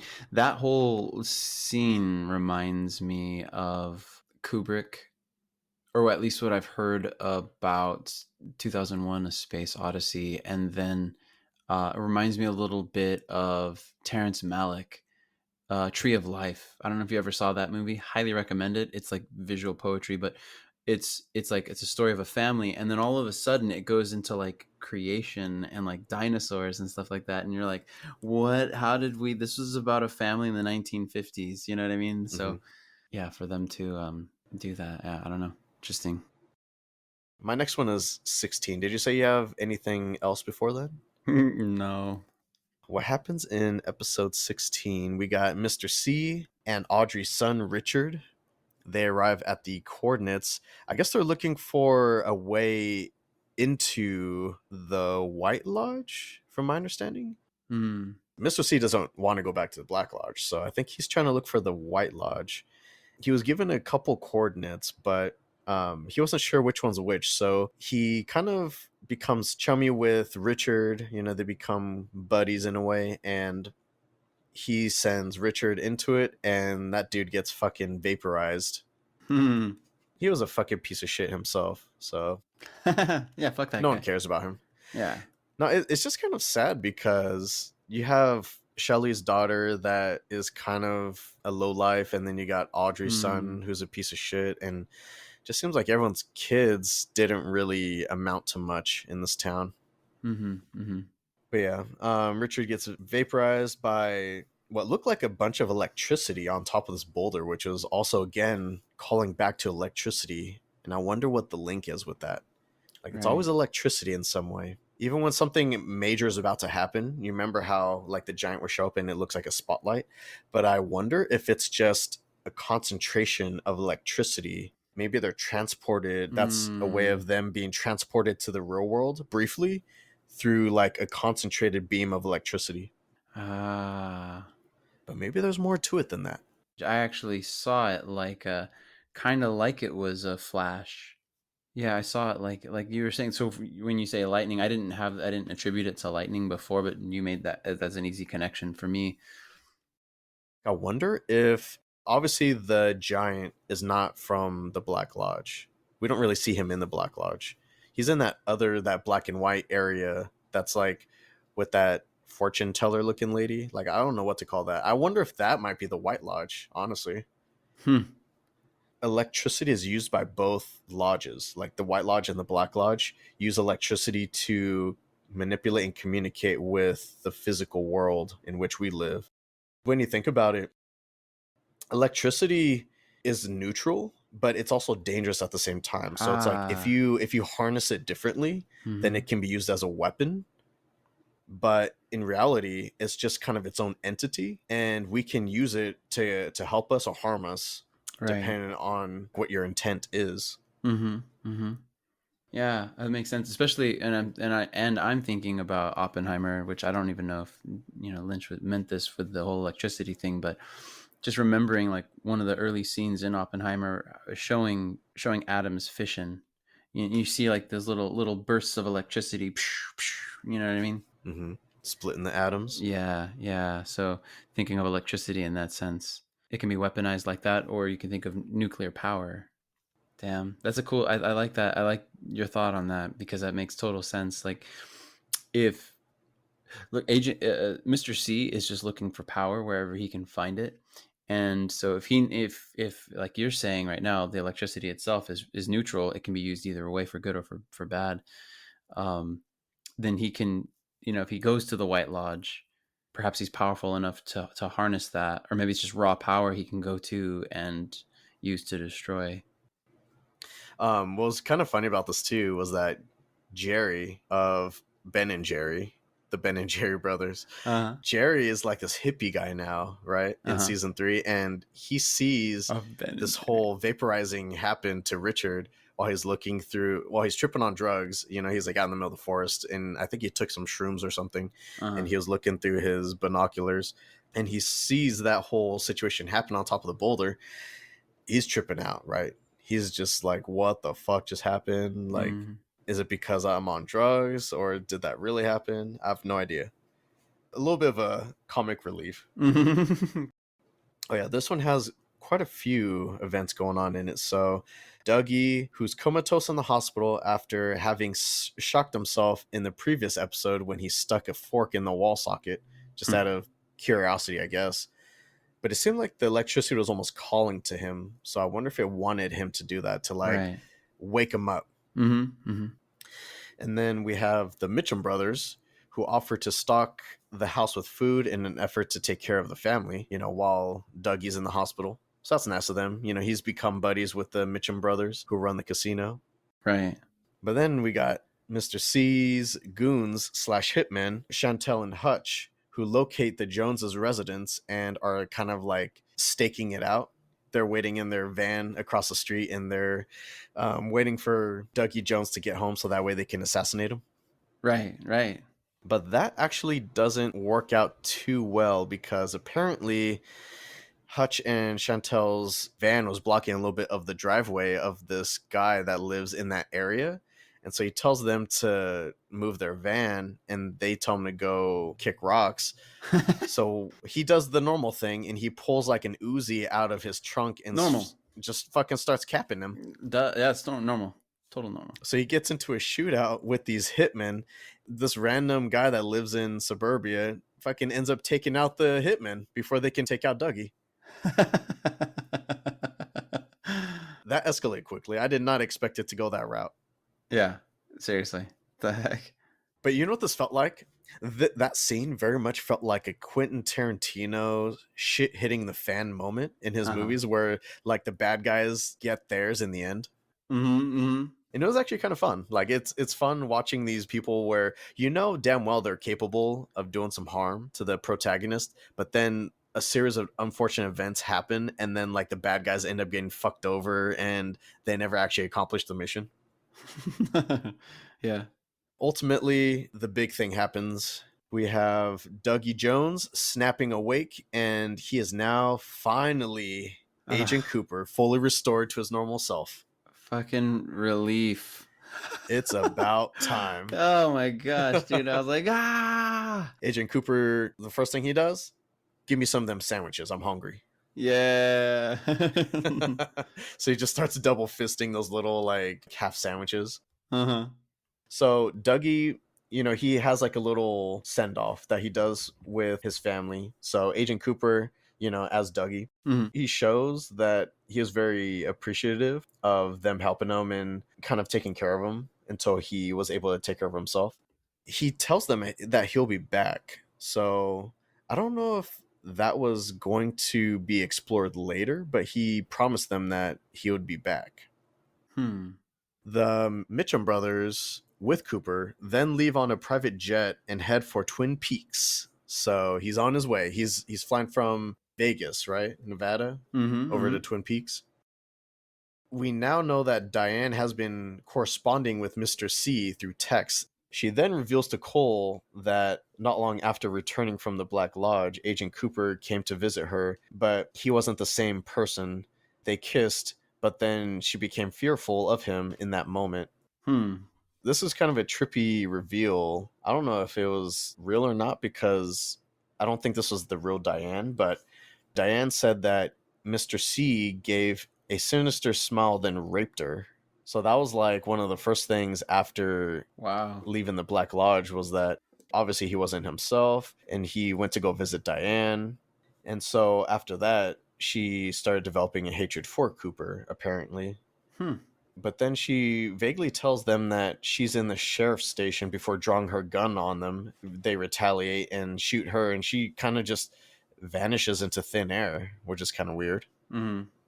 So she's in the sheriff's station and then pulls a gun. Really odd. Yeah. Another event happens where Audrey and Charlie finally make it to the Roadhouse after bickering about it for the last couple of episodes. So Charlie is Audrey's husband, and we finally get to see Audrey, which is fucking awesome. Mm-hmm. We get to see Audrey's dance, baby. One of the most interesting aspects of this season is not knowing what the hell happened to Audrey after season 2. And it got even more confusing when the bar fight breaks out and Audrey suddenly snaps awake in a solid white room looking into a mirror. Do you remember that? No. The hell? This bar fight breaks out and, she's kind of getting like lost in the shuffle. She eventually almost snaps awake, like snaps into reality. Uh-huh. And she's in the solid, bright white room looking into the mirror. And she's just like, what the fuck? That's the last we see of Audrey. We don't ever see her again after that. So I wonder if she actually died in that bank explosion and maybe got sent to the White Lodge. Wow. And that whole marriage with that weird looking guy, I wonder if that was just some sort of purgatory that she was in. Yeah. Wow. Living that whole, what the heck does that even mean? When I saw that, I was like, whoa, what the? Because I didn't even know what to make of it. It just like cuts to a different scene right after that. What? And that's the last we see of her? Damn. And, with this being such an interesting plot point, how is it that we don't ever find out more about this? This is the end of season 3. There is no intention of a season 4, from my understanding. So David Lynch is seriously going to throw this wrench in the storyline and then just like not ever explore that? Something so interesting? I love it. Fucking David Lynch, man. Seriously. Leaving us wanting more. So that was episode 16, and that leads us to season 3, episode 17, which is the finale. And you also have this one too, right? Yeah. Well, I guess this isn't really the finale either. I guess this is the penultimate. Oh yeah, I have the finale. Like all I really want to talk about is legit the end. The very end. Okay. Well, I can talk about 17 then, and then you can take over for the real finale. I don't know. I kept thinking that it was less episodes, but yeah, 18 episodes. In episode 17, we have director Gordon Cole revealing to Albert and Tammy that Major Briggs had shared a discovery with him about an entity called Jiao Day, which became Judy over time. So Jiao Day was Judy's real name. Okay. And this is the first time that we're actually hearing anything about Judy. Mm-hmm. I think he was basically just saying that Judy seems to be some sort of evil spirit, malevolent spirit, who possesses great power. And then not much else is known about Judy. So again, I want to know more about Judy. I think Judy is really fascinating. And I will say that Judy is way more terrifying than Bob. Right. Mr. C eventually ends up at the other coordinates and is transported to the firemen. I wonder if the fireman is in the White Lodge. I think that's what Mr. C is looking for. I think he's trying to get into the White Lodge for some reason. But yeah, he's transported to the fireman, who then sends him to the Twin Peaks Sheriff's Station. You know what's interesting about that too? About that little section of the story? On their little projector screen or whatever, their screen thing. He was looking at the Palmer residence when Mr. C shows up, and then it switches right before he gets transported there. So I wonder if that was like a last-ditch effort. Like, it was his destiny, it was Bob's destiny to be taken to the White Lodge and then teleported to the fire station, because that's where he was going to be killed by that guy with that glove. He gets like punched to death. Oh, damn. Yeah, superhuman fist or whatever the fuck. Yeah, which was already like a weird side story. Yeah. He meets Sheriff Frank Truman, but then Lucy, surprised by what she's hearing, transfers Agent Cooper to Truman while he's talking to Mr. C. And as everyone thinks that he's the normal Dale Cooper, Mr. C and Truman each draw their guns at each other, but Lucy is the one to shoot Mr. C in the head from the doorway. So Lucy was talking to Agent Cooper, who was on his way to Twin Peaks.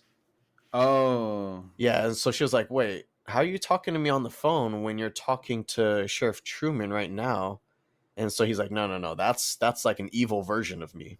That's when Lucy was already quick on the draw, and she shoots Mr. C in the back of the head. only Mr. C can't be killed by conventional methods.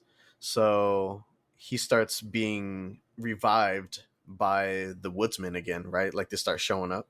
That like weird Bob orb thing kind of comes out of his stomach. So I think this time, I don't know if they revive him, but it seems like they were helping the Bob orb escape the body, right? And Mm-hmm. from that point, he starts like floating around the room and starts like trying to headbutt people. Just Yeah. a freaking weird part of the story. Yeah. And then that's when that guy with the green glove ends up like punching him. Swing away. You know, he Swing away. I think that guy's name is Freddy, with the rubber glove hand. He ends up, punching him and destroying him. Now I remember. Cracks that orb. Yep. What did you make of that whole fight? Because that was not what I was expecting from Bob's final stand. Him flying around like a bowling ball. No. Strange. Kind of anticlimactic, but... Yeah.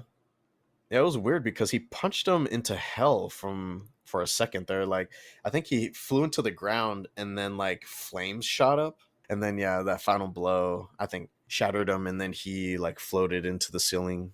Kind of similar to Diane, right? When Diane got shot, she like floated into the ceiling. Right. The weird thing was the eyeless woman who transported out from like the void or whatever when they went to that location in the woods. The eyeless woman returns to her normal self, which is none other than the real Diane. So Diane was the eyeless woman the entire time. I guess she was stuck in her own prison, which was in that weird pod fireplace thing in space. Right. She says she remembers everything. Then Diane and Cooper share a kiss. A less creepy kiss, apparently, than the one that was described earlier. Here's another weird part. Cooper's superimposed face is then plastered on the screen and then says, "We live inside a dream." So again, Lynch doing his thing. Yeah. The room goes dark before Cooper, Diane, and Cole end up in a boiler room looking place. And Cooper tells them not to follow him as he uses his old Great Northern key, room 315, the one I was like in his pocket. He uses that to open this door. Mike is there to greet him with the Fire Walk With Me poem. So that's where they meet Philip Jeffries, the teapot, or a giant black kettle looking thing. Jeffries tells Cooper to find Judy. He is then transported back in time to when Laura and James were talking that night of her murder before she gets on the bike and like runs off into the forest. They're like having that discussion, whatever. And she kind of tells James that like he's nothing to her and that like she doesn't love him, but James is not having it. And he's just like, "No, I'm here for you," and he's really trying to save Laura. As whack of a character as James is, I think this was one of his better moments in the entire series, was him trying to save Laura. Yeah. She hops on the bike, they drive away, and then she hops off the bike and runs into the forest. That's when she runs into Agent Cooper on her way to rendezvous with Ronette, Leo, and Jacques.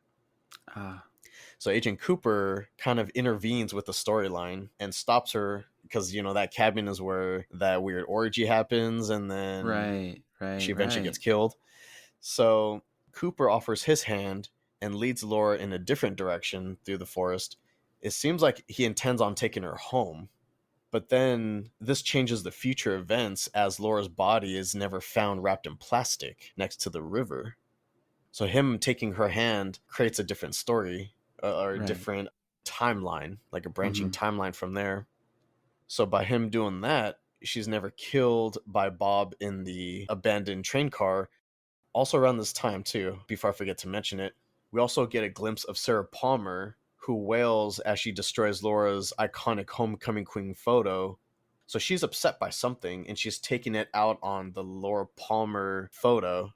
I wonder what that meant, because I wonder if Laura or Sarah Palmer is like an agent of the Black Lodge or something, and that Cooper, keeping her from rendezvousing and fulfilling her destiny of meeting up with Ronette, Jacques, and Leo, it created that separate timeline, and that now the plan isn't going to go as intended.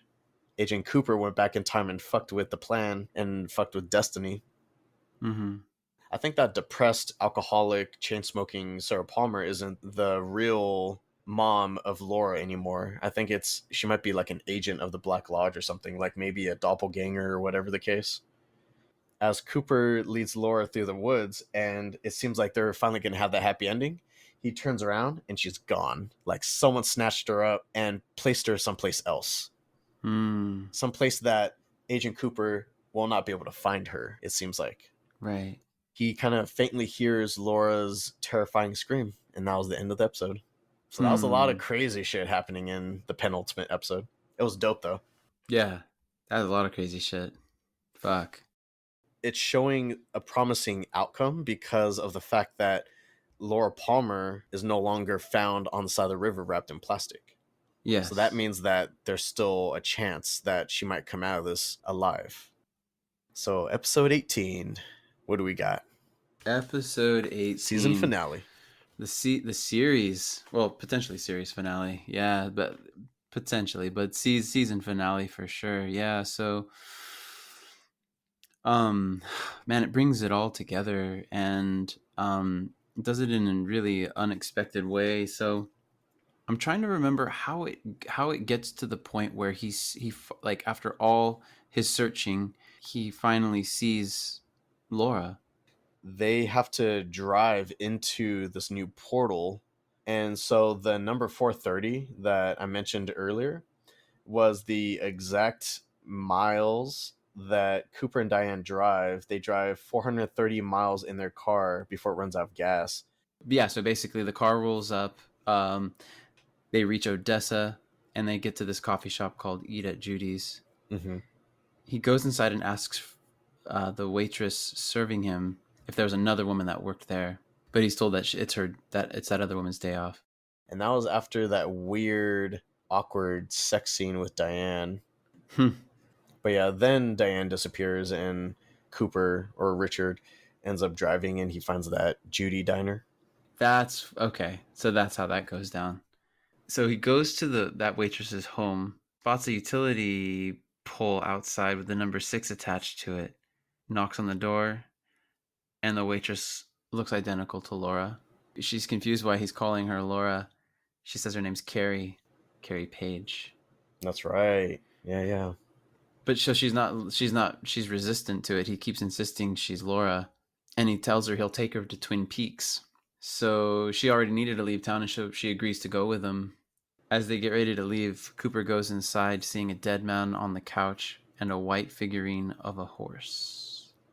They think there's like a tense moment where they think they're being followed, but the people in the car behind them pass by him after they get to this gas station. So it's building, right? Because she still doesn't. She's Carrie Page, but she looks like Laura, and it's confusing because Cooper's so insistent. So they're heading back to Twin Peaks. Oh, they made it to the Palmer residence, right? And the woman who answers is not Sarah Palmer or Leland. And he says he asks her about Sarah Palmer, and she says, "No, I don't know Sarah Palmer. I purchased the home from a Mrs. Chalfont." And she says, "No, my name is Alice Tremond." And so it's kind of like this, like what the hell, it's massive letdown. Like, what the hell's going on? So then they walk away, and they get back to the car, and he turns back to the house, and he's like looking at it, and he's just like, something's not right, you know. He's like, what year is it? That's when Carrie turns to the Palmer home and hears Sarah, her mom, shouting Laura. And it's like this moment where you see it register on her face, like she's processing it. Like her eyes are almost searching. She's like looking, and all of a sudden she just fucking screams like Laura, you know? And it startles Cooper, and it causes the house. She has such a great scream too. She does. It's so guttural, right? It is. It's like it gave me goosebumps, and that's it. End scene. And that's how the season 3 ends. That's how the series ends. Yeah. Iconic scream. Dude, it was worth it just for that. I remember like thinking how I was so pleased with the way that it ended. I was so happy with how confusing it was. I was like, this is it. This is beautiful. Like, you don't get what you wanted. Some people got what they wanted, but not not Agent Cooper and Laura. I vividly remember my reaction after the show ended. I remember thinking, of course he would do some shit like this. Dude, shook. I was fucking shook. We came back to the series 25 years later to get some answers. He answered a couple of them, but he created way more questions, and he's just going to leave us at that. Fucking David Lynch. Dude, that brilliant asshole. No, seriously, genius. And that, unfortunately, is a wrap on Twin Peaks. If you made it to the end of our podcast, then you just successfully escaped the Black Lodge. I love it. Any final thoughts or closing comments?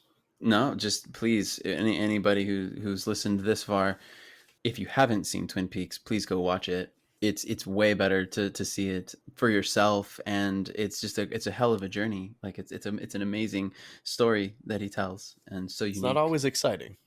It's not always exciting. It's true. It's not. It's a slow burn in many ways. Many episodes are, especially the Dougie episodes. Good God. Do you feel like because both you and I, it took us a few attempts to get into it, right? Yeah. So ultimately you feel like the persistence paid off and that it was well worth the effort putting in? Yes. 100%. Absolutely. There's like before and after Twin Peaks for me. Yeah. It's just, it's inspiring. It's great storytelling, strange, fun. Yeah. Worth it.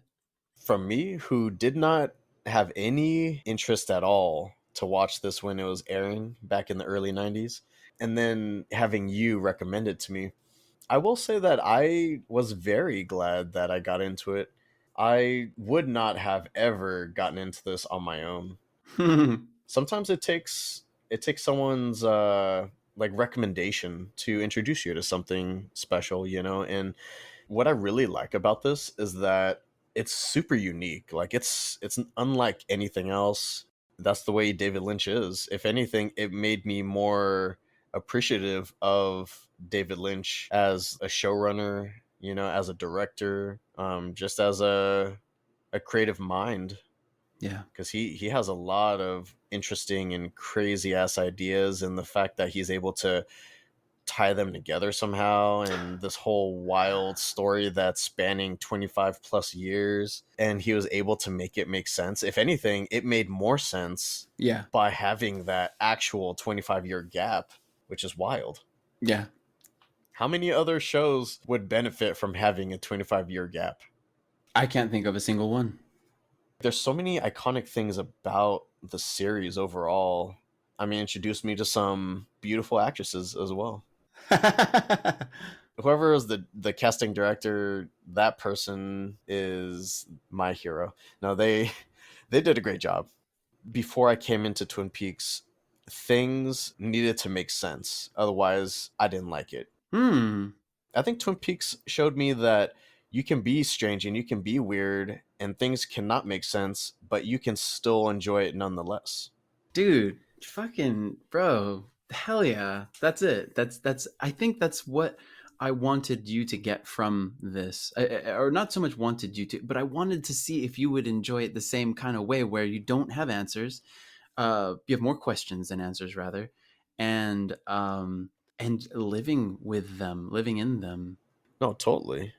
That's so cool. If you're willing to just go with the flow and let the wacky David Lynch story show you around, then I think you'll have a good time with it. Of course, shout out to Angelo Badalamenti for composing the most iconic theme, the Twin Peaks theme. And also shout out to Julie Cruz for providing vocals for the song Falling. The Twin Peaks theme actually has a version with lyrics in it, and I fucking dig it, man. It's like really airy and kind of ethereal feeling, and I think it fits the vibe of the show. Dude. To go along with all the weirdness of the series, I do have some top what the fuck moments I would like to mention really quick here. Horse in the living room, Mr. Tojimura, donuts stacked in twos, Josie trapped in the hotel nightstand. As far as I know, she's still there. Yeah. I don't think they did anything with that. Andy spelunking in the police department lobby somehow. How's that even possible? I don't. what the fuck was with the Wyndham Earl Master of Disguise towards the end of season 2? You know what I'm talking Oh my about? Like God. how he just kept popping up randomly as like all these random characters. Yeah. He even disguised himself as the log lady to get into Miss Twin Peaks. Mm-hmm. Master of Disguise. Gordon Cole's weird cousin in the red dress that I mentioned earlier. Right. Mm-hmm. Bob's first appearance in the living room, crouched behind that little chair or whatever that makes Sarah scream for the first time. Mm-hmm. Old man with the thumbs up. Yeah, exactly. He's my favorite.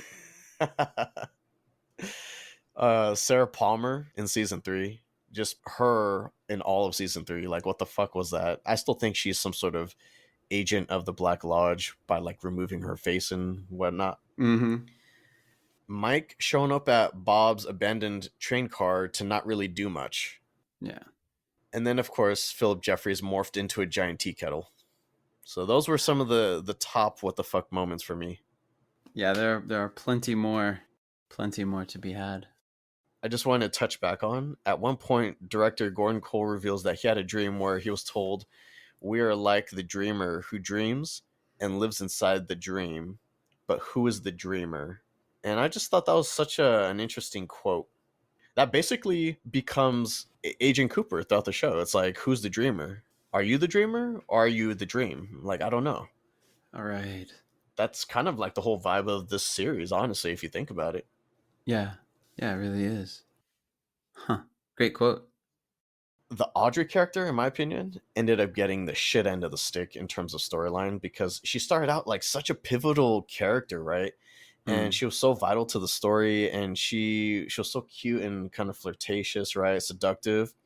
But in the end, she didn't really amount to much. I'm still hopeful that if they do a season 4, they can do something with that room that she wakes up in and it's all white. So there's still hope. But what the hell happened to Billy Zane, man? I know. He never came back. I can confidently say that James is probably the lamest character in the whole series. What do you think? I would agree. James is whack. Damn. Fuck that character. That character did not amount to anything at all. No. You figured that all that brooding and whining and just being emo, you figured that he was going to have this huge impact on the series, and he didn't do a damn thing. He didn't do anything in season 3 either. No. What the fuck was he even there for? They should have brought back someone else. He was just good for singing that cringy song. Yeah, exactly. Oh my gosh. But in the end, overall, the story was obviously heavily focused on Agent Cooper. But I think the series mainly belongs to Laura Palmer, honestly. I think Cheryl Lee started off playing a dead girl with no lines, but each time she was on screen, she acted her ass off. She always gave a powerful performance, and over time, she started to show up more and more in the series. She deserves more credit than I think she was given, because I think it can easily go to Kyle MacLachlan and Agent Cooper and just say that he was the star of the series and he was the focal point of the story, this and that. But I think there's something to be said about being killed off in the very first episode and then being brought back for a couple episodes after that because you earned that right. And then you got to carry a movie after that. Cheryl Lee got to carry Fire Walk With Me entirely. Like, I firmly believe that she held that shit on her back, and she did a fucking fantastic job. Yeah. Shout out to her. Laura Palmer was a lot of things, and I felt like her destiny was supposed to be something more important, you know? Like, she might actually be maybe linked with the White Lodge in some way. Like, maybe she was supposed to be an agent for good, and that maybe the Black Lodge was able to corrupt her and get to her before she was able to fully achieve her true destiny. And that's why she was targeted so heavily. It kind of goes along, it kind of aligns with Cheryl Lee, the actress, that I don't think she was really meant to be the standout actor on the show. But I think it's kind of cool that both her and the character really just blew me away throughout the course of this entire series. Yeah. Dude, she gave it her all, and she was justly rewarded with more screen time, and we got to enjoy those scenes as a result. And I'm telling you, man, that the scenes, it's like in the Black Lodge, like, again, David Lynch got it right. He got it right. So every scene she's in, she holds such gravitas, captivating. And like I said, in the Black Lodge, like, just the dress she wears and that scream, so iconic. To hear it again as that be the last thing we hear from her, potentially. Mm-hmm. Perfect. It's fitting. Is there any moment throughout the course of the entire series that was your favorite? Like, this is always the scene that I can't wait to watch again every time you revisit Twin Peaks? Yeah, that's that scream. That's it. Because it's singular point of density for me. It's like, that's it. It just leads right up to here. That moment I was waiting for all that time throughout the entire series. Just not just for it to end, but for her to realize that he fucking saved her. Yeah. Or he's still in the process of saving her. It's right in the process of saving her, and then she knows who she is and her history and all the shit that went down. And anyway, for me, the scene that I've always loved is the concept of Laura and Agent Cooper having the same dream, but from different perspectives and several years apart. Yeah. I just thought that was some of the coolest, mind-blowing shit I'd ever seen, and that was definitely some hold the door stuff from Game of Thrones.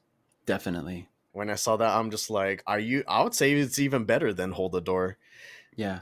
Having two people that have never met share the exact same dream, but from different perspectives and from different points in a timeline. Yes. That still blows me away. That's some of the coolest shit I had ever seen on TV. Fuck yes. Fuck yeah. Hell yeah. If you like Resident Evil 1, then go check out Twin Peaks Into the Night. Yeah, exactly. I'll bite. And don't forget to go order some cherry pie from Tweed's Cafe in North Bend, Washington. It is open, and you can visit their website, order some cherry pie, and have it be delivered to you anywhere in the U.S. I've ordered some cherry pie from there myself, and it is fucking awesome. That is definitely the place to go. That's where pies go when they die. Tweed's Cafe. Oh, man. Provecho. Enjoy. Aflixionados is available wherever you get your podcasts. New episodes drop on the first Saturday of each month, 5 a.m. Pacific. If you enjoy our content, give us a like, a thumbs up, and don't forget to subscribe. As always, thank you for listening and joining Michael, Bob, and I. This has been Aflixionados Podcast, episode 31, Twin Peaks. A damn fine episode, I might add. And we will see you all next time. Ciao.